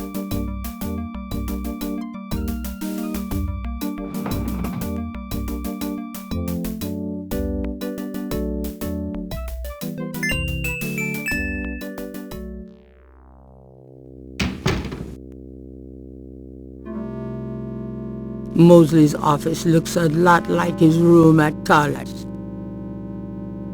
Mosley's desk has more groin on it than on his head. Logs of unsolved cases, perhaps? Mosley must have 1,000,000 of them. Logs of unsolved cases, perhaps? Mosley must have 1,000,000 of them.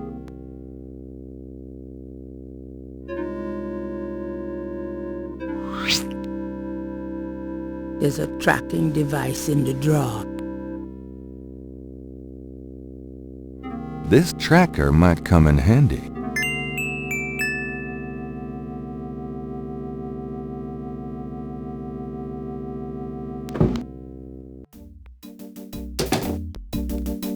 Hey, get out of there, you.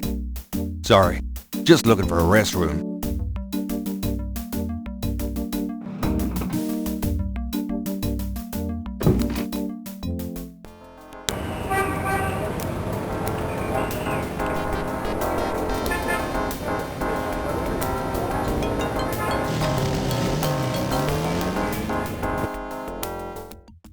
Hello, Dr. John.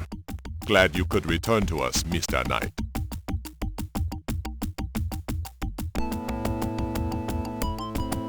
Could I ask you some more questions?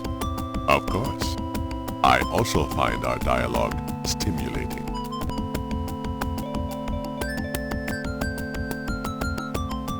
Is there anything else I should know about voodoo? Not if your interest is primarily in voodoo.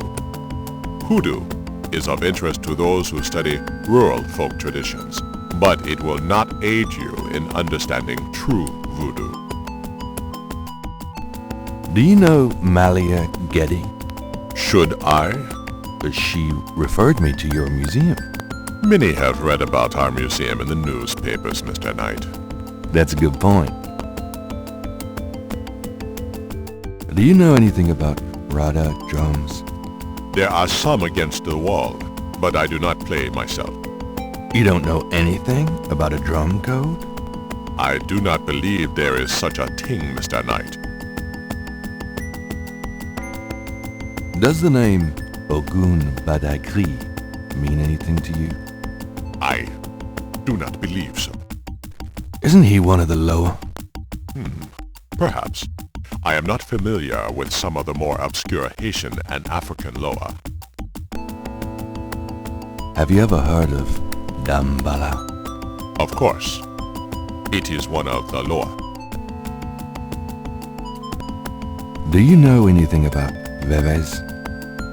I believe they have something to do with Haitian voodoo, but that is not really my area. Do you know anything about animal masks? I used to have some antique African totem masks, but they were on the point of disintegration, so I removed them. Do you know anything about a secret voodoo hound four? Don't be ridiculous, Mr. Knight. The voodoo churches in the city have no need for secrecy. You're sure you haven't heard the term Gabriel Knight? I am sure, Mr. Knight.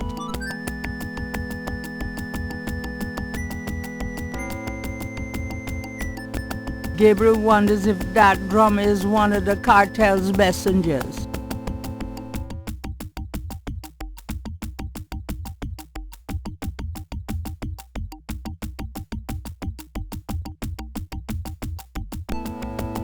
Gabriel can't hear the street drummer very clearly in this location. Professor Hartridge said that in Voodoo, a small ritual coffin is called a seke module.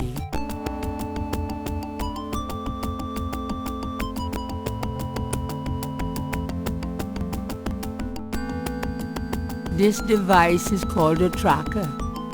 Gabriel remembers a time when he and Mosley used it illegally with a couple of babes in a white convertible. It operates as follows.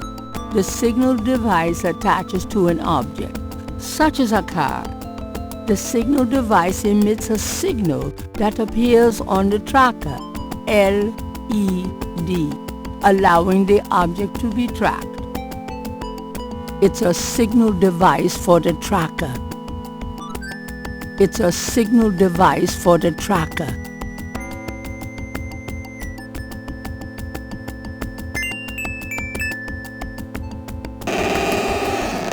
Gabriel slips the signal device into the seke module. Can I assist you, Mr. Knight?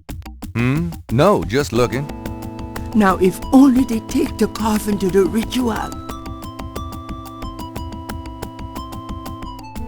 I hate to rush you, Mr. Knight, but I am afraid I must close the museum early this evening. This is St. John's Eve, and it's getting on towards dusk. I have things I must do. I see. No problem. I'll just leave. Goodbye, Mr. Knight. May the spirits guard you well tonight.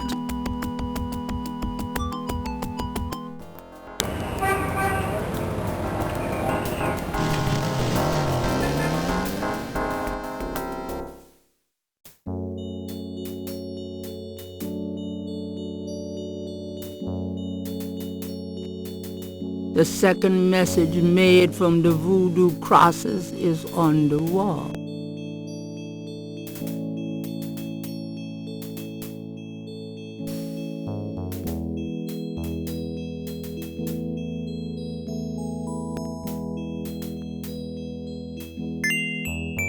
Let me get these new marks down.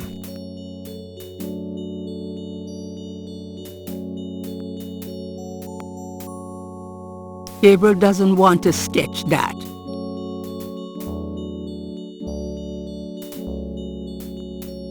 An old man tends the cemetery with movements akin to a slow drawl.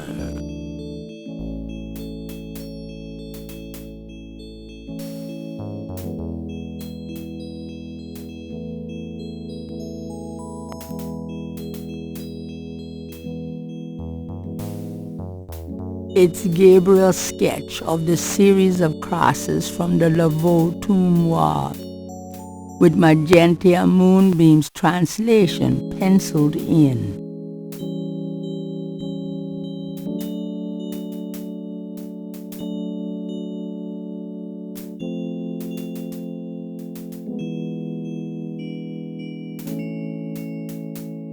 Looking at the series of crosses, Gabriel can't help but to think that they have a pattern and a meaning he is not comprehending.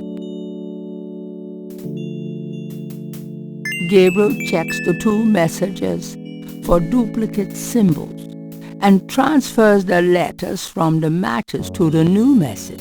He finds that he has the translation for all of the symbols, except for 3.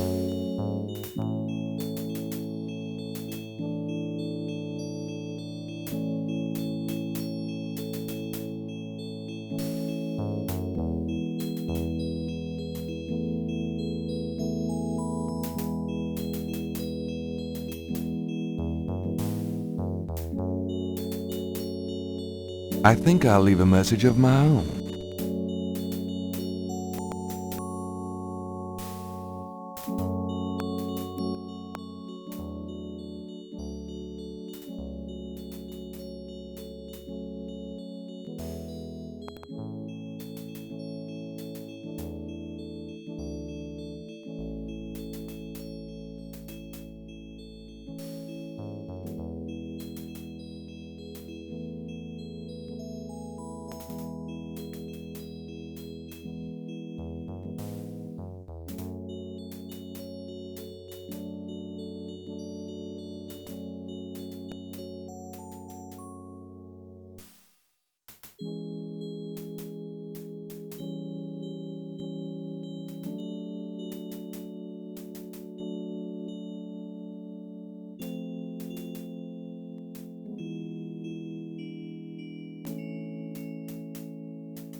Pleased with his message, Gabriel tosses the breakdown. Now, if only DJ reads it in time.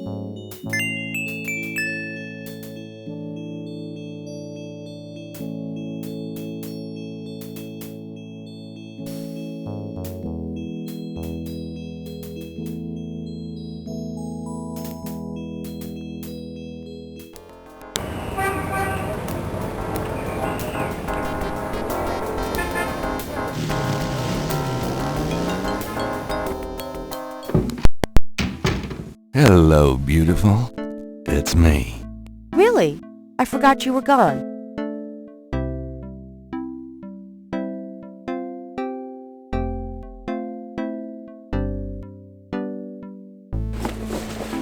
I'll be back later. Don't hurry back on my account.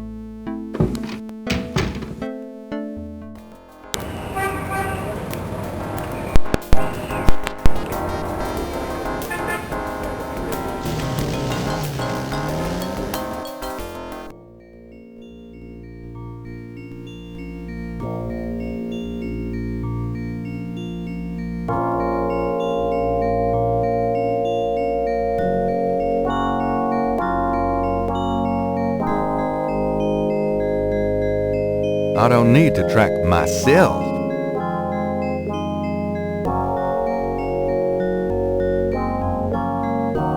Gabriel pulls out the tracking device, hoping that the shaky module made it to the ritual and that this thing will work. All right, there's a blip. They must be here with the Seike Madule.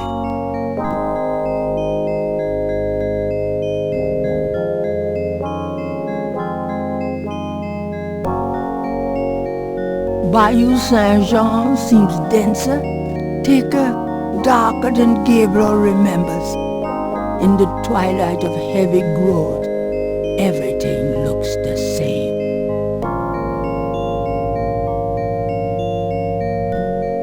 Down Mosley and his infernal machine is better be working. Gabriel hopes this tracking thing is working correctly. Down Mosley and his infernal machine is better be working.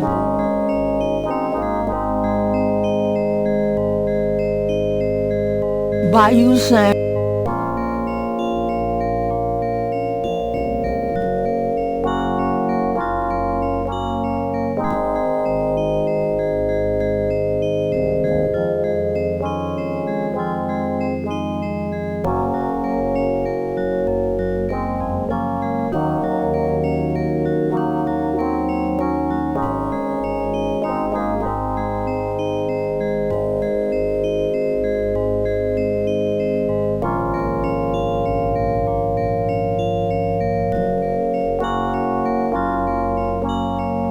Gabriel can barely focus on the LED with those drums in his head. He hopes he's reading it correctly.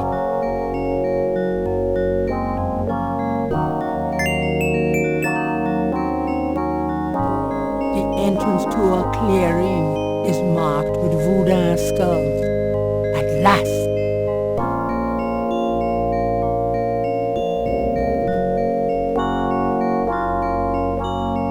When in Rome, here goes nothing.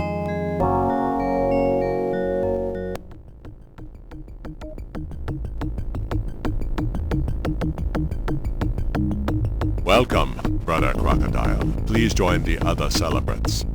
Yes, Dr. John. Brother Eagle. But first, name the great serpent who crushes all in his coils. Damballa. You are correct, Brother Crocodile. Who is the destroyer of men? Ogun Badagri. You are correct, Brother Crocodile. Enjoy yourself well tonight.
Gabriel! Tentalo, come take a ride. Malia. I know you now. I can smell his blood in your veins. No. You cannot change your destiny or ours. No. I will find. I will destroy. No!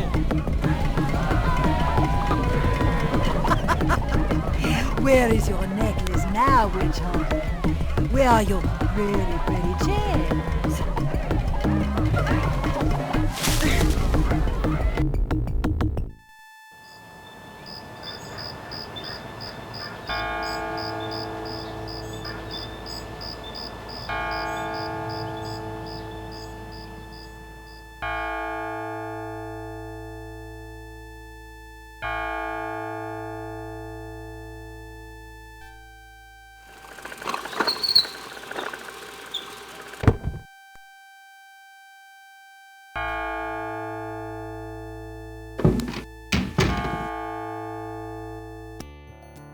Gabriel!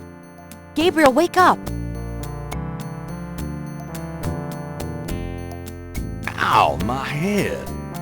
It's about time. I've been trying to wake you for hours. There's no time to lose. I had another dream. It wasn't a dream, believe me. Now come on, get dressed. Wait a minute. I'm starting to remember. Something about Malia. She's the head priestess of the Voodoo cartel. They're responsible for the murders. They've been doing it for years. Malia? Last night she was the leopard. Like in my dreams, Grace. I know. Those dreams were a warning. Now come on, get dressed. But last night, Malia changed. She became something else.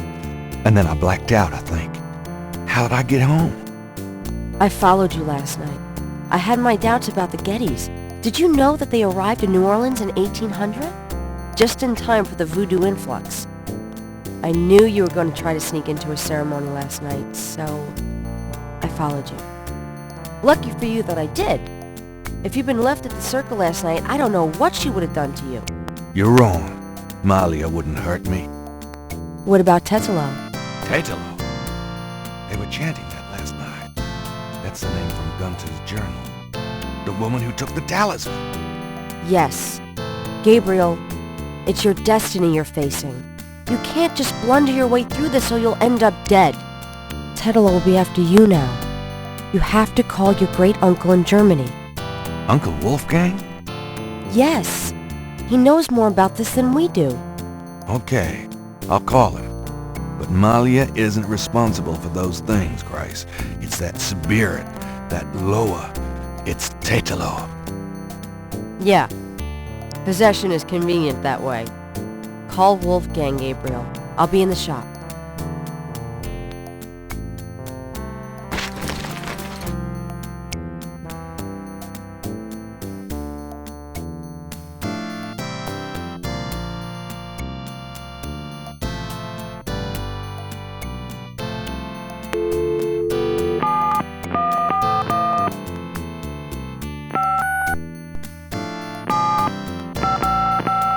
Guten Tag, Sie haben Schloss Ritter erreicht? This is Gabriel Knight.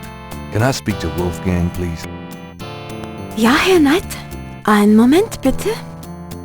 Gabriel, it's so good to hear your voice. I had such a dream last night. There's a good reason for that, Uncle Wolfgang. We need to talk. Gabriel fills in Wolfgang on the events of the previous evening. It is even worse than I thought. You bet it is. We have to talk about what I'm supposed to do.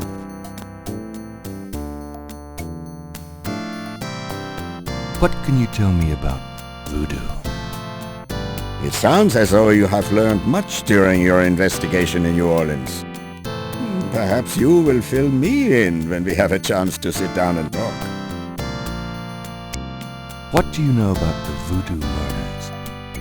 I know only what you have told me.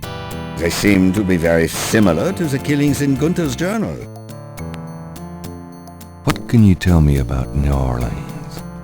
It was just another American city to me until I started dreaming about you. Now I feel it is not safe for you there. I wish you would leave. Do you know anything about snakes? I have not studied the subject. I have an intense dislike for them. Do you have any idea what Cabri sans coeur means? No, what does it mean? It means goat without horns. It's a term used for human sacrifice in voodoo.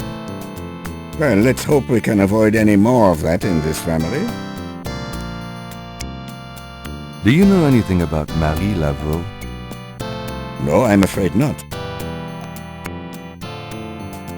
Do you know anything about animal masks?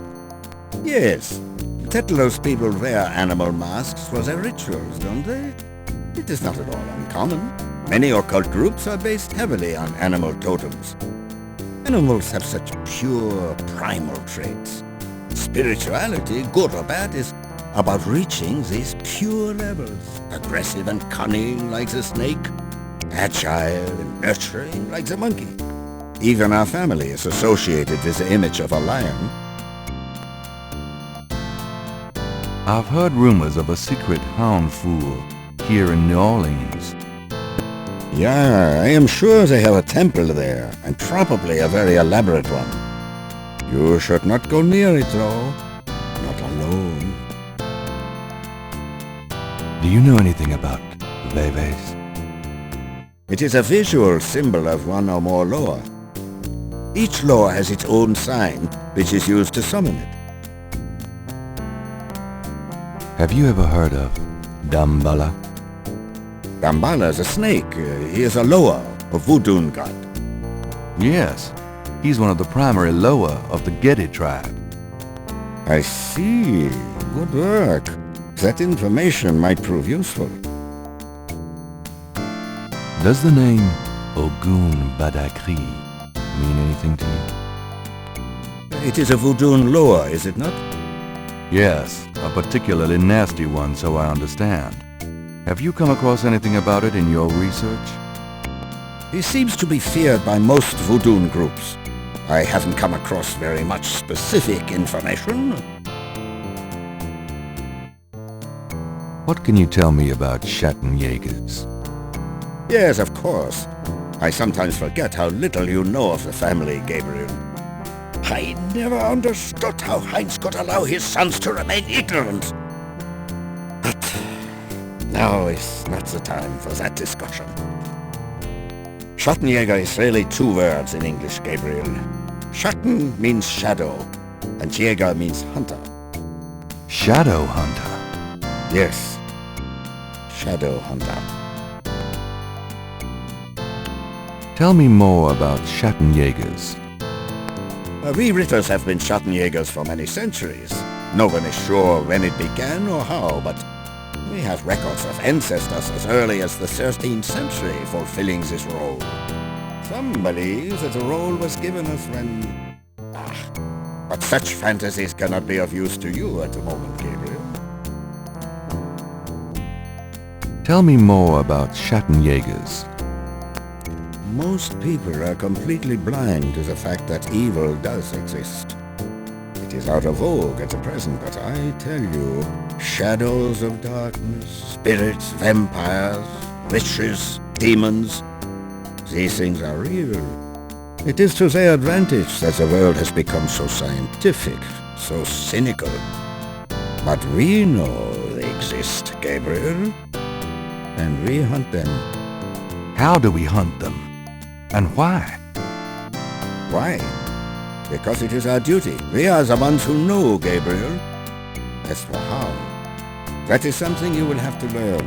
But it is not easily explained over the phone. Do you know anything about Rada drums? Rada drums? You mean ceremonial drums? Yes. The Gedi tribe uses drummers around the French Quarter as relay messengers to keep track of their business. Those drums have a ceremonial use too. It would be useful to know their code, Gabriel. I had Grace find some information on them. That's my boy. Tell me about yourself. I hope there will be time for that later, Gabriel, after this is all over. For now, We must deal with the matter at hand. Tell me about Tetelo.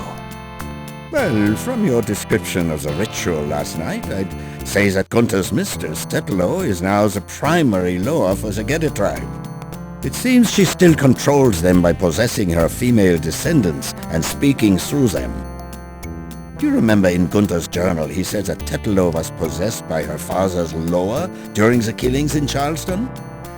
This sounds similar, but Tetelo has obviously become a much more powerful loa than her father ever was. Probably because of the added power of the talisman. Tell me more about Tetelo. I believe she truly loved Gunther. After all, she was raised to be her father's daughter. Their religion was not a choice she made, but a duty she endured. How can she be blamed for that? The spirit she has become, that is a different matter. It is utterly evil. I am certain that the lower Tetela bears little resemblance to the woman Tetela was before the burning in Charleston. Tell me more about Tetelo. She once was a beautiful and intelligent woman, and she probably did not deserve Gunther's betrayal. But the Tetelo we fight now is more akin to her tribe's dark gods than to anything human in nature. Tell me more about Tetelo. She once was a beautiful and intelligent woman, and she... Let's talk about the talisman. I myself have only seen it in old sketches and paintings, and in my dreams. It was in the family for centuries before Tetelo took it. It is believed to be as old as the role of Schattenjäger itself. The talisman has genuine power. I don't know how or why, but it is so. The Schattenjägers swore to use the power for good, never for evil. For defense, not offense. Since it fell into Tetelo's hands, I'm afraid to think what the power has been used for, or what it will be used for in the future. With the talisman, Tetelo has all the power and we none. The only possible way to fight her is to regain the talisman. Then we will at least be on more equal footing. How can we regain the talisman?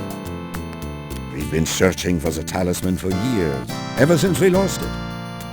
It's a terrible thing to know that something powerful that was entrusted to us is in the wrong hands. The talisman is probably buried with Tetelo's remains. That's what gives her loa so much power. Is there anything else you can tell me about the talisman? The most important thing about the talisman is that it be once again in the hands of the Schattenjägers. How would we find Tetelo's remains? Ha! We have pondered that question a long time, Ritas. There are two probabilities. The first is that her remains are with the tribe at their current location. The other is that the remains were returned to a sacred place near the tribe's original homeland. We've tried to locate Tetelo's African homeland, but Gunther says so little in his journal about her tribe, and slaving records are practically non-existent. Also, Tetelo's tribe was utterly destroyed in its African form in the late 17th century. There was nothing like a census in Africa then. As for the other idea, we had no clue as to where Tetelo's people went after fleeing Charleston. Until now. How would we find Tetelo's remains again? We must locate the tribe's original African homeland. Her remains might be there, or they might be in New Orleans, buried among her descendants. Let's discuss the possible African homeland. All right. Have you learned anything that might help us locate it? I spoke with the Professor Hartridge, unfortunately for him. He thinks the tribe's name was Agri, and that they lived near the Fon tribe in what is now called the People's Republic of Benin. That is incredible, Gabriel. I must go research this new information in my library right now. Wait, what should I do? Stay low. If you get a chance, you might look into the possibilities that Tetlow's remains are somewhere in New Orleans. But don't try to broach their private areas without my assistance, Gabriel. You will make a fine Schattenjäger, but only if you are not dead. Sure, I'll wait. Goodbye then, Gabriel, and remember, if you need a place of safety, come to Schloss Ritter. Goodbye, Uncle Wolfgang.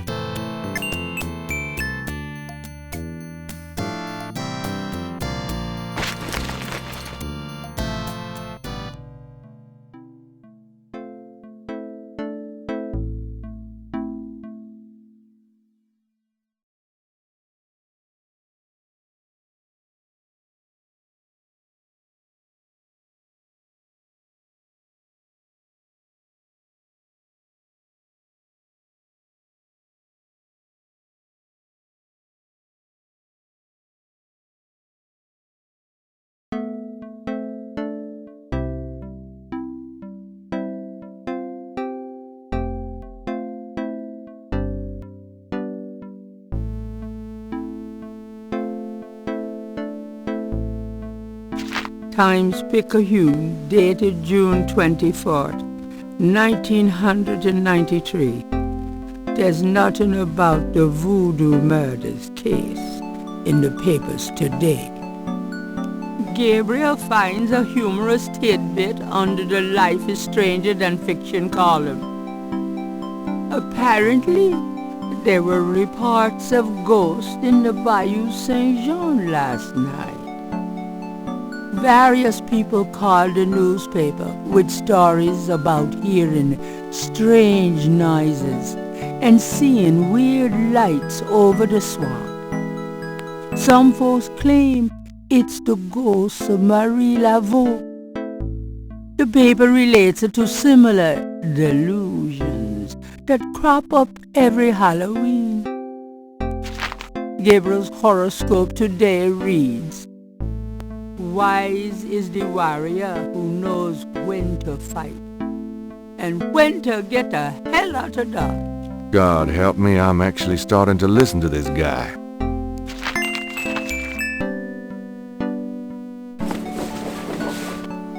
I'm going out for a bit.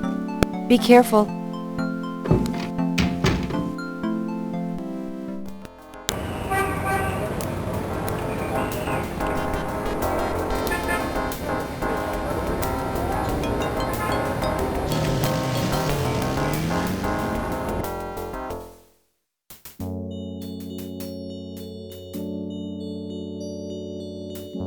Gabriel's coded messages on the wall.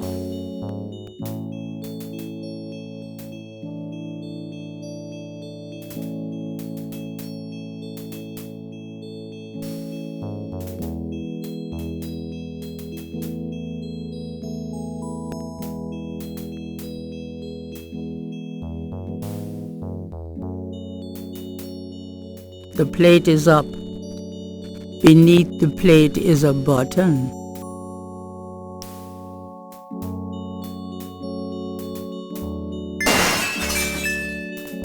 Gabriel hears the faint sound of breaking glass.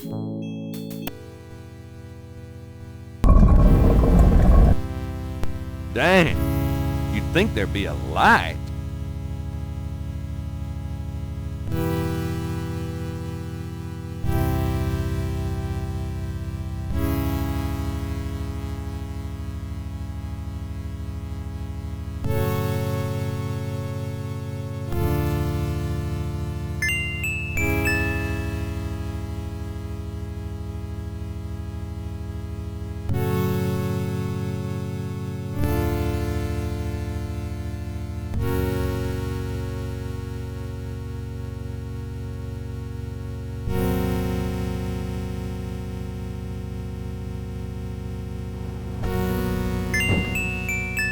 Mosley!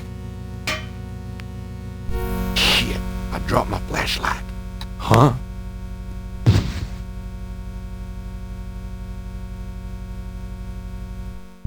Ouch! My head! What the hell was that?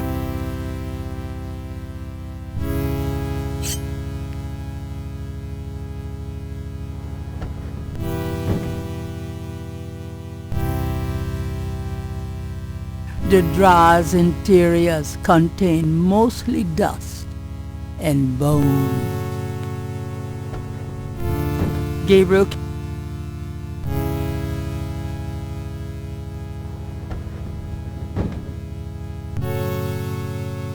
Mosley's body is gone. There's a wallet in the drawer. It must have fallen from Mosley's jacket when the body was moved.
Where have you been?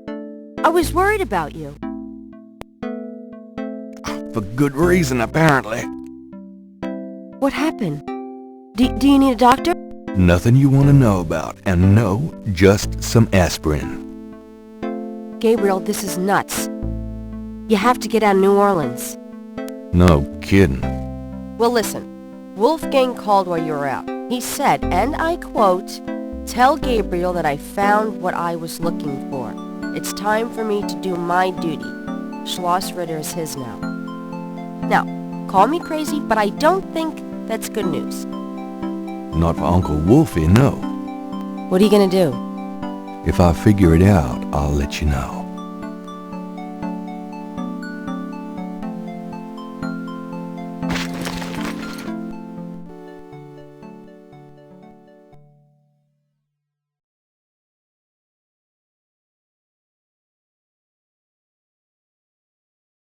There's nothing written on the wallet. Gabriel opens the wallet and finds some ID belonging to Mosley and an American's Repressed card.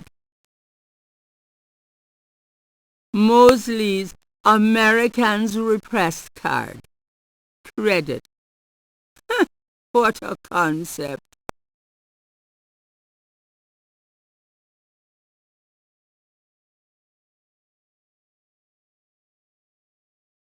Somewhere there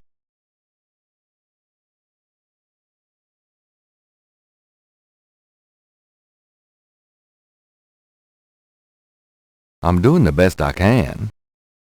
I'm doing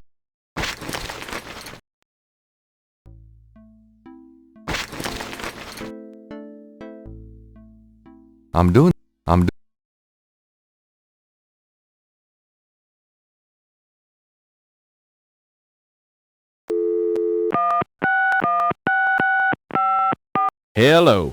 See the World Travel Agency. How may I help you? How much for a trip to Rittersburg, Germany? Rittersburg, Germany? Hold on, let me look that up. I can fly you into Munich. That's the closest airport to Rittersburg. You can rent a car from there, or take the train. Let's see. The best price I can see for the flight is $1,400. What would you like to do? Charge it to my Americans Repressed. Yes, sir. And your name was? Mosley. feeling a little guilty, Gabriel gives the travel agent Mosley's card number and is informed that he can pick up his ticket at the New Orleans International Airport.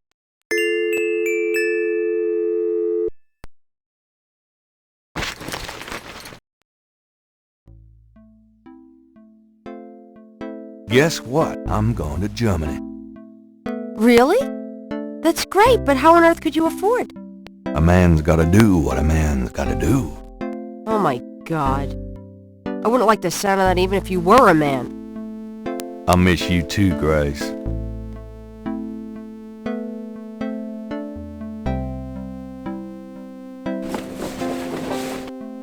Goodbye, Gracie. Good luck. Let me know what's going on, will you? Of course.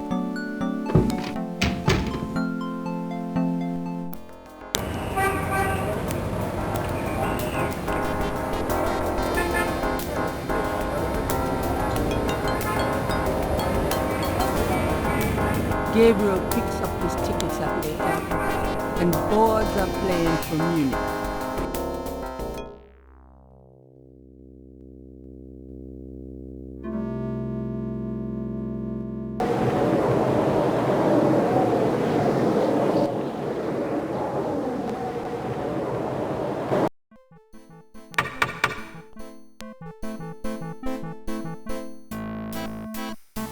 Wolfgang? Hello. My name is Knight. Gabriel Knight. Herr Knight. Oh, kommen Sie bitte herein. I mean, come in, please, Herr Knight. I was not expecting you. Has Wolfgang sent you here? Uncle Wolfgang? No, I came to see him.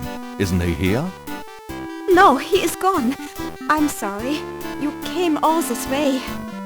Oh, great. That's all I need. Herr Knight, Wolfgang told me all about you and gave me instructions for you to feel welcome here. Please, this is your home. You are a Ritter, no? I am just doing some work. I will continue and you may make yourself comfortable. If there is anything you need, please ask me. You may use Wolfgang's bedroom. It is at the top of the stairs. Thank you, Miss, You may call me Gerda, Herr Knight.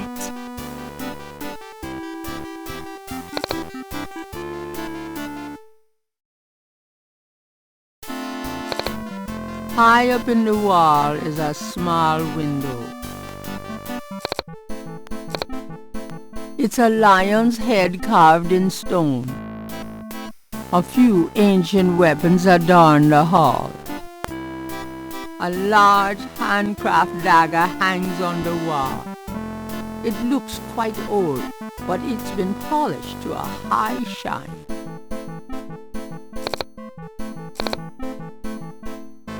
This dagger. It is the knife of a Schattenjäger. You may take it, Herr Knight. Everything in this castle is yours now.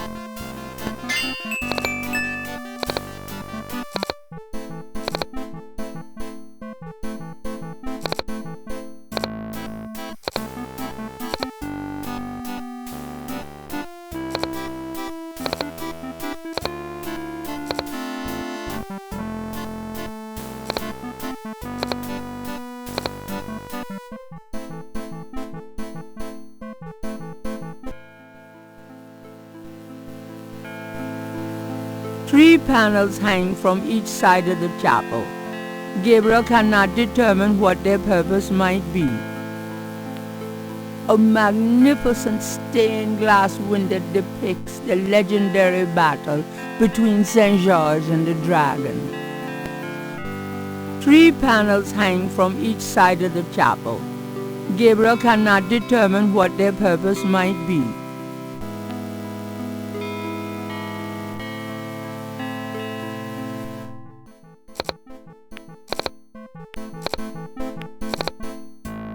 It's a shaker of salt. Can I ask you a few questions? Yeah, of course. What can you tell me about voodoo? Wolfgang is the only one who would know about that.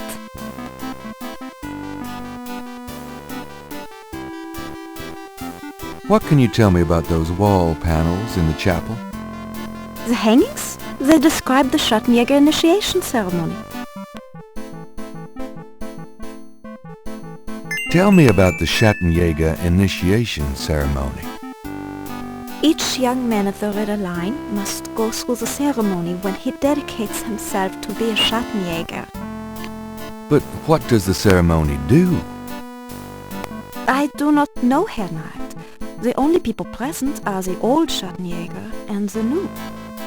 But I think it must be similar to a priest's ordination or a wedding, a ceremony of intent and oath. Is there a problem, Herr Knight? You said wedding. I'm okay now. Is there anything else you can tell me about that initiation ceremony? I really do not know any more about it, Herr Knight. Tell me about Wolfgang. What would you like to know? Where do you think Wolfgang went? I don't know, but I have a feeling he has gone off to go be Schattenjäger again. He is too old for such chasing around. His heart is very weak. He has not left this castle for 5 years, and now this. Do you know when he'll be back? I only pray he will be back. Before he left, he said Schloss Ritter now belongs to Gabriel. It worried me so to hear him say that. I'm afraid Wolfgang knew he would never return. What is Wolfgang like? Wolfgang is a truly wise and good man, the best I have ever known. But his life has been so full of disappointments. What kind of disappointments? His only son died in infancy, so there was no one to carry on the family line. And the family's financial troubles have been hard on him. Wolfgang wanted to do so much for the world, but it was all he could do just to hold on to Schloss Ritter. He has not left his mark as he wished to. What is your relationship with Wolfgang? Herr Knight, my relationship with your uncle is really none of your business. You're right, Gerda. I apologize. Forget I asked. Can you show me Wolfgang's library? How do you know about his library? When we talked on the phone, he said he was going to do some research in his library. I thought maybe if I saw what he was researching. Ah, yeah. A good idea, Herr Knight, but I'm afraid I cannot show you the library. You see, I have never been in it. Only a Schattenjäger can enter the library. I see. Just tell me anything. Wolfgang has dedicated his entire life to the role of Schattenjäger. Just tell me anything. He has not had a very happy life, but I have done my best to provide him with a little comfort. Just tell me anything. He thought he was the last of the Ritter line until he found out about you. Just tell me anything. He knows the history of the Ritter family from many centuries past. Oh, nothing, never mind. As you like, Herr Knight. Tell me something about the Ritter family. I can tell you what they say in the village, what I heard when I was small. To the villagers, the Ritters are a little, how do you say, tragic, to be pitied. They say that the Ritters were chosen by God to fight evil, but something happened. One of them was cursed, and so the Ritters lost the way. They struggle still, but like a lame dog, you see? Without the power or magic they once had. Tell me something about the Ritter family. There are legends of how powerful the family once was, of some of their mighty deeds, of the richness of the castle, and in turn, Rittersburg itself. But at the end of the 17th century, that all changed. Since then, the Ritters and Rittersburg have been in decline. Tell me something about the Ritter family. It is a troubled family, Herr Knight. That much I know. Tell me something about Schloss Ritter. Schloss Ritter has stood for many centuries, no one knows how long. It was once the pride of Bavaria, but now it is in disrepair. Wolfgang received offers to open the castle for tourists. He has resisted though, even though the castle is in desperate need of repairs. To him, this ground is sacred. Tell me something about Schloss Ritter. The castle has many, many rooms and passages, Herr Knight. Most have been closed off and are decaying in the dark and damp. Only a few rooms have been kept up due to the cost. Didn't Wolfgang mention a library? There is a library, but I've never been in it. There are places in the castle where only the master is allowed to go. Tell me something about Schloss Ritter. Schloss Ritter is the center from which the Schattenjägers have always gone out to battle the forces of evil. Tell me something about Schloss Ritter. Schloss Ritter is the center from which the Schattenjägers have always gone out to battle the forces of evil. Tell me something about yourself. I was born in Rittersburg, the village below the castle. Tell me something about yourself. I'm not well traveled, but Wolfgang has been kind and has tutored me in many subjects. It was from him I learned to speak English. He must have sensed you were coming, Herr Knight, and that you would have need of me. Tell me something about yourself. I'm very devoted to my position here with Wolfgang.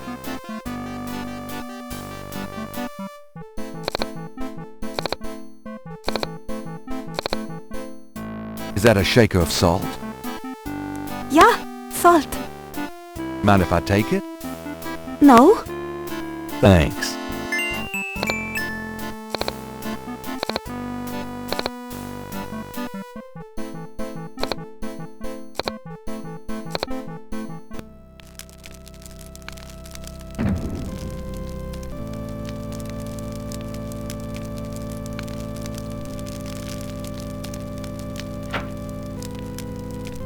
Outside the window, there's a nice thick ledge covered with snow. And it's only slightly off color, rather like Gabriel himself. Taking of the first chapel panel, Gabriel washes his hands in the snow.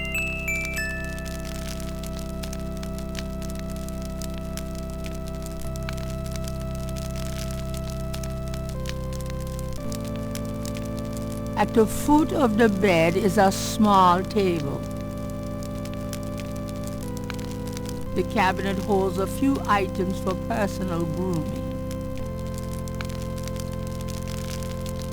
Near the bed is an elaborate wooden door.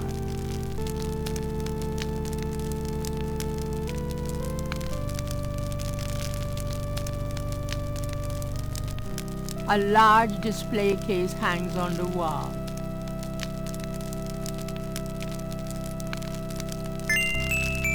Gabriel takes the scissors.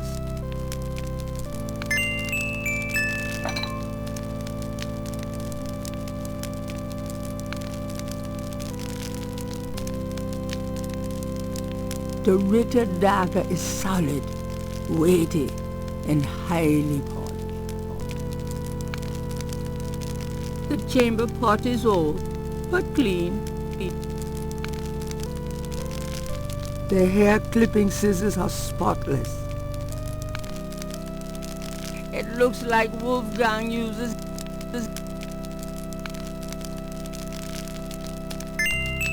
This scroll looks interesting.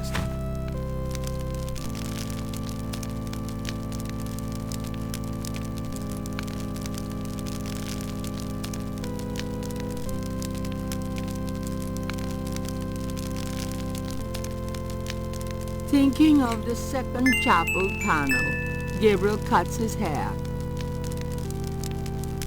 I hate this. There, that's plenty.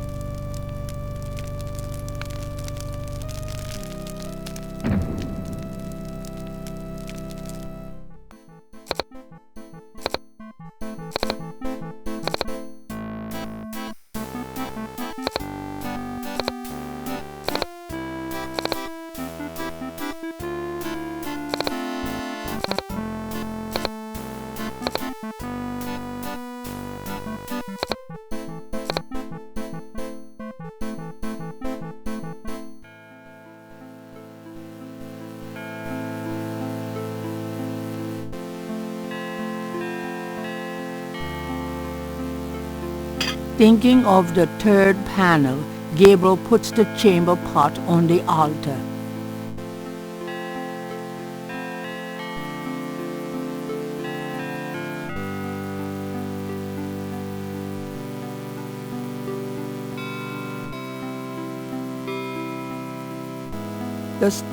Gabriel knows the salt is important, but it doesn't seem right to put it on the altar in the shaker.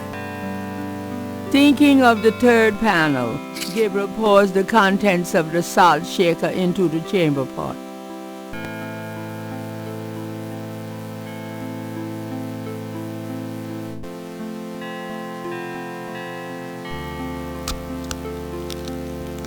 Thinking of the fourth panel, Gabriel holds his arm over the chamber pot and nicks it with the dagger. Oops, nearly hit an artery.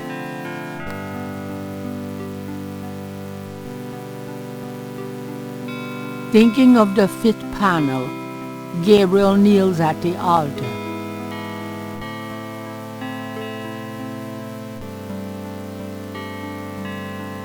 St. George, patron of the light, who hunts the shadows of the night. Upon my blood I call thee now, purify me, for I avow to set my feet upon thy road, thy sword I take up for mine own. The scroll from the display case is very old. Thinking of the sixth panel, Gabriel reads the scroll. St. George, patron of the light, who hunts the shadows of the night, upon my blood I call thee now, purify me, for I avow to set my feet upon thy road, thy sword I take up for mine own. It worked! Something's happening!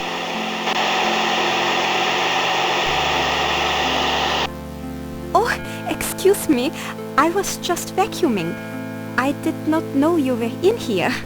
Oh, that's all right. I've done about all I can do in here anyway. I give up. You look tired, Herr Knight. Why don't you go to bed? Sure, why not? I will clean everything up. You need not worry. I can't believe I cut my hair for nothing.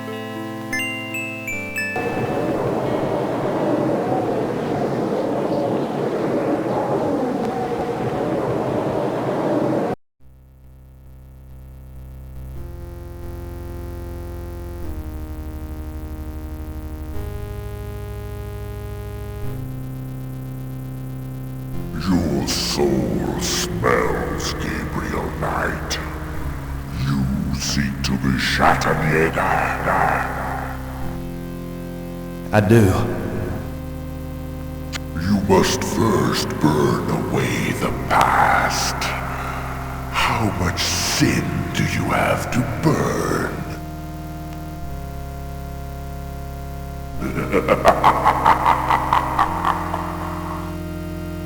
You have used people all your life, never committed to anything.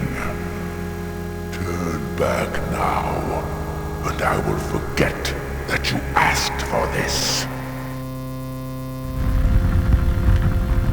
No! There are only two things that redeem you. First, that you have bitter blood in your veins. Second, that 3 women have loved you purely. You asked to start on the path, so you shall. But you will not be a Schattenjäger until you have earned it. How? I cannot show you the path, but I can tell you that you will have to let go of the greater part of yourself, Gabriel Knight. No problem. Yes. Now you asked for purification. shall have it.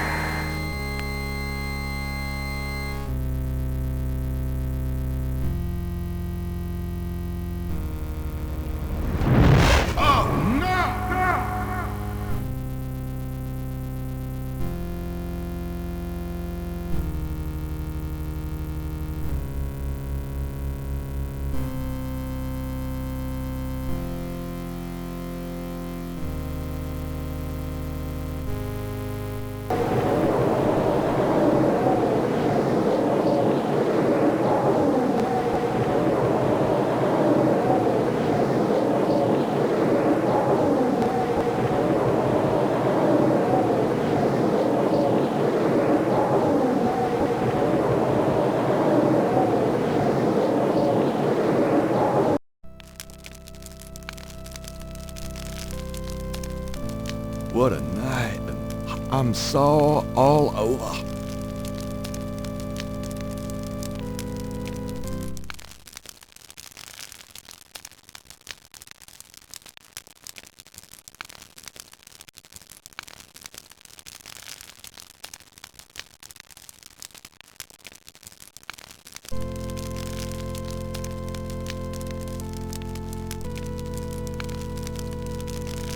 Don't believe it.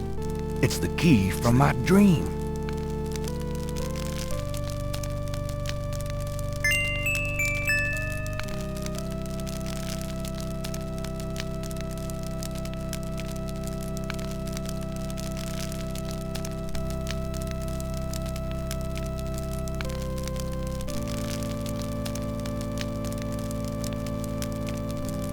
Somehow, Gabriel does not think that that's the right key.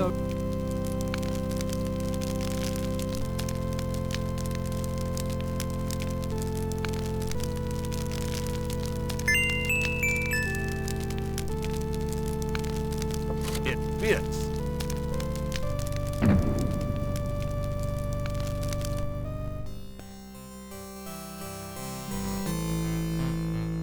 An ancient shield hangs on the wall.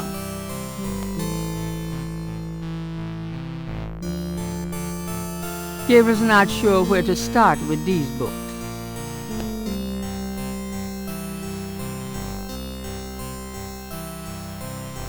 These shelves contain books on religions of all kinds.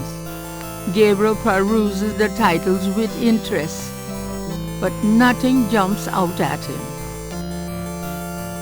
This part of the library contains books on the occult, necromancy, witchcraft, demonology, lycanthropes. Research material any good Schattenjäger needs, Gabriel supposes. These shelves display books on geography. A title catches Gabriel's eye, People's Republic of Benin by Lowell Cali.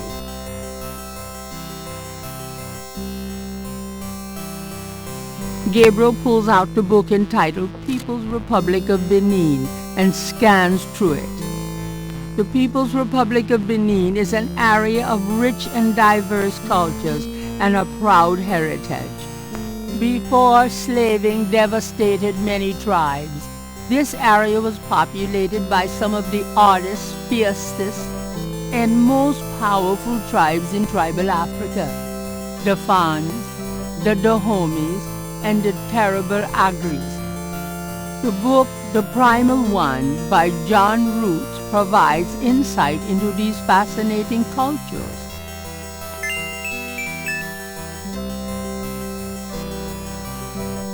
There are books on sociology in this part of the library. Gabriel recognizes a title, The Primal One, by John Roots. Gabriel takes down the primal ones and opens it. In contrast with the peaceful nomadic tribes of northern Africa, certain tribes of the southwest were vicious and xenophobic. This part of Africa is called the Red Basin area because of the vast amount of bloodshed that's occurred there over the centuries. In this one area of Africa existed in a perpetual state of war and raiding, some of the most powerful and efficient fighters the world has ever seen. Why did this region inspire such violent behavior? To understand, one must look even further back. See Ancient Roots of Africa by Early Days.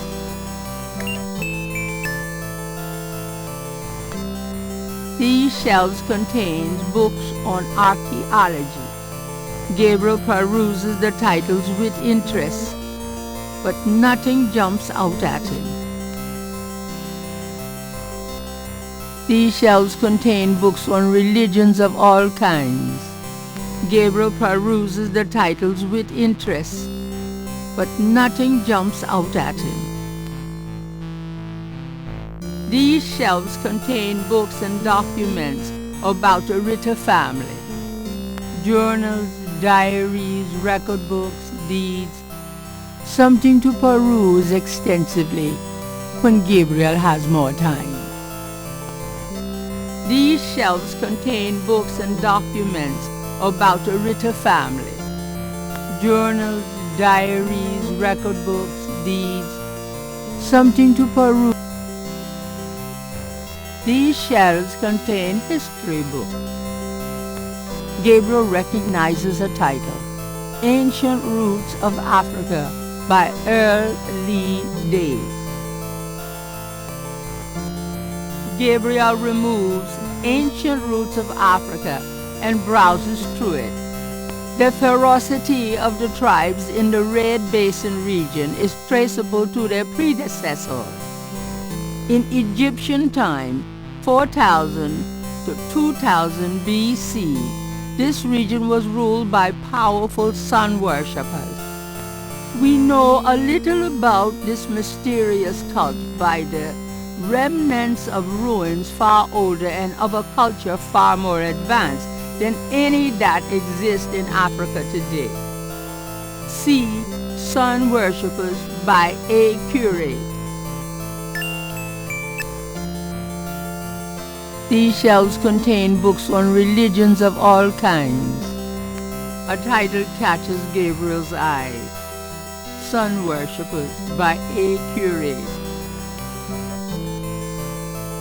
Gabriel takes down Sun Worshippers and scans it. One of the earliest religious practices was that of sun worship. The most powerful cults of sun worshippers lived on the continent of Africa. The African sun god was violent and terrible, and so became his worshippers. They practiced a particularly bloody form of ritual sacrifice. The homeland of this ancient cult is still considered a sacred site of power. See Ancient Digs of Africa by Professor Seymour Shard.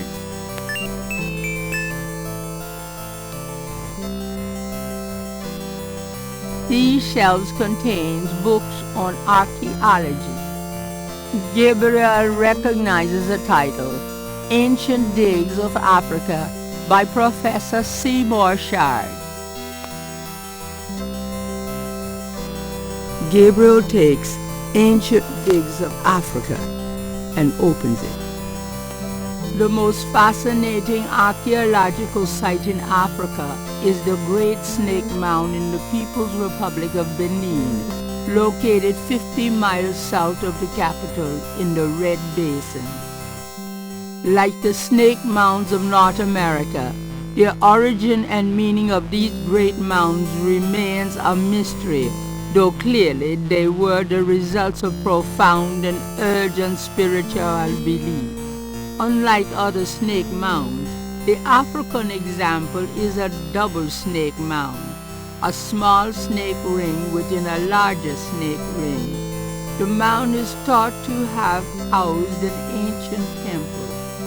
Although archaeologists have explored the mound site, the interior remains largely unchanged from ancient times. This is partially due to stringent government regulations and partially to local superstitions. The local people regard the mound with fear and will not go near it. A double snake ring? Gabriel flips furiously looking for a picture. Oh my God! It's a wheel within a wheel!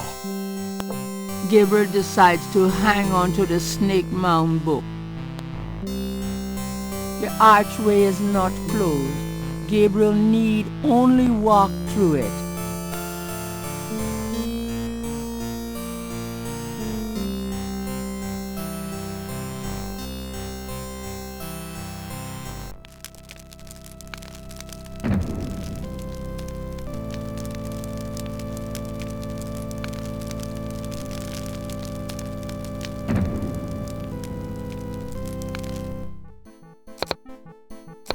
Guten Morgen, Herr Knight. I'm cooking your Frühstück, a good German breakfast. Please, feel at home.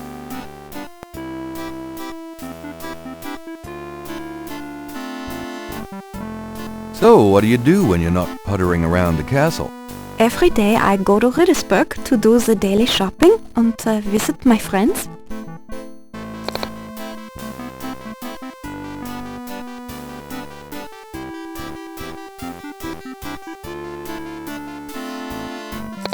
I found this book in the library. I think it might tell us where Wolfgang went. Africa? You think Wolfgang went to Africa? I know he did. Then I shall make you a plane trip right now, yeah? Well, I guess so. Good, good. My poor Wolfgang. You have money for the plane, yeah? I know. We can use this credit card. Terrific! I will go make the call. Then, while we wait, breakfast. Does that mean I get some coffee now?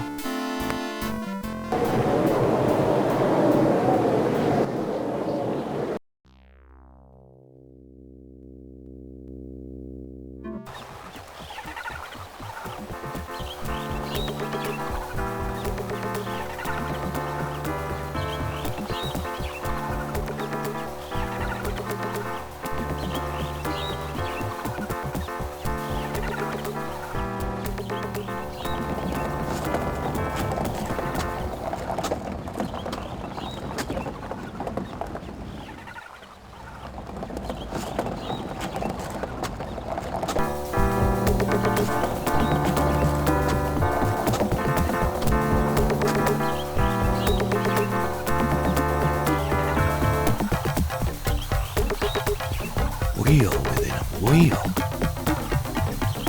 You want I stay here, right? It's a long walk back to the city. Yeah, sure. Wait here, please. Maybe a while. No problem. I could use a nap.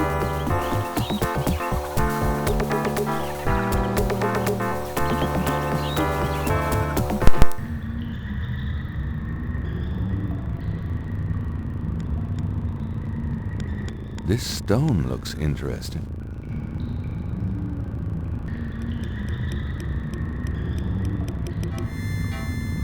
Mummy-like figures in contorted poses appear to be the only residents here. Gabriel wonders, was this a burial mound? Or does their presence serve some ritualistic purpose? The walls bear ancient paintings, the handiwork of the sun worshippers, no doubt.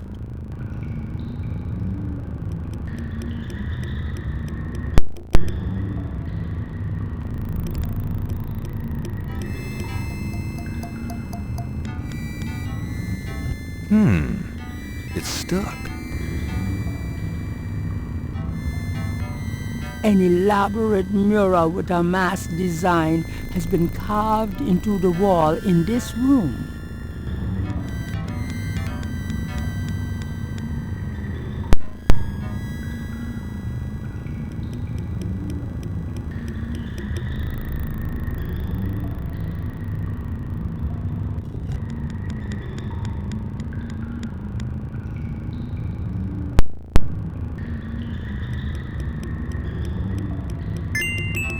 It's shaped a little like a snake.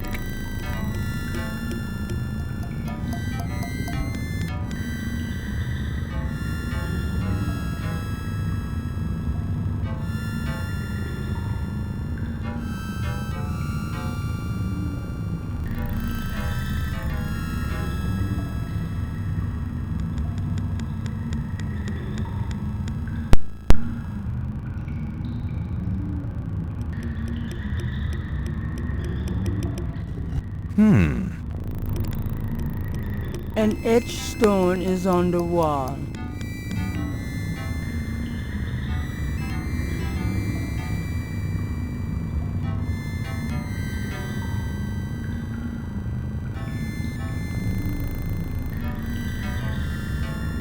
Gabriel?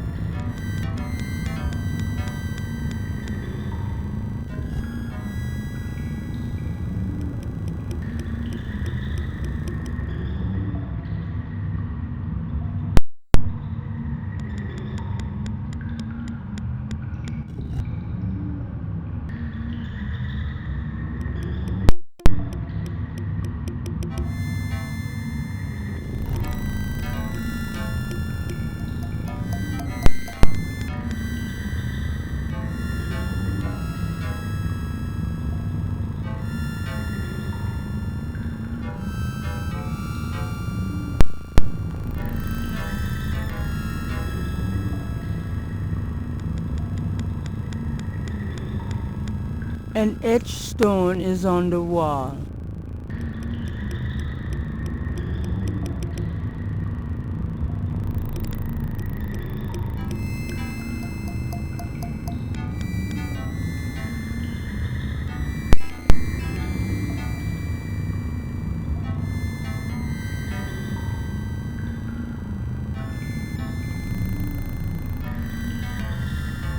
It fits.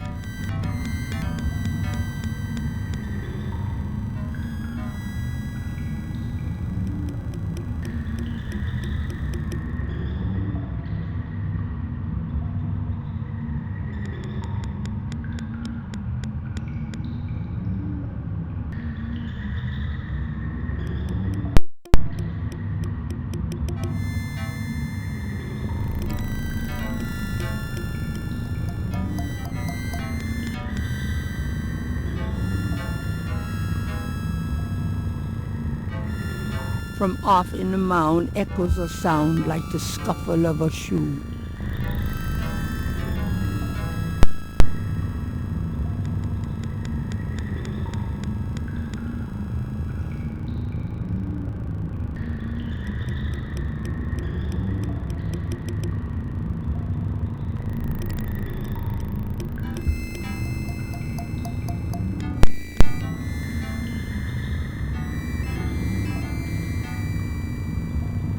An etched stone is on the wall.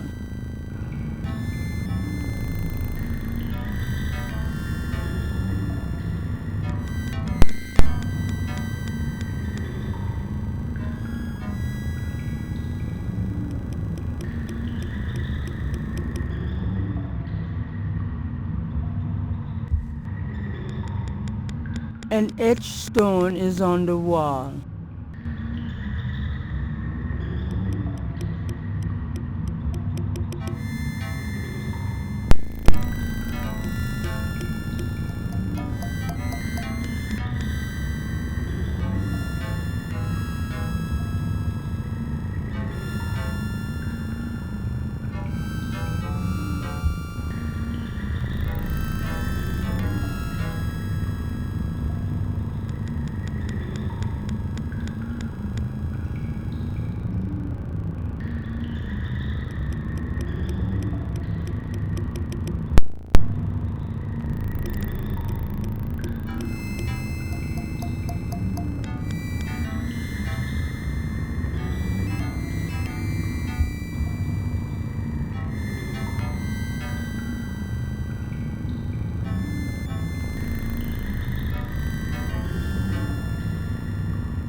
From off in the mound echoes a sound like the scuffle of a shoe.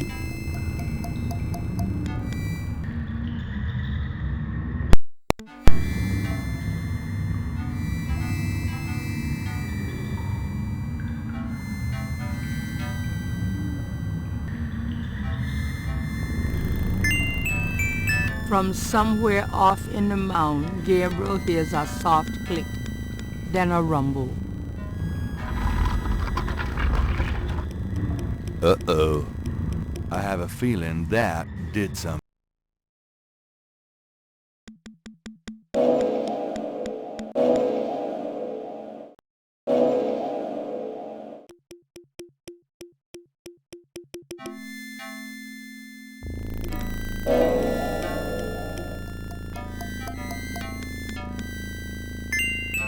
I can't believe I'm doing... Oh, shit. Gabriel Knight, I presume. Uncle Wolfgang?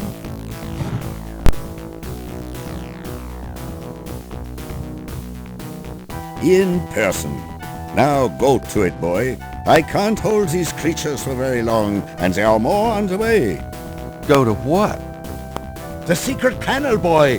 Those creatures are only alive while it's open. Close it, Gabriel, and hurry. I think I found something. Very good, Gabriel. Now stand back.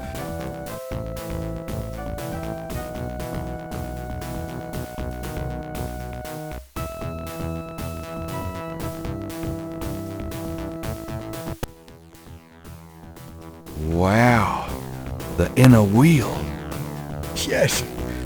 Wheel within a wheel. Are you okay? You don't look so hot. I'm fine, Gabriel. The wheel. You dreamt it? Yeah. And you? Yes. I must congratulate you on the Three Snakes connection. I had missed it. You will make a wonderful Schottenjäger. Who? Me? Yes. It is a long path, my boy. I myself have still the last of my 3 quests to meet. But let us see what is here. You have found the heart of the apple, but it might be poison still.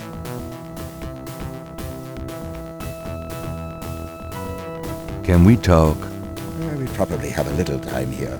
Yes, all right. Tell me about yourself. This is not the time nor the place, Gabriel. I'm sorry, but I assure you, my life has not been all that instructive. Do you know anything about snakes? I have not studied the subject. I have an intense dislike for them. Do you think Tetelo's remains are here? I have a feeling that they are, Gabriel. Is there anything else you can tell me about the talisman? The most important thing about the talisman is that it be once again in the hands of the Schattenjägers.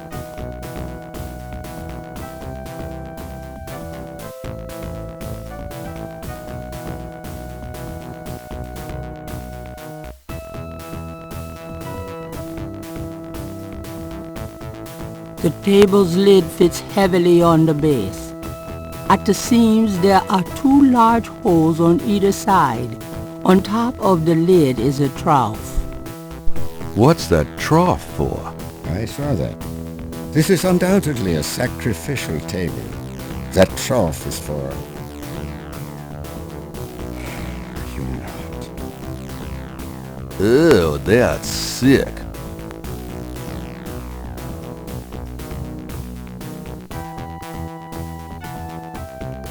What about these iron bars? Good idea. Let me help you.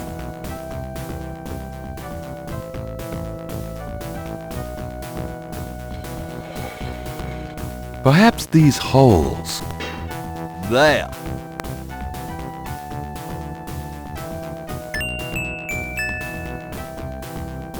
Let's get the other one.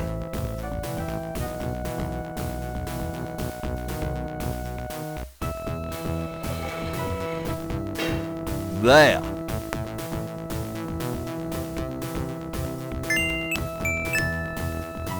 The table's lid fits heavily on the base.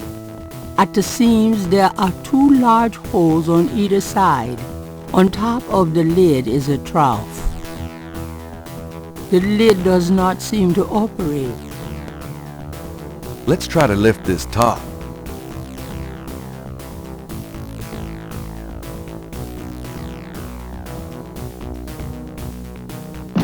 I know it's in there. Yes, it is in there. I have not felt this powerful since, well, ever. Why won't the damn lid come off? It is a sacrificial table. It can probably only be triggered by the proper use of that trough there, with a heart. Oh, great. Where are we gonna get a heart? Gabriel, you must take the talisman and be Schattenjäger. You performed the ritual and dreamt of the dragon, no? Yes, I did. But you're the current Schattenjäger. I only did that because you were driven to it. I have done nothing with this title for many years. Even in my prime, I had few cases. Oh, if my life had a purpose, it was to bring you to this point. But I have no idea what I'm doing. This is not a science, Gabriel. It is instinct. And you have it in your blood. Trust it. The castle is yours now. It has many documents and records which will help you in the future. Well, thanks for the confidence. But what about this table? I want you to go into the next room and get a heart from that dead creature on the floor. Will that work? Doesn't it need to be fresh? Let us try. Perhaps there's some of the old Ritter magic left. Go on.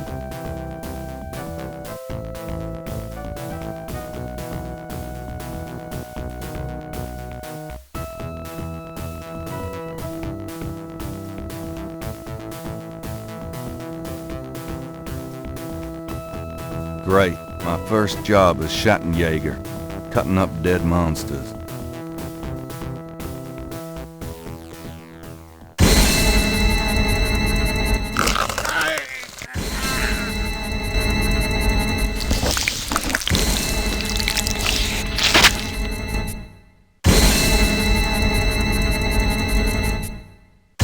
Wolfgang! No!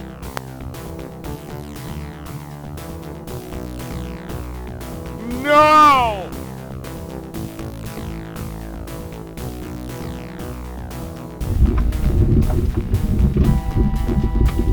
Tetelo, you gonna pay for this, you bitch! Why did he go to Africa, Gertie? No, it's okay. I'm just a little anxious. No, they haven't. I just need to talk to Gabriel.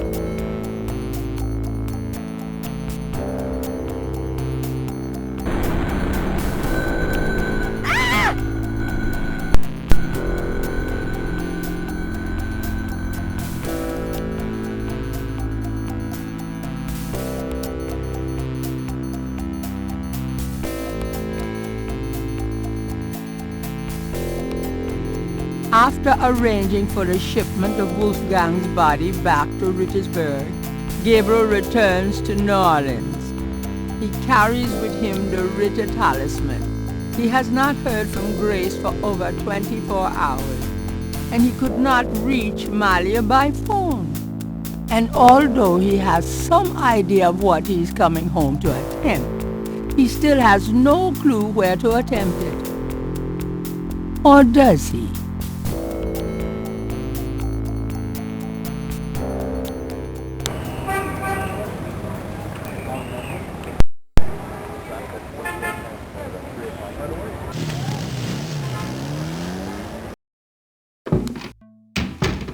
Grace? I'm home. Grace? Oh, no. Grace! Times-Picayune, dated June 28, 1993. The Weather Service is baffled by the series of bizarre storms that rocked the South yesterday. 20 died and close to 100 were injured. The storms only accentuate the bad luck that seems to have gripped the South. The crime rate for the past 3 days has peaked to unprecedented levels. And there have been 50 reports of food poisoning in New Orleans alone. In other words, keep your head down, folks, and pray that August will return us to sanity. Warily, Gabriel reads his horoscope for the day. Gird thyself with mercy. Arm thyself with righteousness. The final hour awaits. There's a school teacher somewhere who's damn confused. Grace's chair looks hastily abandoned.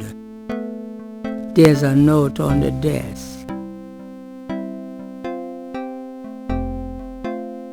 The note is from Malia. It says, Gabriel, I hope you survive long enough to get this. Tetelo knows you have the talisman. Your life is worth nothing, my love. I fight to save you, but she controls things far more than I. She has taken Grace. Return the talisman and leave New Orleans forever. If you don't, I can't help you. Please. I can't bear to see you die. Please believe me. I love you. Malia. Who's there? I have the talisman. Yeah? Good for you. I got a headache. You?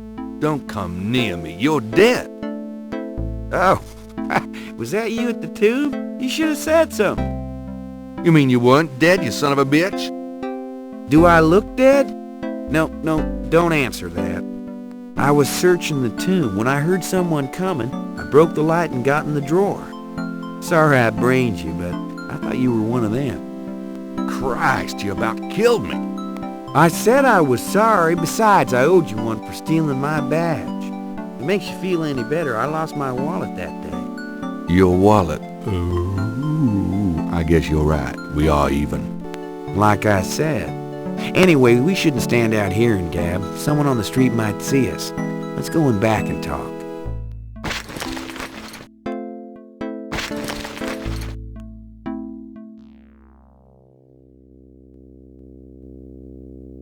Okay, now let's talk.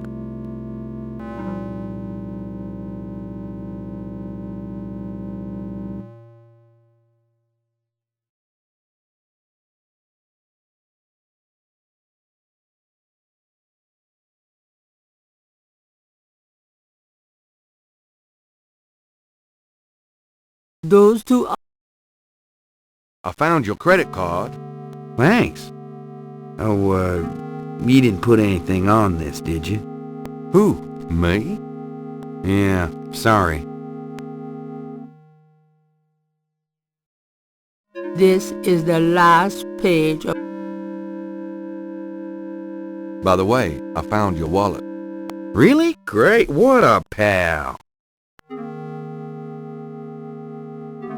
All right, let's talk. What can you tell me about voodoo? Well, you're the big expert now, not me. This stuff is way beyond anything I was looking into at the beginning of this case. What do you know about the voodoo murders? Well, you and I know who did them, don't we? But we've got to prove it to somebody who'll listen. Do you know anything about snakes? The only thing I know about snakes is I don't like them. What should we do about Grace? Them voodoo people have taken her, the goddamn bastards. We have to find her and save her, and we can't count on the police department for any help.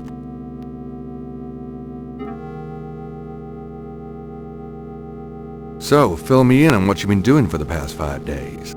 I've been getting smart, that's what. They got me running, I'll admit, but The day a bunch of drum-banging, mumbo-jumbo chanting magicians can catch old Lightfoot Mosley is the day I die. Can't argue with that logic. Now these guys have it wired, I tell you. From the mayor to a couple of major judges, right down to the beat cops. The Gettys are untouchable from that angle. But once I really start digging, it was like I could see clearly. These guys are into everything that happens in this city, and most people are scared shitless of them, or they don't know about them at all. Let me fill you in on what I've learned in the past 5 days. Okay, have at it. Well, Malia Getty is the head of the cartel. Dr. John is her right-hand man. I learned that much. You sure know how to pick 'em, Knight. Uh-huh. She's not really responsible, though, because during these ceremonies, she's ridden by the spirit of her ancestor, Tetelo. You don't say. It's true. Anyway, I have something, a talisman, that I can use against them. It'll help, but they probably still have a power source somewhere in their hound fool. Also, this whole thing kind of ties in with my nightmares, see? And my family history. My family does this shadow hunting thing, and about 300 years ago...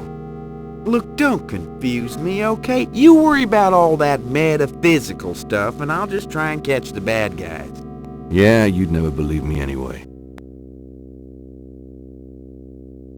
What should we do about Grace? I told you, we gotta find her. We sure ain't gonna help her by sitting around here. Let's make a plan. What do you think we should do? We need to find the headquarters of the Getty cartel, rescue Grace, and dig up some concrete evidence so that I can take this straight to the FBI. Sounds easy. Uh-huh. Do you have any idea where their headquarters might be? Perhaps. Well, you do seem to have a knack for sniffing out this voodoo stuff. Why don't you see if you can locate it for sure? Meanwhile, I've got some things I've got to do. I'll meet you there later. How will you find it? Damn, that's right. If only I had the tracker from my office. I have it. Really? Good going. You give it to me and leave a signal device at the entrance to the headquarters. All right.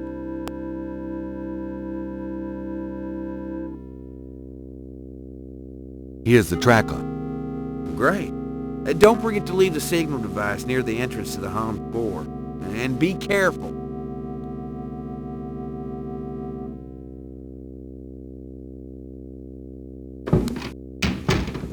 You too.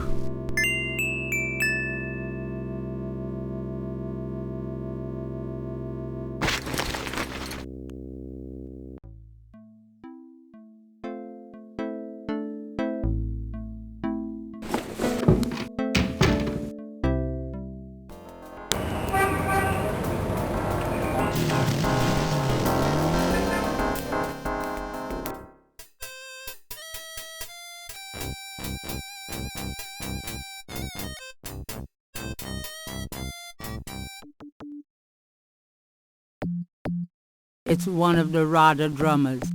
They transmit coded messages through the French Quarter for the Voodoo cartel.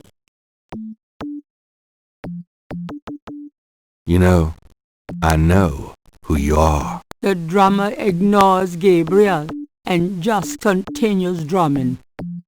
Unnerving, isn't he?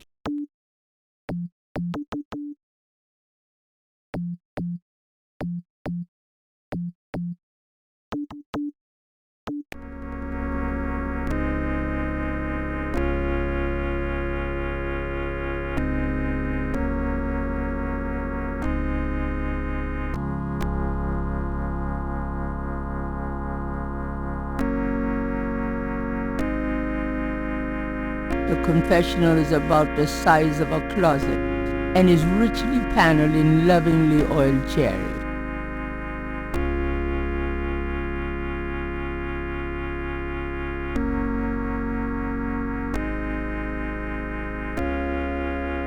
It's a cushion kneeler.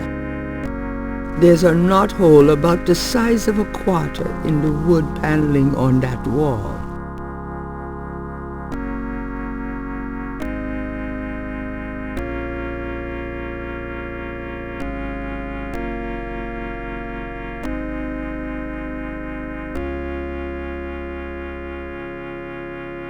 Gabriel.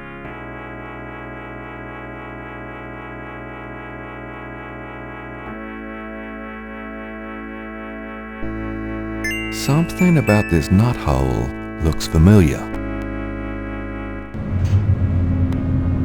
It's moving. I knew it.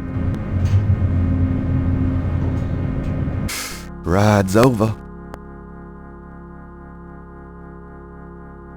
Gabriel puts the snake rod under the bench for Mosley.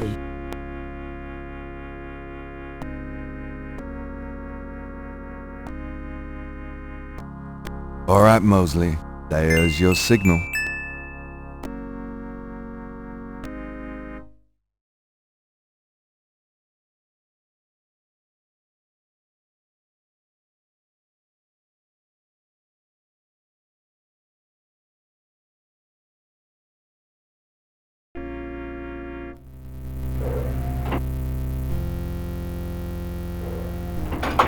The elevator stops at a room underneath the cathedral.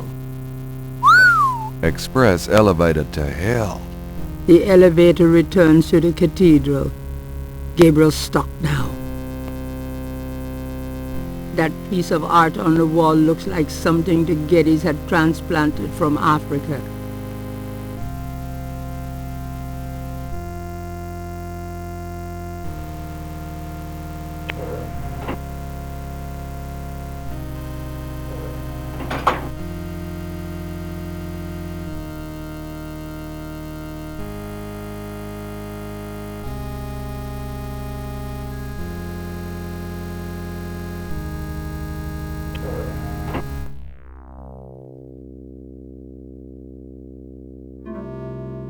Ceremonial robes hang behind the other supplies.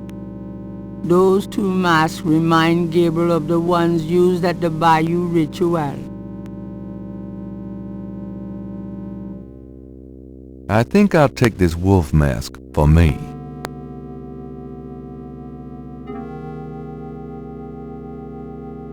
There's still one mask left. This boar mask seems appropriate for Mosley, if he ever makes it.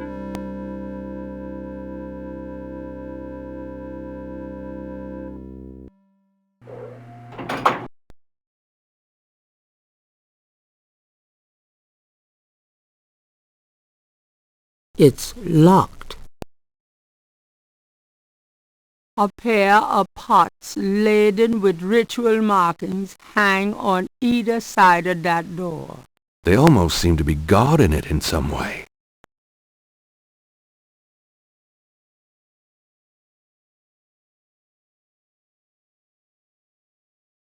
A beautiful rendering of the Getty Veve hangs in the hall.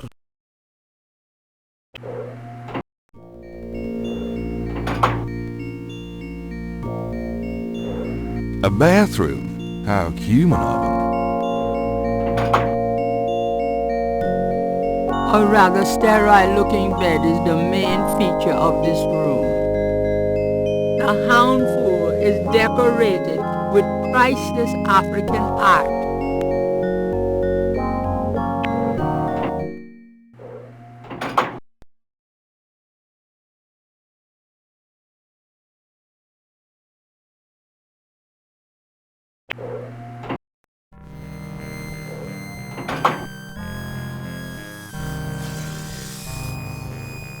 This snake is quite a bit larger than one they use in the ritual. Perhaps he's more of a tribal mascot.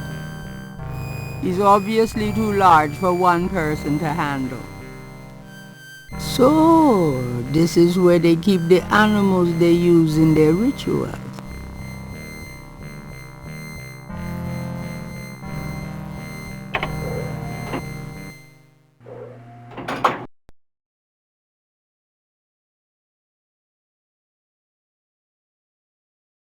It's locked.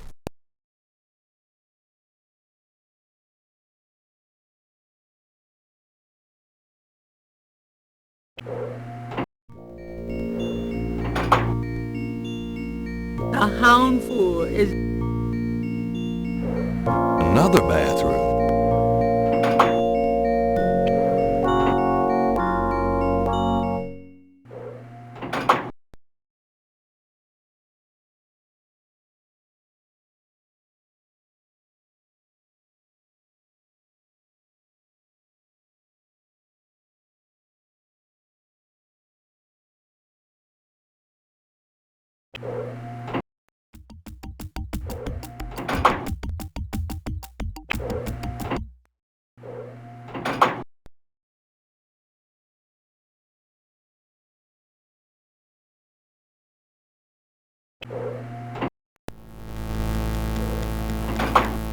The room smells of Malia's perfume.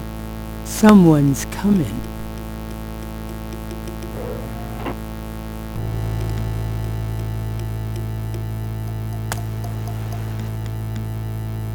Tetelo, come to me.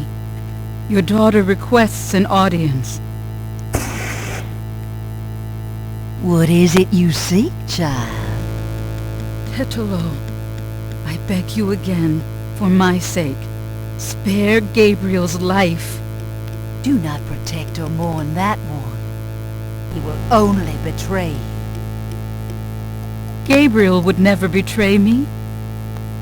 He will, has going to betray me. Blinded by the light, he will despise your darkness. No, I don't believe that. You were betrayed, but Gabriel is different. I cannot serve you any longer. Choose another. I cannot go on. Ha! So you say, because you are drawn to the light. What you do not know is that the light will never have you. You only corrupt it when you draw near. I don't believe you. This way, this life is too painful. I must be free of it. You can never be free. You will see, my daughter. What I've told you is true. You will see. Wait! I won't go through with it. I won't! I won't!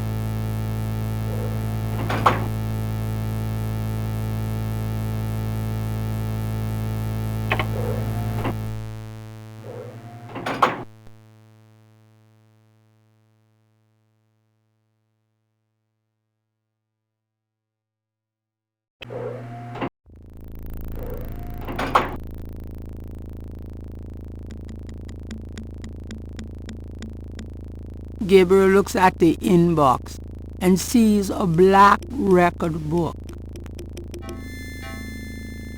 This record book might be the kind of thing Mosley wanted for the FBI. The white board contains what looks like calculus equations. Who knows what these guys are into?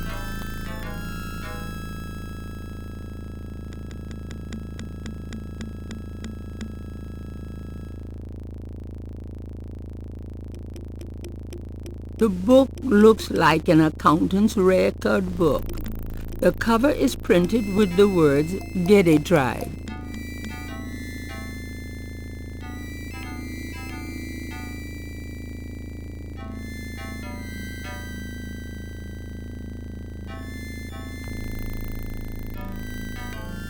A portrait of a beautiful, intelligent-looking woman is on the wall.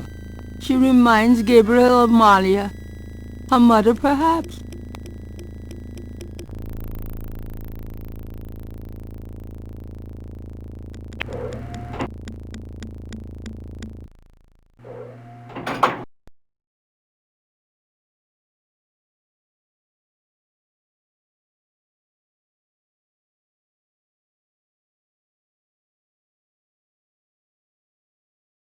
A few wall panels appear to open.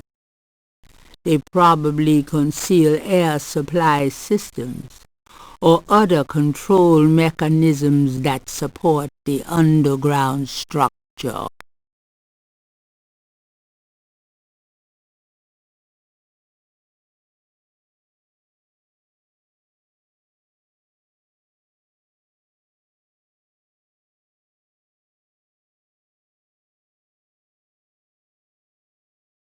This table has a trough on top, just like the Snake Mound stone table.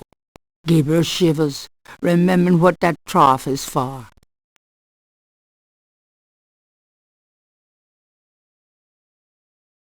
Okay, I'll give it a shot, but I'm no musician.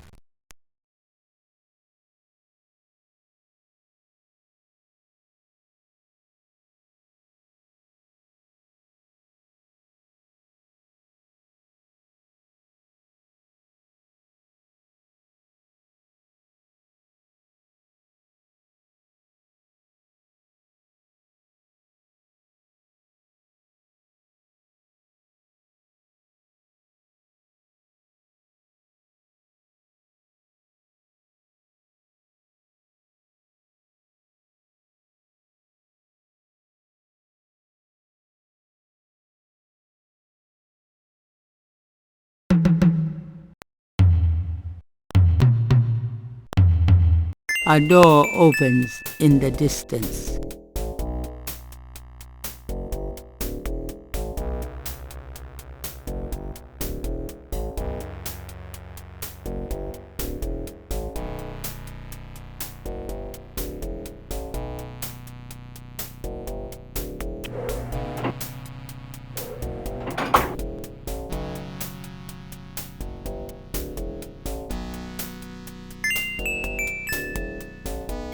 Perhaps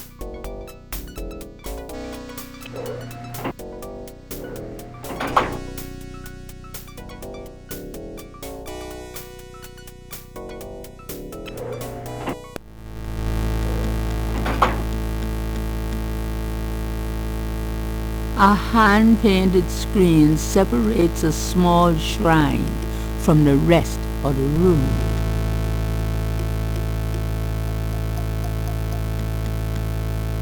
A small table stands to one side of the bed.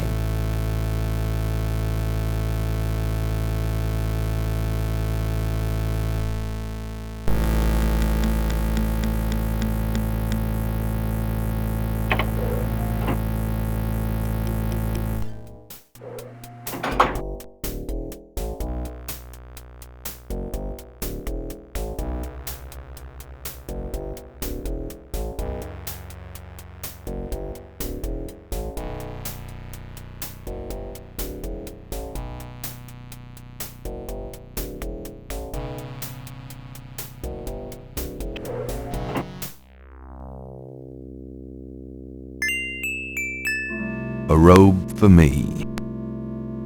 A robe for prosperity.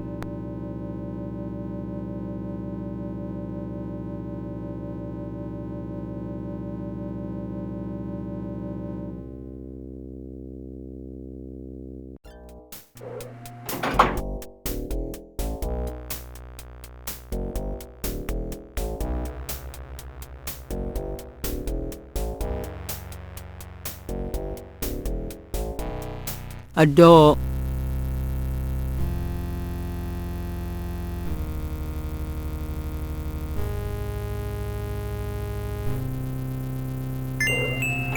It fits.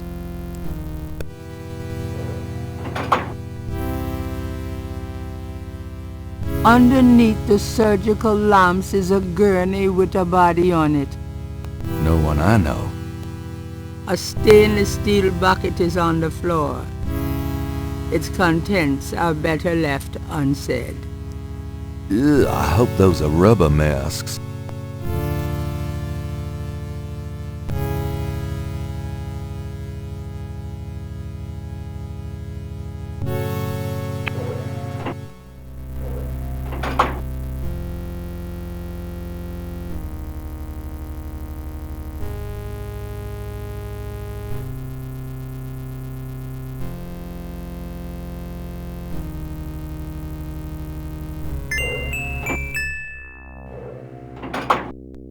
Stacks of bills are bound and pressed into neat piles. I know it's dirty money, but it's for a good cause. Me.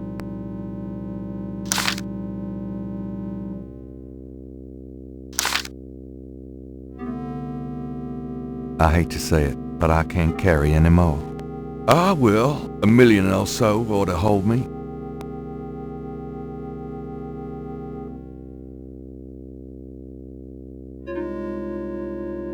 Gabriel feels a little guilty as he looks at the stack of bills.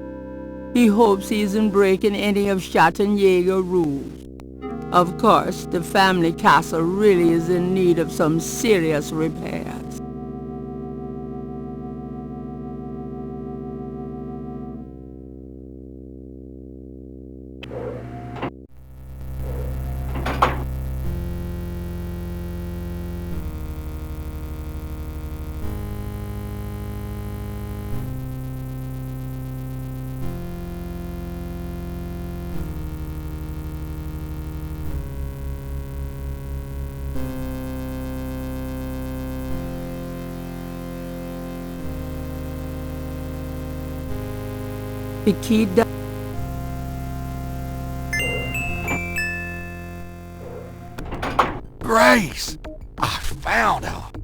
The sound of Radha drums echo through the Haunvur. The ritual must be about to begin.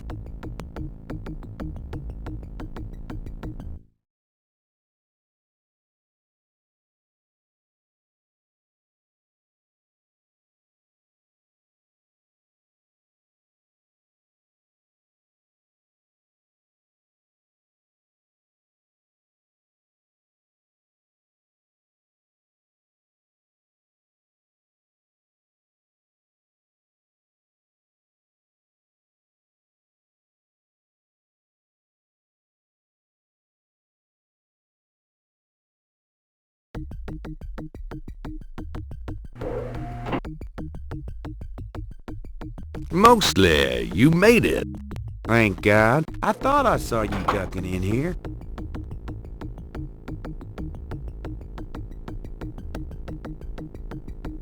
Those goddamn drums started as soon as I got off that elevator thing, and I heard voices from above. I have a feeling the masked voodooies are about to invade. I found Grace. I see that. Check her out, then you and I need to find a way to blend into the woodwork, bud.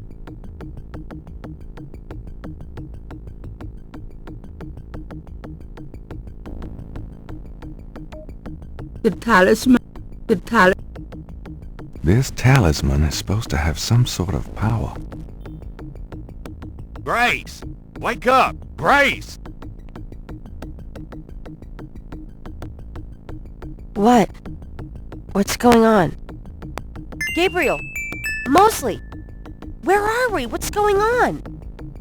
We're in the Getty Cartel Haunvur, Grace. The ritual is about to begin. And I'm afraid you're the main course. Is that what those drums are? I heard them in my sleep. I couldn't wake up. Yeah, makes you want to dance, don't they? Be serious. What are we gonna do now? Right, let's make a plan. What do you want us to do, Gabriel? You're asking me? Oh God, we're in trouble. Well, I realize I'm the professional, but you do know more about what we're up against here. Okay. Grace, they expect you to be unconscious, so you better fake it. That should put you in a good position when it's time. Mosley, you and I will be with the other ritualists. As for the ritual itself, I'd say Tetelo is our worst problem. I remember from the bayou that she didn't show up until Dr. John blew that drug on Malia's face. If I can prevent him from doing that, we can keep Tetelo out of it, I think. Well, how are you gonna do that? I don't know. I'll think of something. Uh-huh. What if Tetelo does show up? Let's just worry about making sure that doesn't happen. Okay, so you're gonna prevent this spirit thing from showing up. Fine. I'll take care of the big guy, Dr. John, when the time comes. And I can handle Malia herself, as long as she is Malia. Well, keep an eye on her, for her own good. But don't hurt her. Who? Me? We'll wait for your signal then. Fine. But you guys aren't gonna get far looking like that.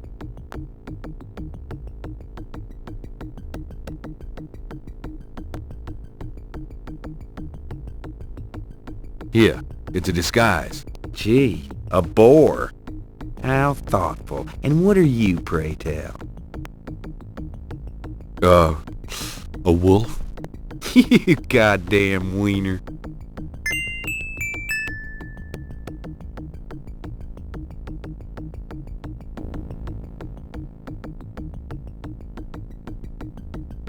A wolf. How appropriate. Someone's coming. Grace, get down. What are you doing here? Thought this room was empty. Go to the circle. Now!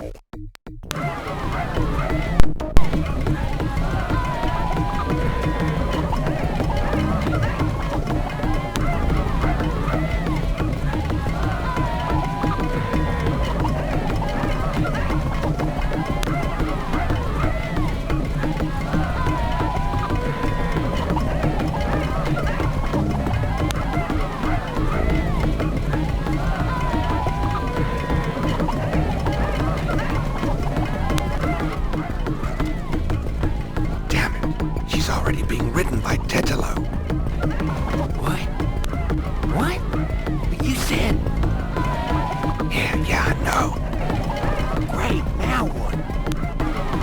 I don't know.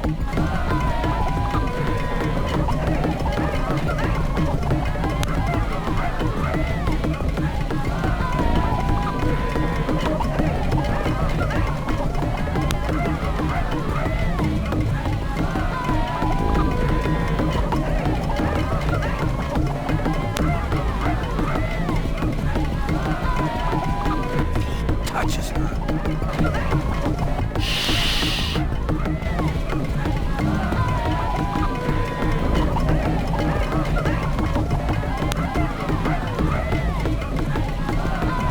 Oh, great Bobagri, take this sacrifice. Do something quick.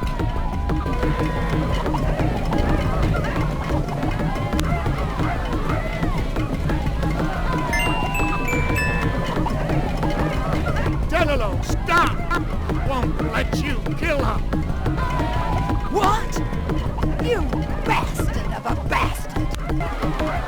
You can't stop me. Watch your friend die. Uh-oh. The talisman seemed to have little effect on protecting Grace from this distance. Get her, Dr. Jones! Kill her! We must have the sacrifice!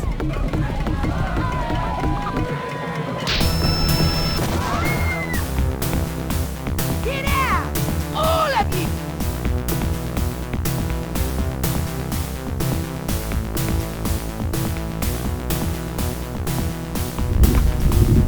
You have killed my chosen one, witch hunter! For that you shall pay!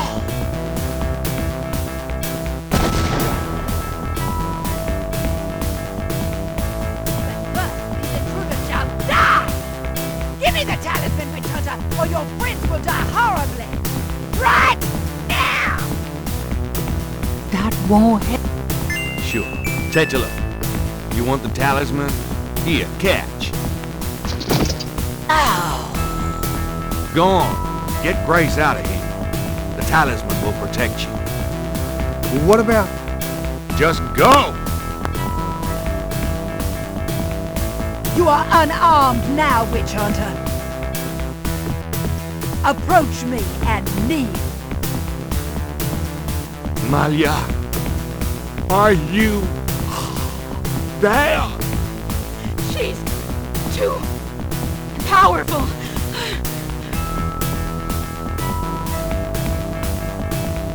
No! Stop!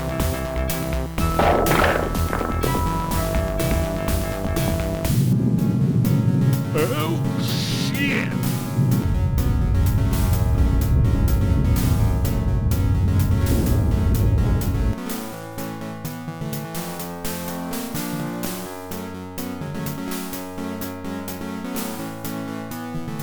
Go ahead. Destroy her. Destroy me. You are truly your father's son, witch hunter. Oh, Gabriel, please. I've got you, Malia. No! You will betray her, witch hunter. I won't let you kill her. Gabriel, you didn't betray me. I've got you. It's no good. It has to end with me. No! Don't let go! Damn it! Don't you let go! Goodbye, my love. No! I think it's over now. Yes. I'm sorry about Malia. I know you cared for her. You've changed, you know. Have I? Yeah. So, are you gonna do it? Be Schottenjäger? I'm gonna try. Don't worry, though. You'll be back at school, safe and sound. I don't have to go back. Grace, give up your PhD? There are things in this world, Gabriel. A spiritual path can be more important than a path of the mind. Spiritual path, huh? Well, you're welcome to stay, Gracie. just as long as you don't expect me to know what I'm doing. This is a historical moment, isn't it? 300 years ago, the Ritter talisman was stolen by Tetelo. She used it to draw her family to power while your family withered. She helped provoke the slave revolt in Haiti. She's probably the reason for a lot of the flavor and history of New Orleans. Good and bad. Now she's gone and your family is restarting. Yeah, it almost makes you wonder, doesn't it? If it wasn't supposed to happen that way. You know, good coming from evil. You think too much. But really, I think the most tragic thing was all those generations of young women, like Maya, trapped by this large overriding personality forced into a life of horror. Yeah, kind of reminds me of living with you, Grace. You know when I said you've changed? Yeah? I was wrong. Are you sorry? Nah.